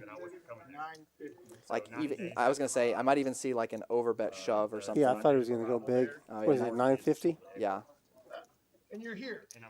I was gonna say I wouldn't be shocked if Preston even overbet jammed that for 2.4K or whatever. Yeah, he does call. I expected a larger bet than that. Yeah, might expect to get too many folds from a jack if he goes bigger, because especially with 7-8 being an obvious 7-8 draw. is right there on the turn. He's already dead. Yeah, which Preston would definitely call pre-flop with. I think he'd play it very similarly to the way he just played his pocket threes. But yeah, I don't know. Did Preston already win his get rid of his Alicorn? Because if not, he's gonna have to show. I couldn't tell. I think he might have already gotten rid of it. But Well, he got called. Oh, I guess that's true. Yeah, I'm dumb. Why'd you bring me straws? He did get called. That's how poker works. You're right. Yeah. Did you drink this or no? I didn't get straws all night. And Preston in the green now after that hand. We actually have 4 players in the green now. We got Robert with the ace-queen hand putting him up there. Ant-Man with the every hand of the night putting him up $5,000. Preston claws his way from being behind. And you can actually see Preston's in for $6,000 in this game right now. So this 1-2 is playing huge. Bought in for 6,000, I should say. And he's still stacking. Yeah, that was a big pot. And Preston can't even finish stacking his chips before he picks up pocket kings. And we'll see if he opts for a bigger raise. He goes back to the more standard raise with no straddle on. It looks like 15. Almost, I would say, suspiciously small. Maybe it was because he was just stacking his chips, but if I was the other players and I saw the raise to 15 after how big the other raises have been. Yeah, he's just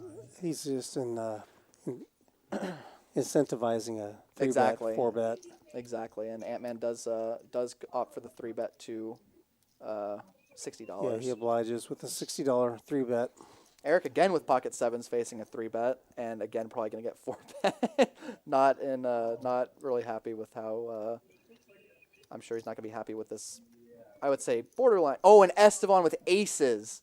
Oh, there's going to be a lot of money going in here. Wait a minute. What's Jacob doing? He's got 8-5 suited.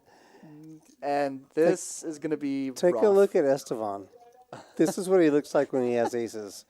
You can run. You can have Fortunately two for us- monitors. You can have both up at the same time. Try to glean what you can from it. Ooh, man, this is going to be rough for He just got back into the green, and now he's running aces into kings. This is going to be rough for either player. Yeah, it looks like he's going to not get cute. 4-bet. I like that he's not getting 350. cute. And now I expect to see the 5-bet from Preston almost every time here. I don't think there's too much merit to just flatting here when so many players can come along behind you. I really prefer a 5-bet. Obviously, you shouldn't 5-bet if you're into aces. But Preston's stack is up to $7,100. He excuse me. he had, what did he make it? 900? Yeah, Okay. that's a pretty standard Yep. size. And Ant-Man, I think, is going to let go of his ace-10 here. He's only in for 60 right now, and even if you think Preston's an aggressive player, 5-bet is usually a pretty strong hand. Yeah, well, not only that, he's got people behind him. Yeah, he does. If anyone was trapping, like if Eric was trapping or something, he's definitely, or Jacob. Neither of them are trapping. But, yeah. I do expect Ant-Man to let this go, but we'll see. Because this is pretty much never a bluff from either Preston or Esteban. At least one of them has Ant-Man in terrible shape. Does make the correct fold. I expect Eric to snap fold, yeah, and Jacob not going to be in there with the 8-5 suited.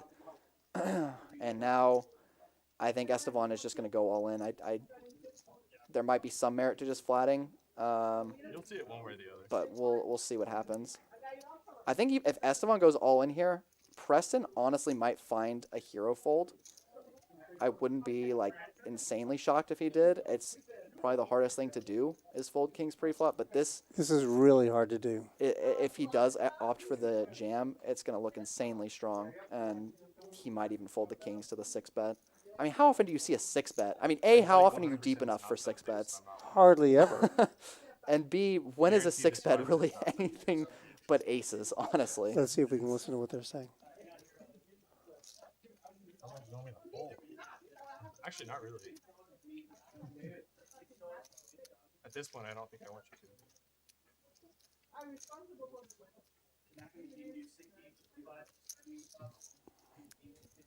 Esteban asking him some questions. Preston, I think he said, I don't think I want you to call.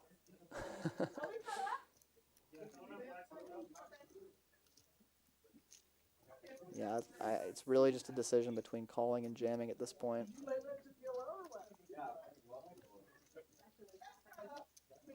Which it is actually a tough. I know this is like, this might look like a fake tank, but it actually is a tough decision.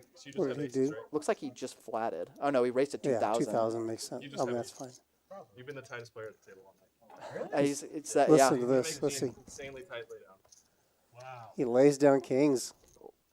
Makes the fold pre-flop. And he shows the aces. Wow. What a pal. Oh, what he had to, right? Or did he have the... I think he'd already won the game, but... I think you're right, because he had aces a little while ago. Wow, I even said Preston might fold kings here, and he does end up making that fold. That was a very good fold from Preston. It might seem obvious facing a 6-bet.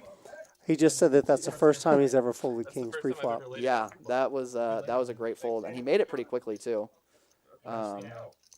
Yeah, there's just there were not too many good options for Esteban there, honestly. I don't think. That was pretty wild. But that was definitely him losing the minimum. So I literally am beat. I just did not see a king on the flop. I just did not want to see a king. Yeah, I just did not want to see. You flat, you get it all. And then the king on the flop. You don't know how you're afraid of 2 kings. Until the flop is king high.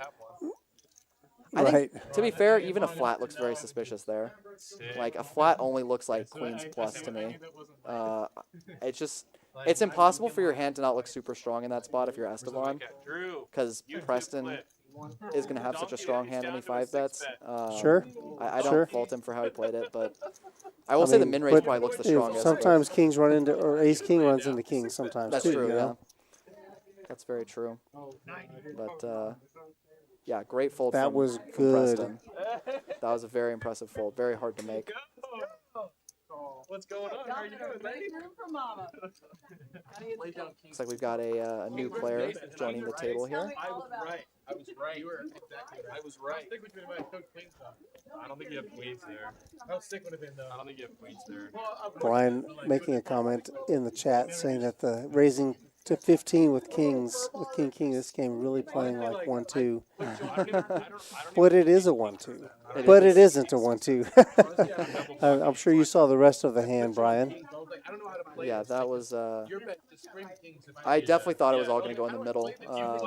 Kudos to Preston for losing the minimum there. He makes it 9.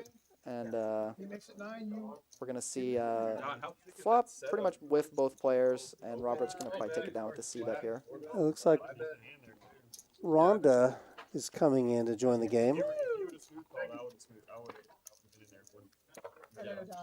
And I've never played with Rhonda. Does she give action? How does she usually play? Rhonda is capable of playing pretty high stakes. Yep, she'll get in there and mix it up with the 5-10, 10-20, 25-50. Doesn't matter. She's very comfortable playing high stakes. Yeah, like But 1-2. that doesn't answer your question though. Your question is, does she give action? She's a pretty solid player, but again, she's not afraid to put money in the pot. Yeah, well, you kind of have to be comfortable putting money in the pot in this particular 1-2 game. I think. Well, she'll match the stack. I mean, I don't know what she bought in for, but I wouldn't be surprised if she has $10,000 in front of her and they made her take some off. Yeah, it's probably going to be Ant-Man or Robert. Or we're hearing that she bought in for $5,000 from the producer. So yeah, we're going to have another huge stack at the table here. Is that the producer? I thought that was the Wizard of Oz. I'll let you know if we hear anything about going up to the palace. Yeah, there we are. There she is, Rhonda, buying it for $5,000. How strong is it that she's coming in late? She's not going to lose the stand-up. Ladies and gentlemen of the stream, I'd like to welcome myself. Hell yeah, welcome Rhonda. Biggest 1-2 game running in San Antonio. You know what? I'm not even going to On a delay, but welcome. No, you're big blind. Oh, okay. What did he say? 6. I'm messing with him. No, 7. On stick. I looked down at Kings and the table started lifting up. Come on, man. Trey's going to raise it up with a king-queen offsuit. It's 30 to go. It's so thick when I get six bet. I have to fold. And Jacob looks like he's going to call with the Jack-9, try to play in position a little bit. By the way, Michael, let me just interrupt you. Let's point out that Rhonda just sat down after the Alicorn game has already started, and she was given an Alicorn game, so she joined it, and she hasn't had the benefit of playing as many hands as the rest of the people. She is not afraid. I respect the lack of fear. And we're going to go to a flop. Pretty good for pocket 9s, honestly. Yeah. About as good as you're going to get. And we'll see if Trey decides to c-bet this board. It's a pretty good board for him to c-bet. He's not going to have a 6 very often, but he is going to have all the over pairs, including like 7s, 8s, 9s that are going to want some protection. And his ace highs also are going to be good a lot of the time, or even in this case his king highs. But we know that Preston has pocket 9s. He's not going to let that go yet. And we're going to go to... Oh, did Jacob also get in there with the Jack-9? Jacob is still there, yeah. Interesting. 10 of diamonds. Obviously, it's a card over Preston's pair, but I don't think it's a card that he's going to be too afraid of very often. And Jacob calling with the Jack-9 is pretty ambitious on this board. I think he was just trying to hit a pair on the turn. But, yeah, checks around on the turn. And let's see this river. And it's an ace of clubs. I think that Trey is going to use this card to bluff quite often. And the question is how big he's going to, if he does decide to bluff, how big is he going to bluff? And looks like he opts for about 150, maybe 175. I like the bigger sizing if you're going to try to bluff off a hand like 7s, 8s, or 9s. Obviously, a 6 is never going to fold, and an ace that somehow gets here is never going to fold. I appreciate it. But I like the sizing. You maybe even go a hair larger, potentially. I don't know that this is going to get through Preston. I think he might call. Hey, that ace is so good for you. You ever have king queen here one time? I think so, too. Did you hear that? Yeah. You have king queen here one time? Preston Put calling him out on his exact exactly hand. the card, the hand he has. One of the only hands that he actually beats, to be fair. Oh! And he does make the call. He tosses in the calling chips. Old fashions to me, I can literally see what you have. Yeah, that was a pretty good call out of what exactly Trey had. To be fair, those are the only hands that are really going to bluff. Like I don't think a 10 is going to bluff the river, and he's losing to any ace or any 6. He could have like jacks through kings. I think should all value bet that river, but that was still a great call out by Preston, and does end up sniffing out the bluff and calling. Although he didn't seem very confident that he had the best hand. My goodness. Much more personable. Well, he didn't think he had the losing hand in call. That's definitely true. There was a good chance that he was winning. Nice call. Preston. A little deeper than that. And, we're gonna see some folds from early position, most likely. No straddle on this hand. 2 10-4 suiteds being folded from early position, and Eric is going to bump it up with the queen jack. And I just dumped 900 Esteban. That's so sick. And Eric already got rid of his alicorn, so we're going to see if any of these other players still have theirs, like Holly and Rhonda, are going to be incentivized to come mix it up here. I was like, I'm thinking of Esteban, this is what Esteban looks like without aces. You've now got a sample size of at least 3 hands to go through. something like that. It looks like Preston giving Rhonda a bit of a sweat here. Top pair for Eric. Yeah, pretty good for flop for Queen Jack. Esteban with his 8-6 may also continue if Eric chooses to bet. Eric gets a little sneaky in checks. But I just like jack, And that does incentivize Esteban to bet. Yeah, Probably expecting to have the best Esteban's hand. going to take a stab at it with a little equity. Yeah, that was if he was checking to try to induce a bluff, it definitely worked. Esteban still has a lot of outs to improve. Still has good equity. But that's a good card for Esteban. yeah, if he wants to keep bluffing, yeah. An interesting. It's a bet. A 10 would be really interesting. It definitely would be. We saw that in the tournament stream. It was top 2 pair on Jack 10-7 versus Jack 5. So one guy had Jack 10 and had Jack 5, and then it ran out 8-9 and they ended up chopping. It was pretty sick. Oh, wow, man. It looks like something's going on. That's I think they're playing some props. And Eric goes for a very thin value bet. I like the little block bet sizing of 25 because you can get called by some worse hands, like Queen 9, 8-6 in this case. Yeah, pretty thin, but I like block betting there. Yeah, that was well played. I think he got about as much as he could get. Yeah, definitely. Against the 8-6. Yeah, I think he definitely got max value there.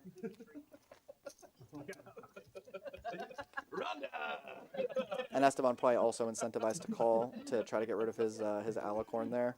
I mean, you're calling 20 to or 25, whatever it was, to potentially not have to pay that, which I think is only 15, but it's still an incentive. It's kind of funny that some of these pots are $4,000 and they're fretting over not wanting to pay the 15 to everyone else. But I get how it is. It's competition. It is. And Trey gonna bump it up with a suited gapper. I believe he made it 20, if I'm not mistaken. Yeah, $20. Jacob's in there with a king 8. You wanted to call it nice, but then you couldn't quite bring yourself to. Oh, it looks like maybe he. Oh no, he did call. Okay. And Ant-Man, I don't think he's gonna let go of an ace for this price. He actually has the best hand. He's actually got Trey dominated. He does. Unfortunate for Trey, you're not expecting to be dominated with a hand like 7-5 suited, even 3 ways. But you're not really calling to try to hit a 7 anyways. You're trying to hit 2 pair or straight or any board that doesn't look like that.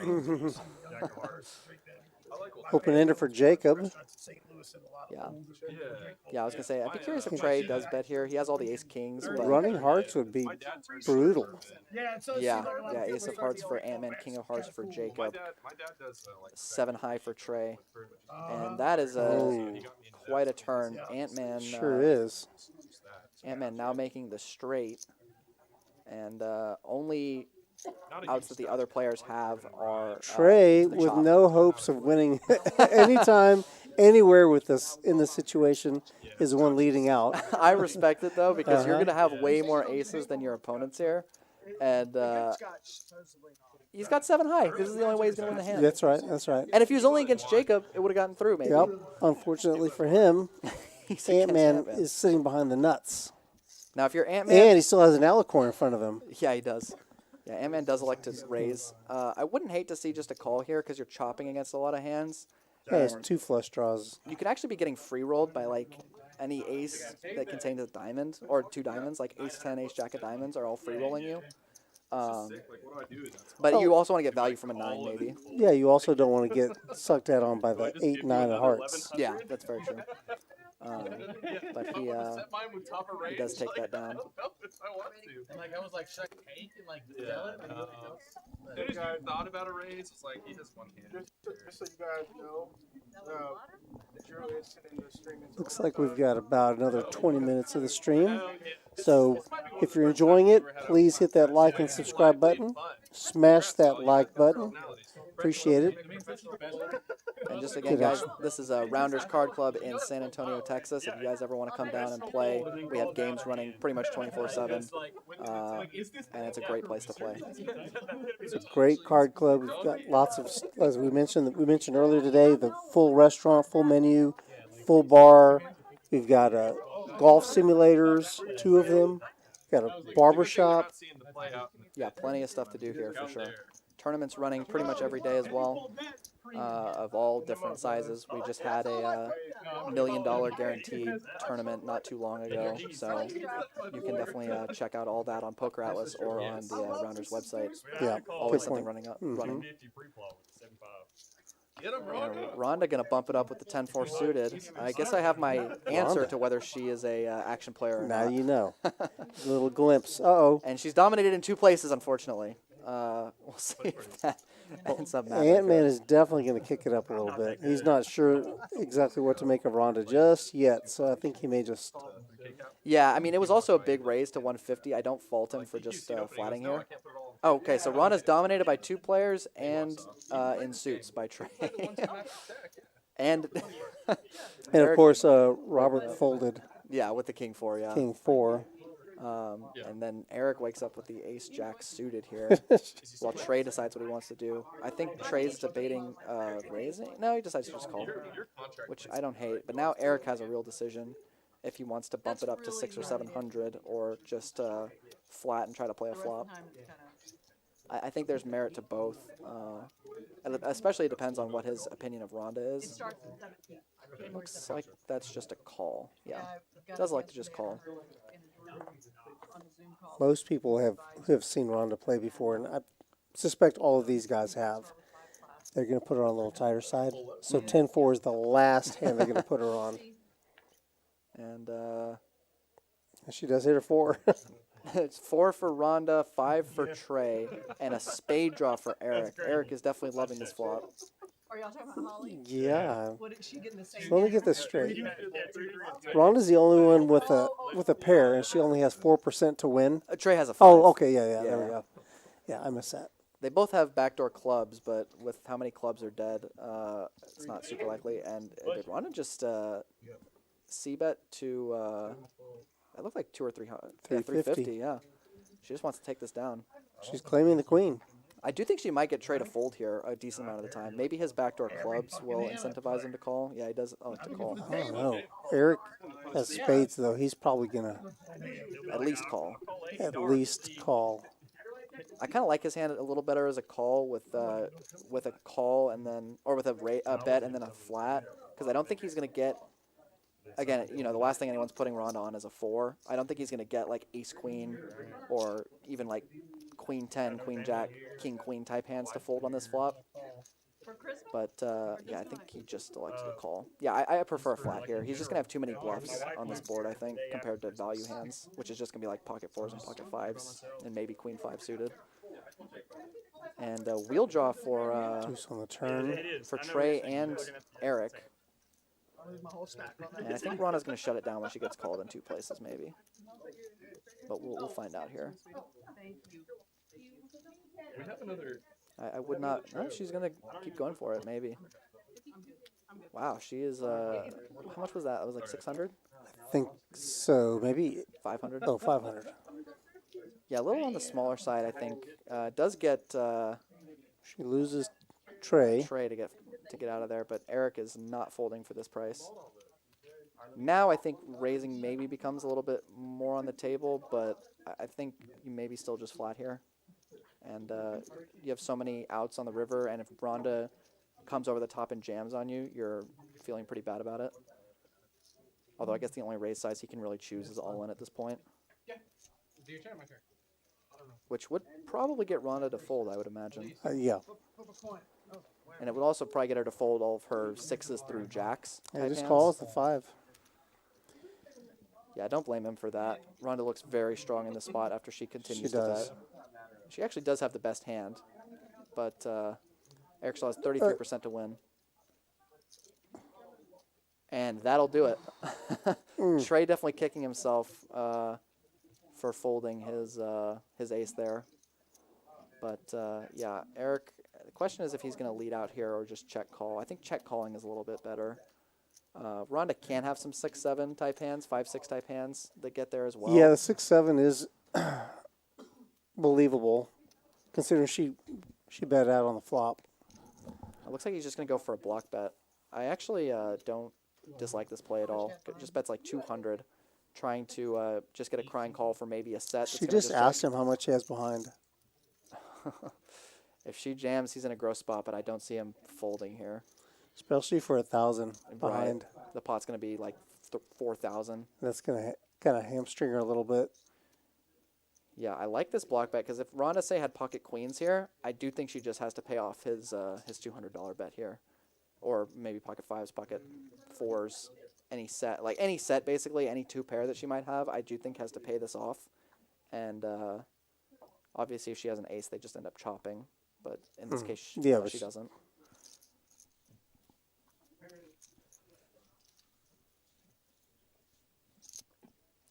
Yeah, it looks like she's, I think if she was going to call, she probably would have already. She might be contemplating a raise here. Trying to decide if that'll get an ace to fold, maybe. She does raise. Yeah, that was a bad move on my part. He snap called. Yeah, she went all in, and they're going to go ahead and get a count now. Me neither. But, Trust me. yeah, I was going to say, I don't think Eric, once I looked at his stack size, it's like, yeah, I don't really think that he can fold in this spot. Chaz move. But, yeah, I mean, props to A lot Rhonda of for having heart. the guts to A lot of bluff heart. it off there, yeah. Yep. No, I A wouldn't lot of say- people will That's exactly how won't I triple played barrel the in hand. spots like that, especially on a No, scary run out all like the that. way. And to be fair, she could get maybe even some hands like a queen jack of spades or queen 9 of spades that would block bet the river like that in order to not get jammed on. She could get some of those types of hands to fold. That was a well-sized bet by on Eric's part. Yeah, I really like his That bet was block. great, and that incentivized or induced a raise. Right, because if she does have just random showdown value with a queen or something, she's almost never going to bet that river. And I like that he, but those hands probably will call, and I like that he, and it can also incentivize a raise like that and Yeah.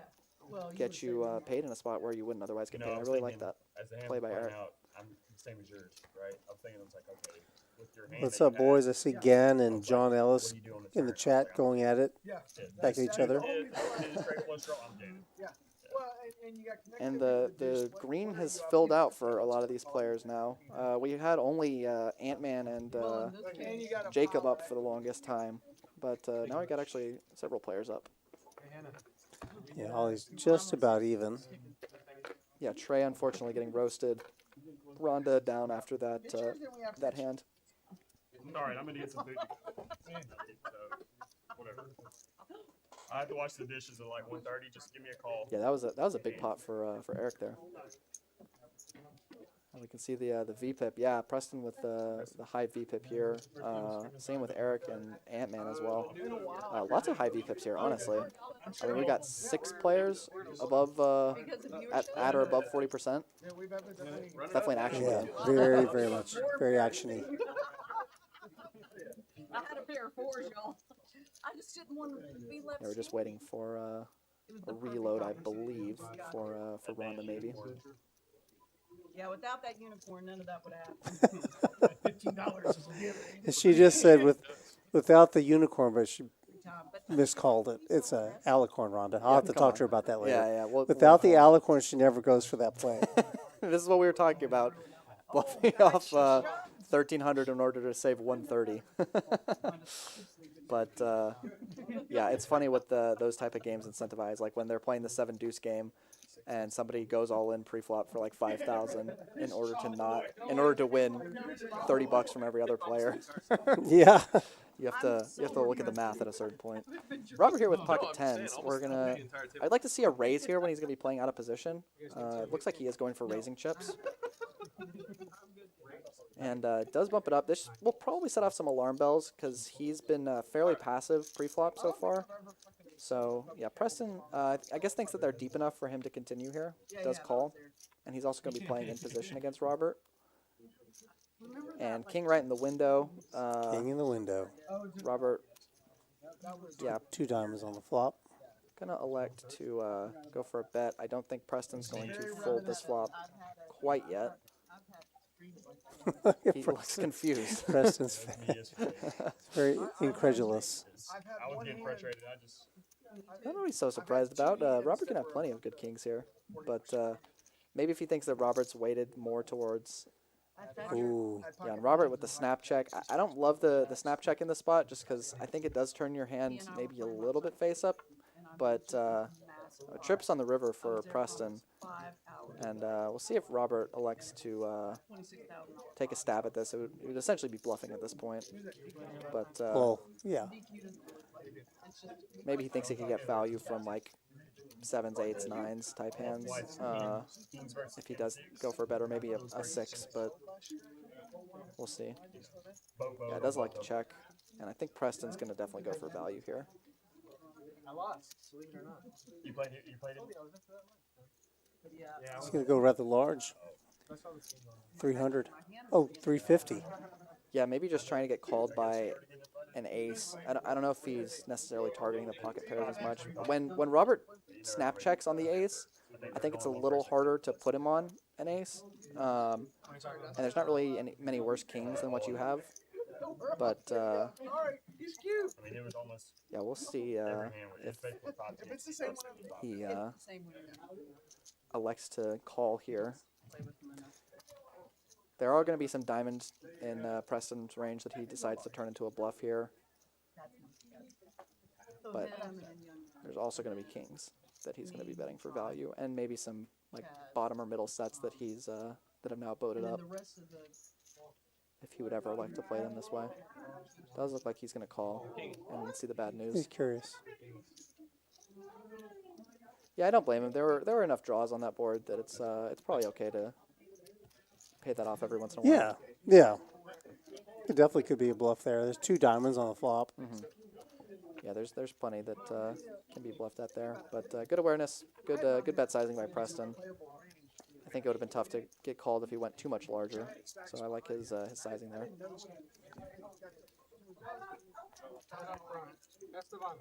And even going smaller can sometimes make it harder to get paid off. It looks less bluffy the smaller you go.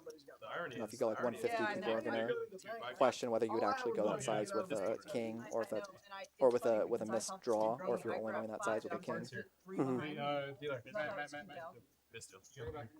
Again, I have had. Ooh, I had a pretty hand. Oh, looks like a missed deal. We're just going to get a I like that one. Do-over. do-over, restart. Yeah, It's okay. Holly didn't want that hand anyway. She looked upset about it. I think she said something about getting that hand a bunch of times tonight. Oh yeah. I don't care cash. I never have cash. That's smart. I need to get a bar. I never. Oh, it's so cheap. And looks like we've got a nice straddle going here. At least 20 on from Esteban. Like 125 or So yeah, $20 straddles on. Ronda with my favorite hand, the 5-3 suited.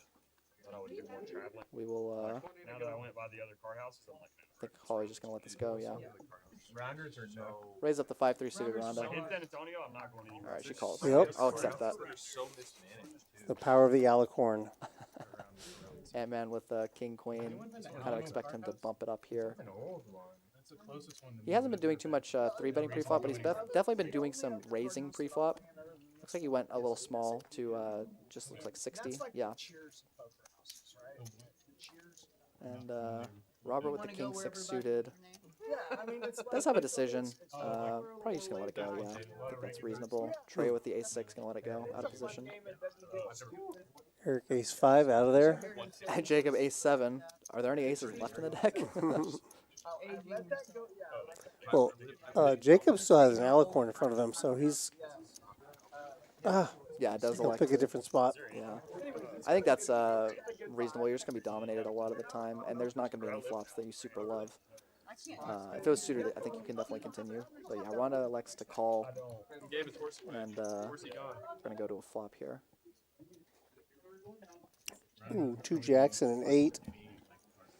Yeah, nobody's really loving that flop yet. I like the check from Ant-Man. Just his hand is strong enough that he can just check it back. He's going to be against a lot of worse hands. I do miss the TLO. And Got Ronda a has gut shot. 5 high, Yeah. That's my high card. and Ant-Man going to take it down with his pair, or his pair of jacks. Excuse me. All I had to do was bet. Yeah. They had a multi-room tournament up there where all 4 clubs participated, all 4 of the QCHs. Yeah, I think nobody was too interested in that one. In Dallas. Yeah. They did one like that here with the lodge. Oh, the I-35 thing. Yeah. Ironically, what do you call it? 9 from here, advance. 9 from there, advance. Okay. Oh, damn. Yeah, you can see the chip count here. Robert and Preston, both with the biggest stacks. Ant-Man still up there. We've got, I mean, look how much money is on the table right now. Just the top 3 players alone have over 20,000 in their stacks combined. I mean, this game is huge right now. I think there's something like $45,000 on the table right now. Uh-oh, Rhonda with the 7-deuce game active, and she wakes up with 7-deuce. Oh, she does just let it go. Maybe she doesn't know the 7-deuce game is on. I feel like she would go for it if she knew. Yeah. She might not be aware of that. Oh, and Robert with the other 7-deuce. Does he know that the 7-deuce game is on? These were both late additions to the lineup. Doesn't seem like they do. It might be off. It might be, Maybe. yeah. No, I don't. I asked if it was. Yeah, there's at So there were a lot of jacks. get $36,000, $38,000 on the table. Yeah. It was like With the ICM, whatever. where I was, I don't And, know. I wouldn't pay attention to it the is a nine. fold every time. There was a 9 out there too. We're going to see Esteban elect to call with the ace-8. Ace Jacob 8 of call. hearts. Holly. All these hands perfectly playable. And Ooh. trip aces for Esteban. And club draw for Holly. Yep. This could get messy. And Holly, as the pre-flop raiser, she's going to have the most aces out of any player. She does like to just check. I don't hate Quickly. the check. Yeah. The wind die. Oh, outside. Yes. And still just trip aces for Esteban. I think this is where he might start putting some money in the middle. I don't hate a check to try to induce, but when nobody shows too much interest on the flop, I think it's okay to throw out a bet. Right. Someone named Try to get called by like pocket pairs, like kings through 7s. Get called by a 5 or a 6 on this turn. Get called by club draws, which is what Holly has that she might just check. Oh, Yeah, she actually she's not likes to giving up raise. yet. Oh, does she? She does raise. You're right. I kind of like that play.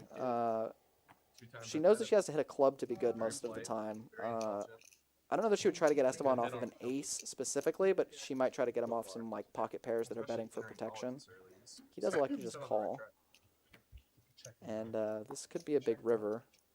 8 of clubs. Okay. And Esteban fills up. And Holly just gives up wisely, I think. Yeah, the paired board just kind of. Yeah, he's not folding an ace. He's not Sealed folding a it. 6. And some of his 5s just got counterfeit to her 10 high.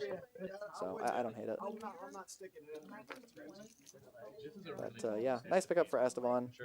Probably couldn't have gotten too much more value unless he just led the flop for no reason, which would have been a bad play. Yeah. That would have been a bad play. that would have been ugly. I might have had to say something, but yeah, that's the problem with playing out of position in general. Is I think he could have made a lot more playing in position on that particular hand against Holly's flush draw. But still thought he played the game, or played the hand very reasonably. And Holly and Rhonda still stuck with the alicorns, not quite gotten rid of those yet. As well Holding the as suited king from early position. someone else had one too. Jacob maybe still has his? I think Trey does, doesn't he? He might, yeah, you could be right. You could definitely be right. last one with Ethan and Ryan forever too. Ant-Man gonna bump it up. Yeah, Trey's got an alicorn. Yeah, he does, you're right. I was gonna say I would not be surprised. Oh, he does elect for the raise with the queen 9. And Jacob. he could be correctly putting Ant-Man on some weaker hands that he's just raising because there was no raise in front of him. And wants to grow the size of the pot. Unicorn in front of you. There's not a chance. You hear Ant-Man correctly That's part of the assessing read, yeah. that he's trying to get rid of his unicorn with the 3-bet, but at the same time, that's a decent Ooh. flop for 8-6. Yeah, it's a gut shot there for Ant-Man, but Trey's range is going to contain that king. Yeah, for sure. I think that this is a great spot to keep betting. And he hits a queen. And I do think it would be a big mistake. I was going to say, I think it's a mistake to check back the queen here. I think there's an... Oh, my goodness. Never mind, it is if you know that he's going to hit Look the at straight. this. That's a good decision. He hits a gut shot. That is a rough river, and Trey has just not been getting lucky at all tonight. That's a brutal river. I think he just has to call here against Ant-Man. Props to him for actually giving it some thought. A lot of people, I think, including me, maybe would just snap call with a queen here. Yeah. But Ant-Man is definitely capable of having 2 pairs on this board. Yeah, I don't think he can let it go. You see Trey look at his hand and look at the board. Yeah, not happy about that. Did lose the minimum, I would say, by not betting the turn.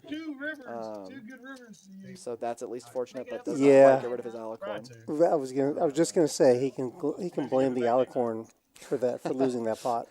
I think you definitely can. That was just, I was trying to remain calm, but I just couldn't.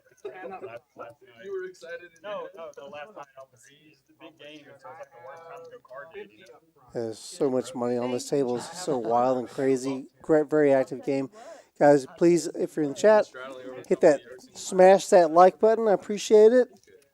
This is a great game. We'll be bringing more games like this to you in the future. Yeah, I mean, this is probably the biggest 1-2 game I've ever seen personally. In terms of the amount of money on the table, this has been crazy. We've been seeing some crazy hands too. Whatever you want.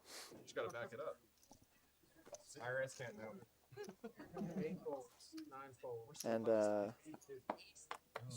it looks like there was there a raise to 100, or is it just a straddle to 100? That's a straddle. You didn't know this game was gonna be 1-2. We're seeing 100 to call here. Well, whoever, I think it must be Preston or Ant-Man. Yeah, it looks like it is a straddle on. And Ron is going for it with her ace-9 offsuit. Yeah, I don't think Preston made it 50 with 8 deuce offsuit. He's been pretty aggressive, but I don't think he's been that aggressive.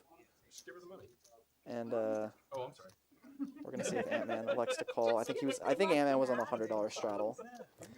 Preston slides his straddle over to Rhonda, but Ant-Man still has cards. And Ant-Man definitely not letting go of Queen 10.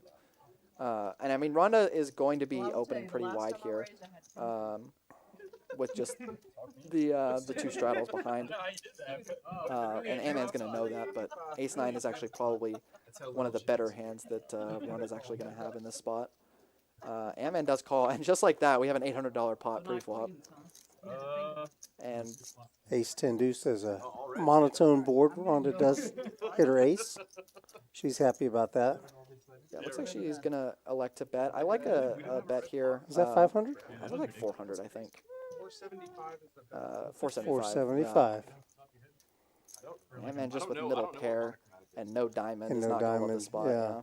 Surely it can't be that. I like this bet from Rhonda. You get value from single diamond hands. They just have the king or not the ace, obviously the king, queen, or jack of diamonds, maybe even the 9 of diamonds.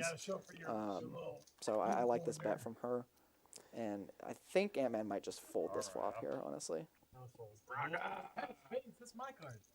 And again, the unicorn or alicorn, game might be playing into effect there with Ant-Man feeling willing to fold there because he knows he's going to see what Rhonda had, and just let's go of it.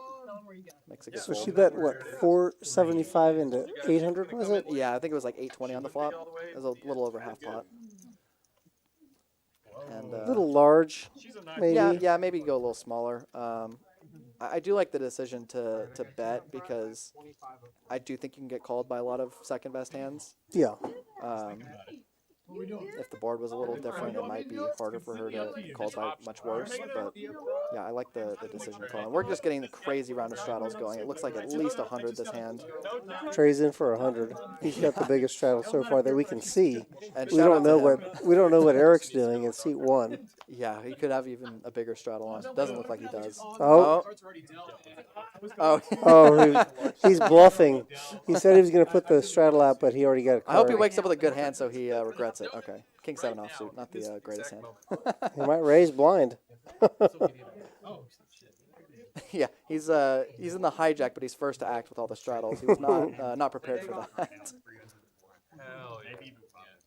And, Esteban with King 6 suited. yeah, not willing to play it with in such a big pot, because even if he raises any amount, the pot's going to be at least 500 if it goes to a flop. Preston waking up with a pretty good hand. Ant-Man waking up with a hand that you definitely, when you're this deep, are willing to defend in position. Sure. And kind of expecting Robert to let go of the Queen 7, but we'll see what happens. I do think Ant-Man's going to defend this here. I think it's reasonable to defend any pair to Preston's open here. And yeah, Robert and Trey probably just gonna let it go. Last time you and I played a big pot, I 4-bet, ace jack off. Although, yeah, Trey. I was gonna say he might play Jack 4 for the memes. Preston's looking for a big pot. He's already got one. Yeah. And, Oh. whoa. Hello. Ant-Man with Hello, the deuce. bottom set getting bet into. Preston with the C bet makes it 225. Yeah, just a small bet. I do think he would do this with a lot of hands. And a lot of the time, even his ace high is going to be good against Ant-Man's So range. Ant-Man's thinking about different directions he can go. He can either just flat or put in a raise.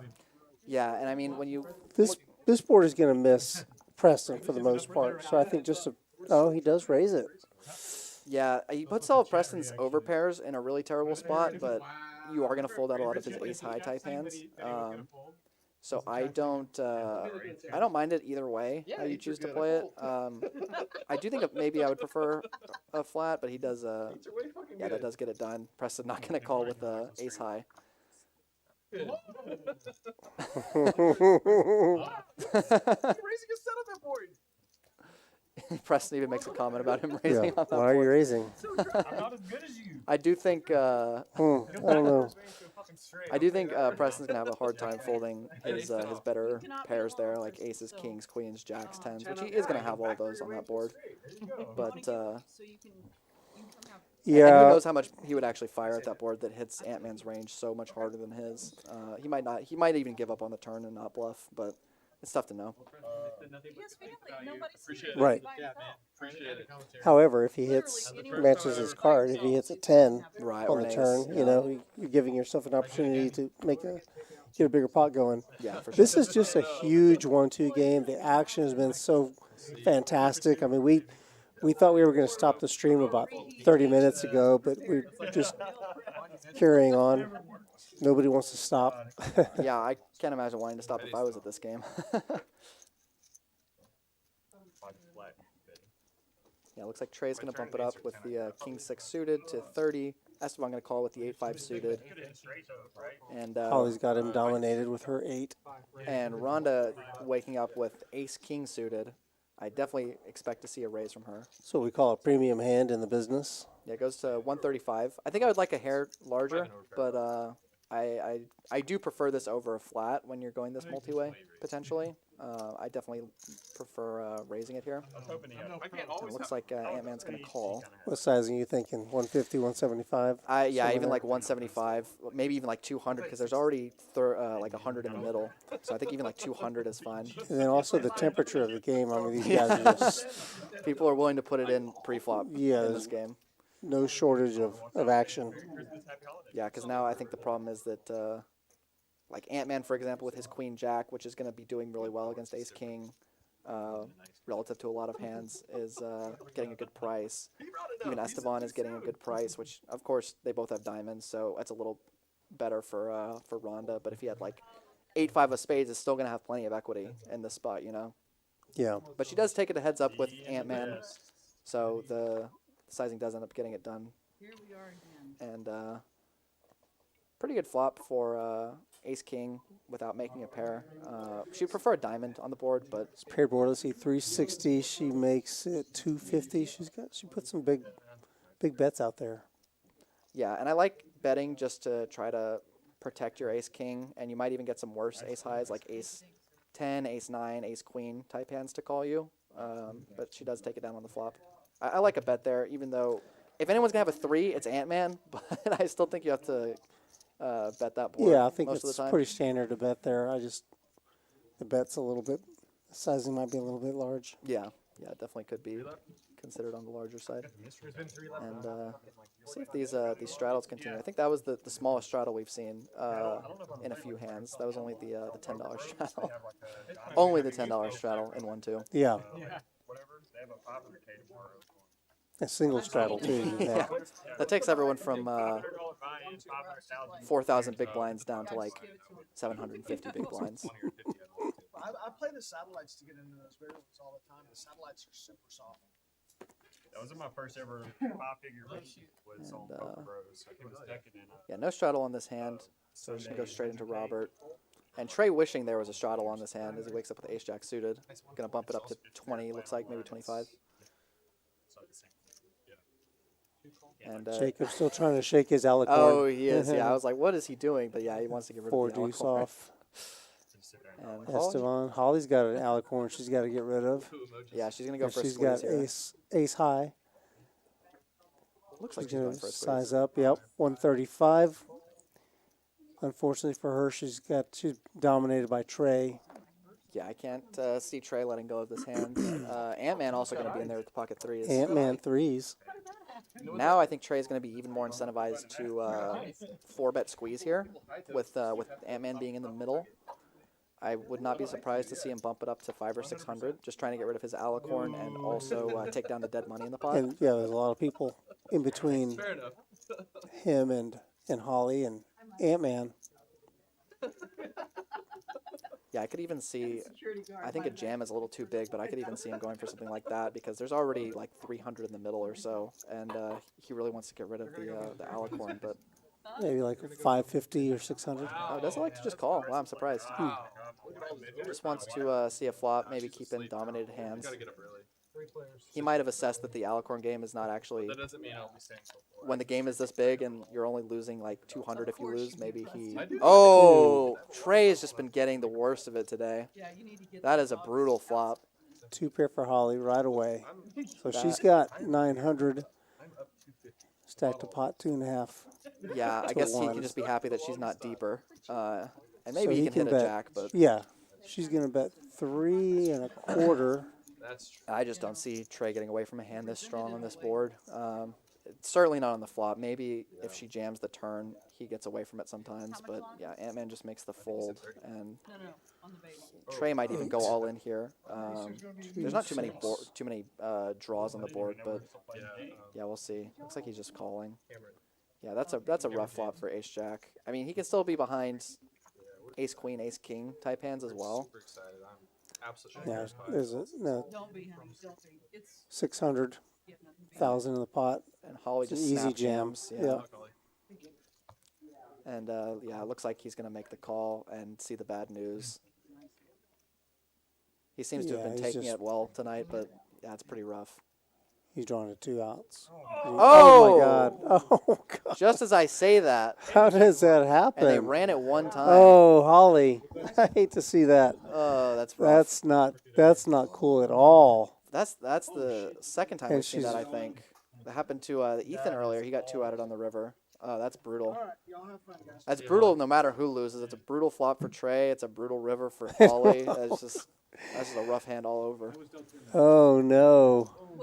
Trey does catch a break at the last second, and Holly is probably going to go ahead and rack up after that. I don't blame her. I think I would be done after that as well. Okay, I'll pay it if you. Are you the Oh. Brutal hand for... And the dang alicorn tax, too. I think Rhonda's going to end up paying it, actually. Has she won a hand? Oh, no, she won with the ace king. Never mind. My mistake. Hey, the Jack of Hearts came on the river. Oh, I didn't like that run out at all. That was rough to I watch. actually don't know. And Trey still the biggest loser of the night after winning that pot. So, I mean, that tells you how he's been running tonight in general. He has to hit a 3-outer just to not be down 4,000. God. That's pretty rough. That's fucking nuts. Yeah, I mean, honestly, on that flop with those hands, with the amount that they had behind, I think the money's just going in either way. Yeah, I think so too. It's just It's just a you don't rough way want. to I mean, lose. that run out. Yeah, that was tough. My goodness. I don't know who's that.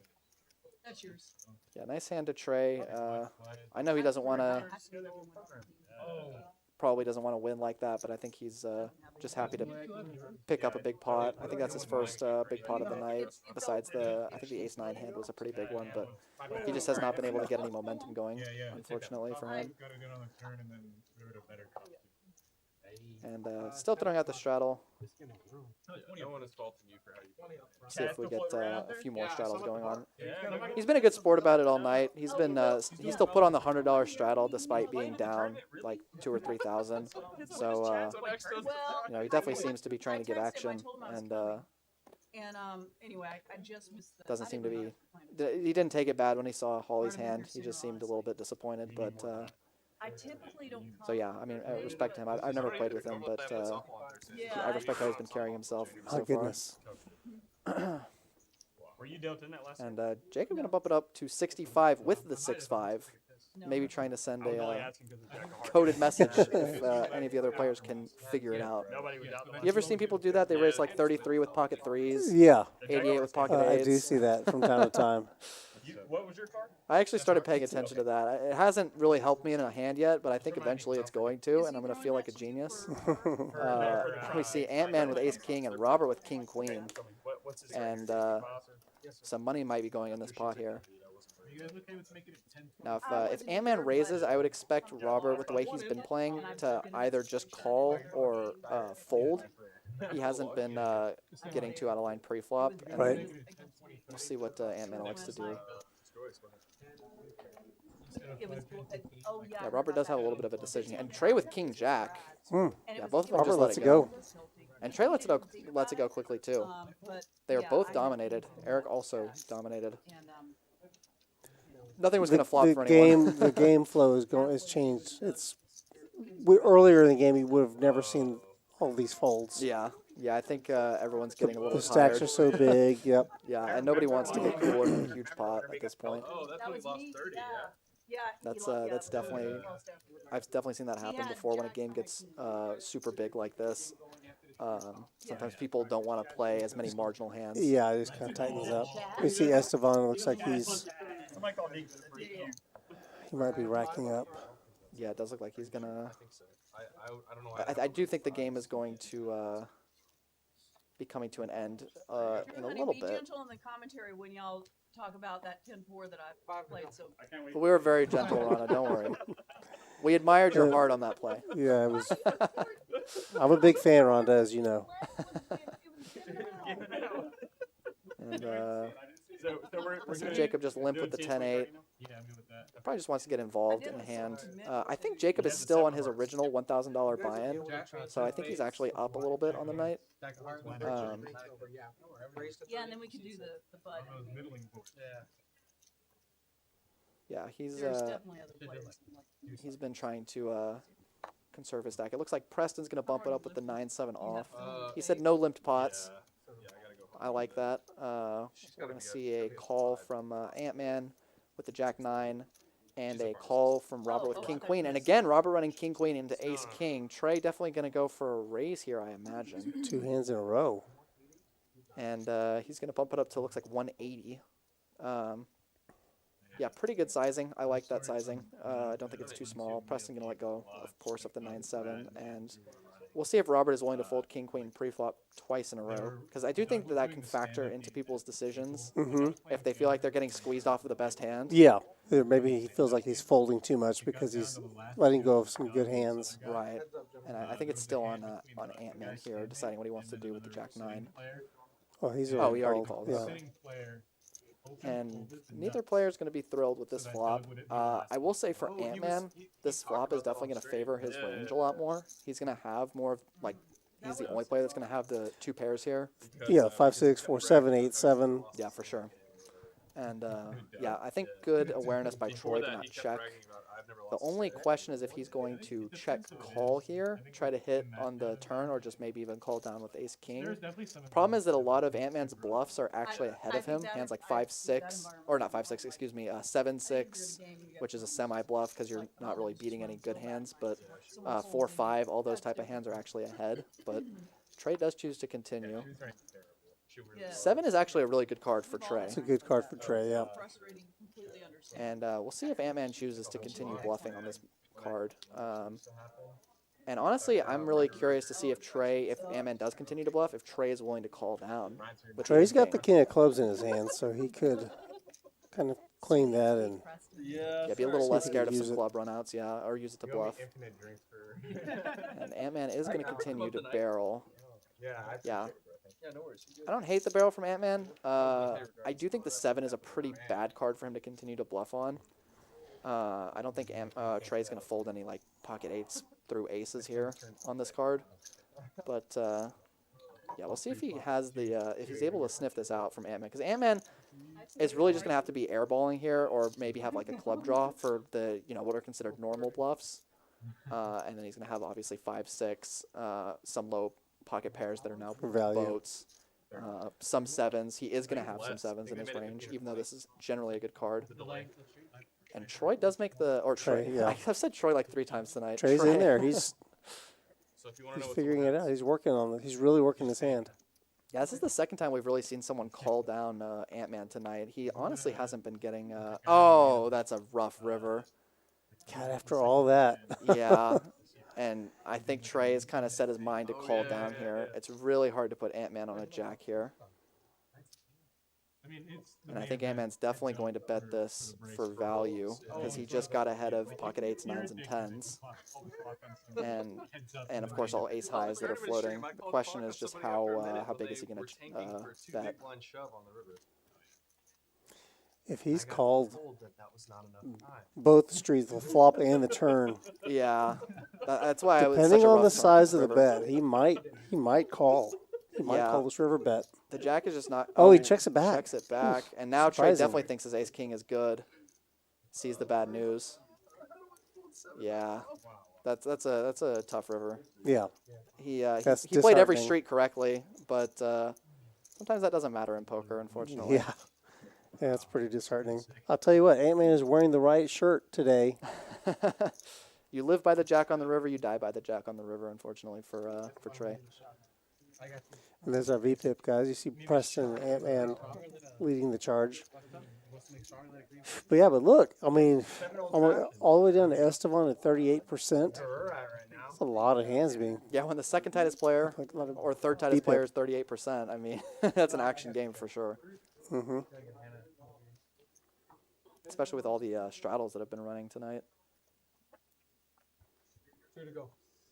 Yeah, it looks like, speaking of no straddle on this hand, so it's just going to be the $2 to call. Get that man a shot. Which sometimes people get really loose when the straddle's been on, and then it gets off.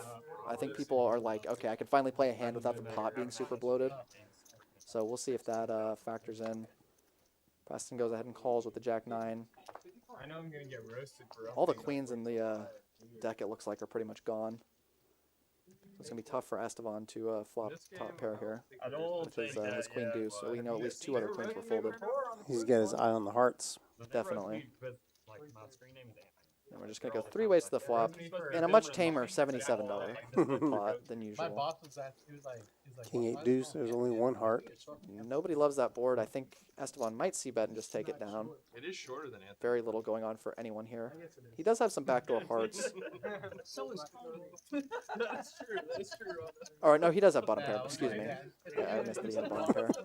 Yeah, don't discount the deuce. Yeah, don't discount the deuce. My bad. And does take it down with his deuce. You cannot Yeah. people online. Props to the deuce. He knew that he had the Power best of the ducks. And then I gotta go. Somebody else has something cool here to say. Yeah, I figured like people would go by like nicknames, right? So I think I said this earlier, we've got about 15 minutes left. I think we've got about 20 minutes left now from this point. I'm telling you, these guys just don't want to stop. We don't want them to stop. We love watching them. This is great action. like us. Smash that like button, please. This is great game, good action. Yeah, and I mean, the more likes we get, the more often we can. Oh, it looks like the $200 straddle is on. I was gonna say the more likes we get, the more often we can put together games like this with the $200 straddle at 1-2. That is a 100 big blind straddle on right now. That is absolutely massive. This hand, no matter what the cards are, there's already at least $363 in the middle right here. I mean, it's absurd. Yeah. Like the anti-game. We've got the straddle all the way to the hijack right now. So the cutoff is first to act right now. 1, 2, 10, 25, 50, 100, 200. And Ronda with an actual hand here, king queen. See if Esteban wants to make a move at it with his weak king. Doesn't look like it. Ronda's definitely going to. Ronda's going to stake her claim. And I like the size. I like 600. 600. Maybe even a smidge larger, like 700. But I like the choice to raise. Sometimes people will just limp when there's this much dead money, and I think that's a big mistake because you want to deny hands from seeing flops. Preston's got a bad ace. Ant-Man's ace is worse. However, it is suited. It's worse. And he does have better. 2. He does have 2 in. Yeah, I think it's a pretty mandatory defend, especially with the way he's been playing. But we'll see. Definitely has a decision to make. Mama never raised no quitter. Don't be a quitter. We see the other players goading him into a call. And we're going to go to a flop here. 1,300 in the middle right now, pre-flop. This in is a a single 1-2 raise game, right? pot. Yeah. And a king-high board for Ronda. I think that her bet here is probably going to just take it down. I don't think Ant-Man has quite enough to float this $750 bet. So Ronda does hit top pair. She leads out for 750. Yeah, I could see some worlds where Ant-Man decides to call here. He's got the backdoor spades. He's got the backdoor straight draw. But he does like to call. I'm not shocked to see that. It's definitely speculative, but I'm not shocked. Well, he's got his eye on that spade there, the 3 of spades. He's thinking. He might think an ace is good Wondering if there's too. another spade coming in on the turn. That does give him a gutter. He's got a gutter. I think he'd rather see a spade than the 4. And Ronda's going to go all in, so now it's just going to be whether Ant-Man thinks he has the odds to call. I don't think he quite does, but if he feels like gambling, he might call anyway. Because he's calling 2,000. I guess the whole pot would be like, what, 7,000 when he calls? Mm-hmm. Yeah, it doesn't quite have the odds to call for his straight. But if he thinks an ace is good, he may just decide to flick in the money. Who knows?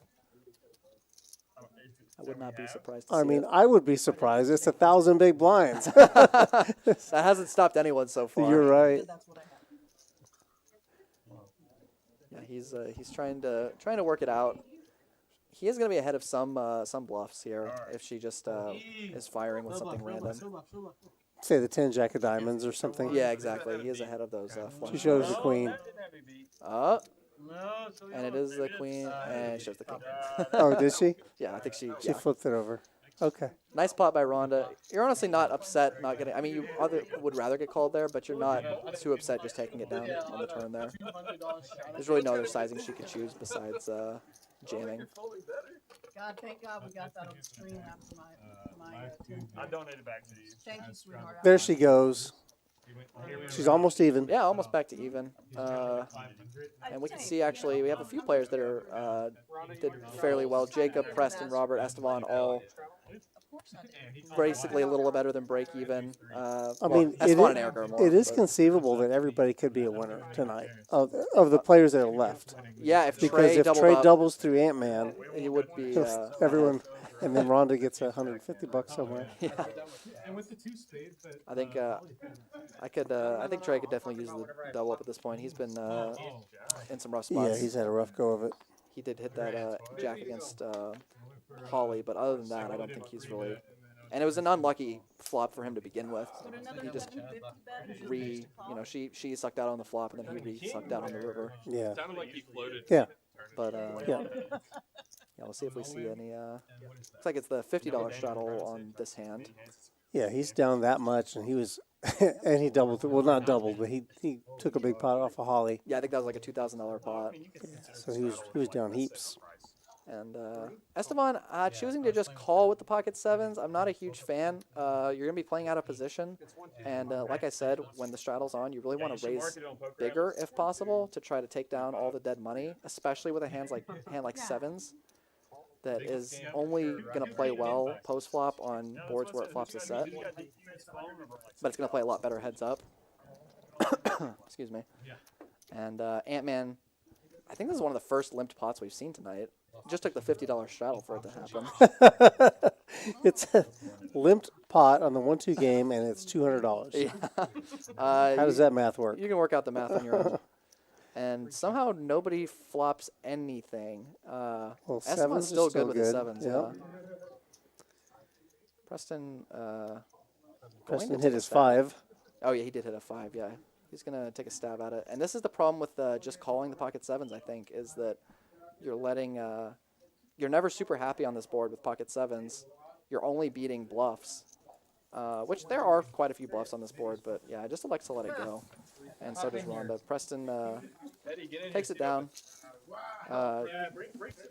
Does get it with the choice to bet on that spot, but yeah, on to the next hand. Yeah. Good stuff. This has to be one of your favorite streams, favorite games that you've ever watched. This has definitely right? been an entertaining one.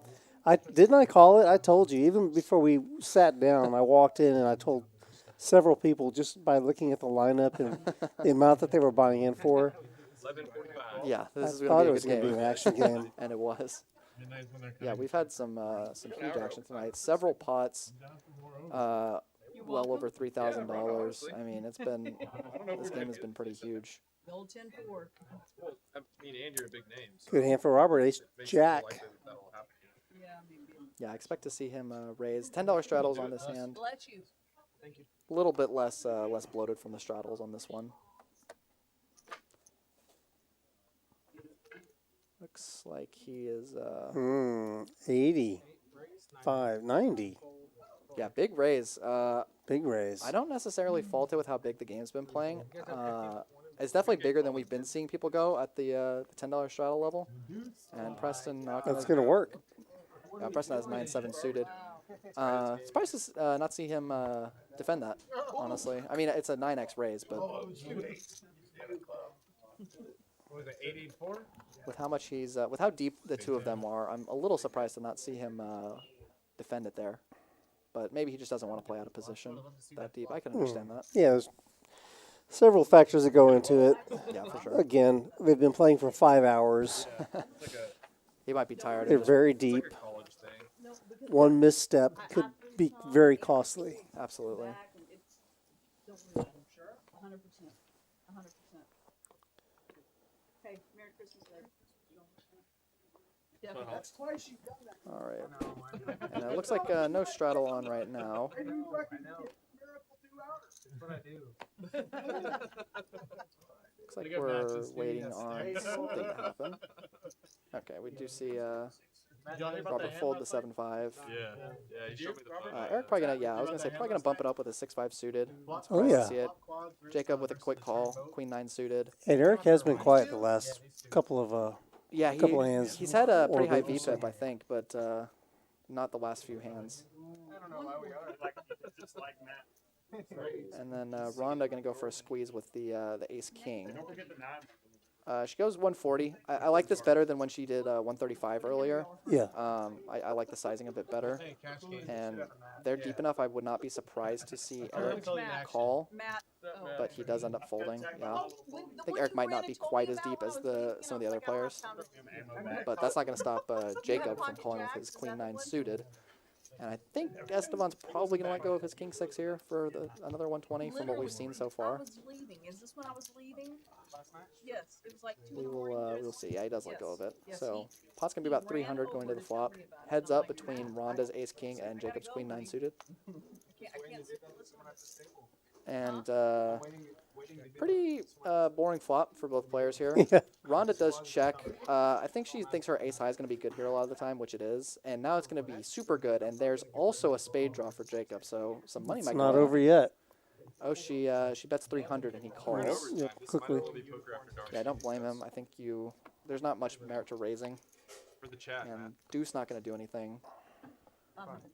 I expect to see another bet from Rhonda. Might even go all in for Jacob's 800 remaining. And then he's probably going to fold. Yeah, he does snap fold. She looks like she only went 500, but any size would probably get him to fold. Maybe he would call $2. You're back. I'm back. Big blind, sir. All right, so go ahead. You tell me how to handle the music. Okay. Make sure everyone can hear you in the comments. I like Rhonda's hat, by the way. Okay. I feel like I need to It mention looks, that. yeah, it looks great. It's very tall. King, Jack 4-4. I had pocket fours. Of course. Of course. What was the pre-flop? I don't want to talk about it. I'm getting specifics. A little ashamed. It's 375. I made a good bet. I made a bad call, and I sold 2 of my 1 outs. 2 of my 2 outs. And nobody waking up with much in early position. Looks like we're going to see Jacob raise it up with 10-3 suited. He really wants to get involved now. Esteban with the ace-7 off. May choose to call here. Yeah, does decide to just fold. Not surprising with a weak ace. If it was suited, he'd probably be in there. But Preston going to call with the king-8. I think he just wants to get involved in more pots. And now the question is, will Ant-Man raise or just call here? Where are you going when you turn a boat? I don't think he puts Jacob on 10-3 suited, but ace-jack is still a pretty strong hand. Looks like he wants to raise. I'm not surprised to see that. Looks like that was just a raise to 80. Not too big of a raise. And it looks like Jacob is just going to snap defend it.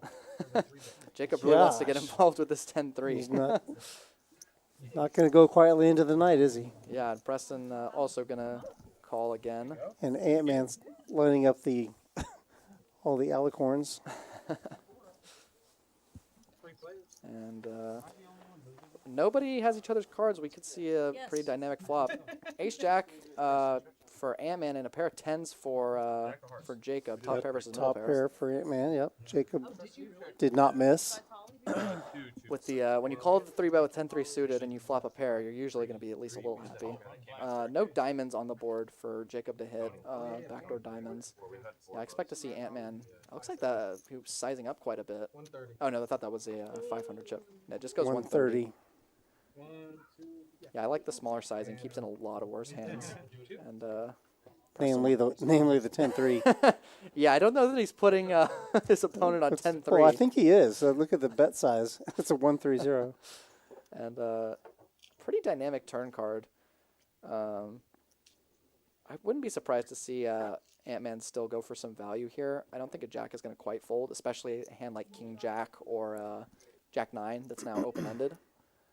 And, I mean, some of Jacob's hands that he's going to have pull ahead, like Queen-10 suited, Queen-Jack that he was outkicked on the flop with. But, yeah, I like the choice by Ant-Man to continue betting here.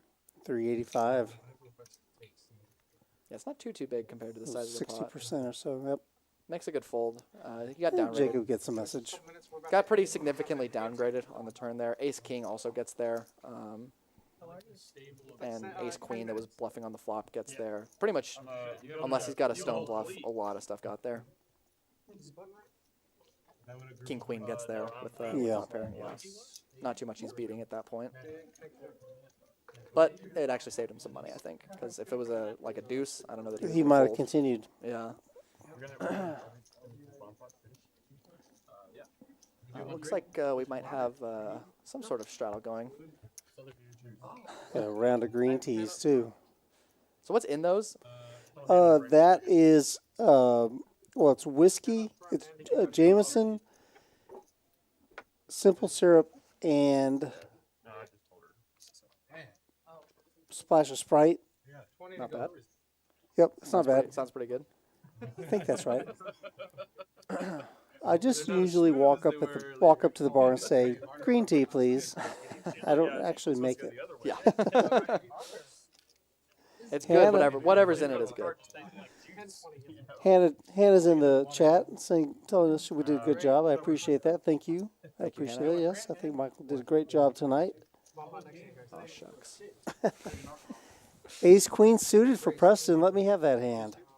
Yeah, I wouldn't mind having that hand right now. Preston gonna go ahead and raise it up. I think when you've been playing aggressive like him, you definitely still want to continue to play aggressive with your best hands. So I like the raise. And Ant-Man's got a decision with 6-5 suited. They're so deep right now. The biggest problem for Ant-Man is that he's going to be playing out of position here with the 6-5. So even if he does hit, he's not going to make as much money on average if he does hit a good hand. But Well, the good thing that he's got on his side also is the army of alicorns in his corner. defending his stack. He's Yeah. that's going to give him a little bit extra impetus to carry on. And we're going to see Robert and Trey let go of their hands. I think Jacob's going to let go of his queen nine off, most likely. Yeah, does let go of it, and we'll see if Rhonda decides. Yeah, Rhonda's not going to go anywhere. Yeah. Oh, yeah, she had already raised, so makes sense that she would defend.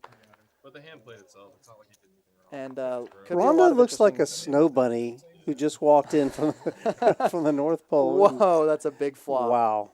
Gut shot and backdoor flush for Ant-Man. We got top pair for Rhonda and nut spade flush for Preston. This could get really big. This is something, a little something for everybody here. Absolutely. And they both check to Preston. He c-bets 350. I think I wouldn't be surprised to see both players continue to this. I mean, I think Rhonda's definitely going to continue. Michael, which hand would you like to have right now? Pick one. Honestly, ace queen of spades, because you know where you're at. It's a little easier to play. Yeah, that's kind of the one I was thinking of. But as we see the equities there. Yeah, with Rhonda's hand, the problem is you never know if you're out-kicked. That's true. It's a lot more nerve-wracking. Yeah, no, I'm on the ace queen as well. I think it just plays itself a little easier than the other hands. How about that? And he's in How about that 4? Wait, what? Did he just turn the nuts straight? Now which hand do you want? I'd have to go with Ant-Man. I still want the ace queen, though. Oh, man. Ant-Man just binking on the turn. He has been sun running this whole session, and that continues. Preston going to go ahead and check, yeah. And 7 on the river. 7 is I expect to see Ant-Man probably lead here. I think he doesn't want this to check. Ant-Man's going to blast it. Yeah, I definitely would like to see. What's he going to go for? 1,500? 1,400? Yeah, I wouldn't be surprised if he goes a little smaller to get called by a king. Because really a king is the only hand that can call that makes any sense. Maybe some 7s will be in there. But it's going to be more than 1,000, right? For sure. I think it's going to be like 1,200 maybe would be my best guess. Looks like maybe 1,250. Yeah, I think you definitely have to lead here because a lot of hands are just going to check back. 1,250, yeah. That was close enough. Mm-hmm. And I think it's going to be tough for Rhonda to lay that down, and then Preston's probably going to snap fold. She's already called. I think she called. Yeah. And, I mean, huge pickup for Ant-Man. I think he does have to call on the flop. Like, if you're saying, yeah, he did just hit a gut shot on the turn, which is pretty lucky, but he did have the backdoor clubs. I think, if I remember correctly, Preston didn't bet too large on the flop. So I think that continue from Ant-Man is very justified on the flop, and I mean, it's just a miracle run out for him. No, it's a pretty unbelievable run out for him to dodge the spades and then just turn the that. paired board too, the 7 on the river. Yeah, helped Rhonda call. Definitely, and I mean, pick up for Ant-Man. You can see a little smirk on his face. He's definitely happy about that one. Okay, looks like they're getting ready to do a bomb pot, maybe? Yeah, and I believe that'll be the last hand of the night, this bomb pot here.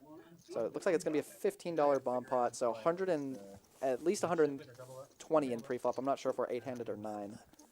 And then we're going to go straight to a flop, and I believe it's going to be 4-card PLO bomb pot. Yep. 8 ways. Yeah, so 120 in the middle right here. And like I said, everyone gets 4 cards. It's going to be PLO, and we'll see what if anyone wakes up with anything. Eric, you want to get that one? Yeah.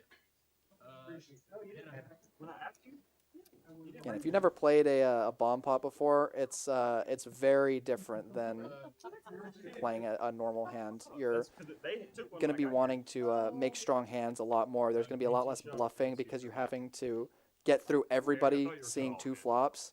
So it can be a lot more, a lot trickier to navigate if you've never played. Not just that, not just the 2 flops, 4 cards in each person's hand. Exactly. it gets crazy pretty quickly. And 2 pretty tame flops, depending on what people wake up with. Let's see what we can find here.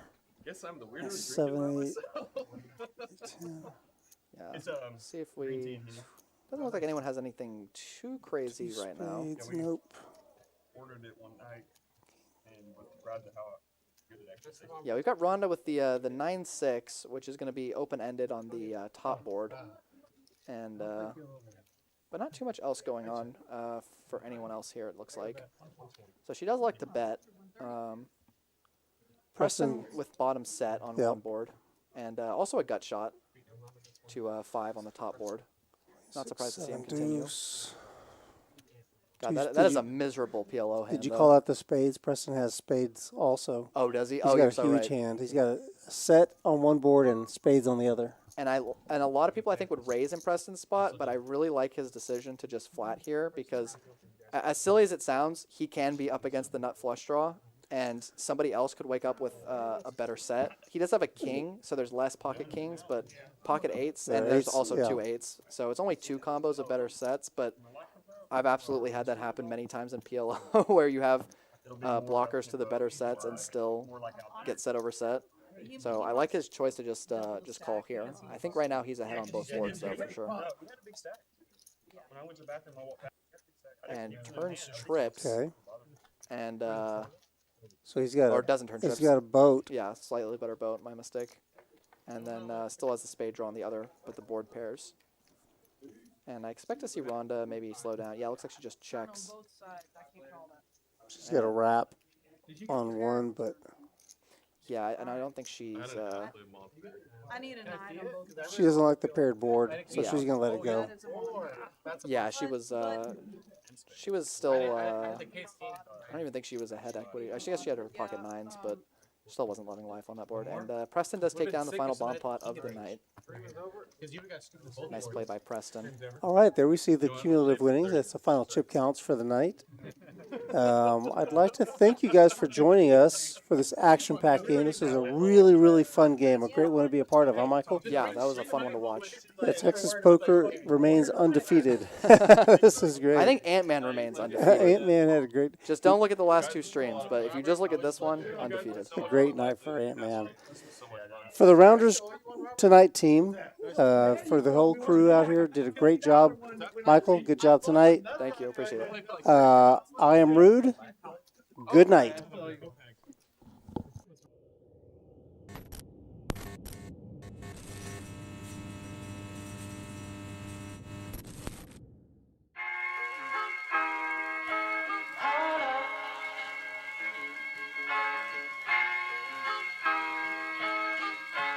I'm so in love with you. You got me down again.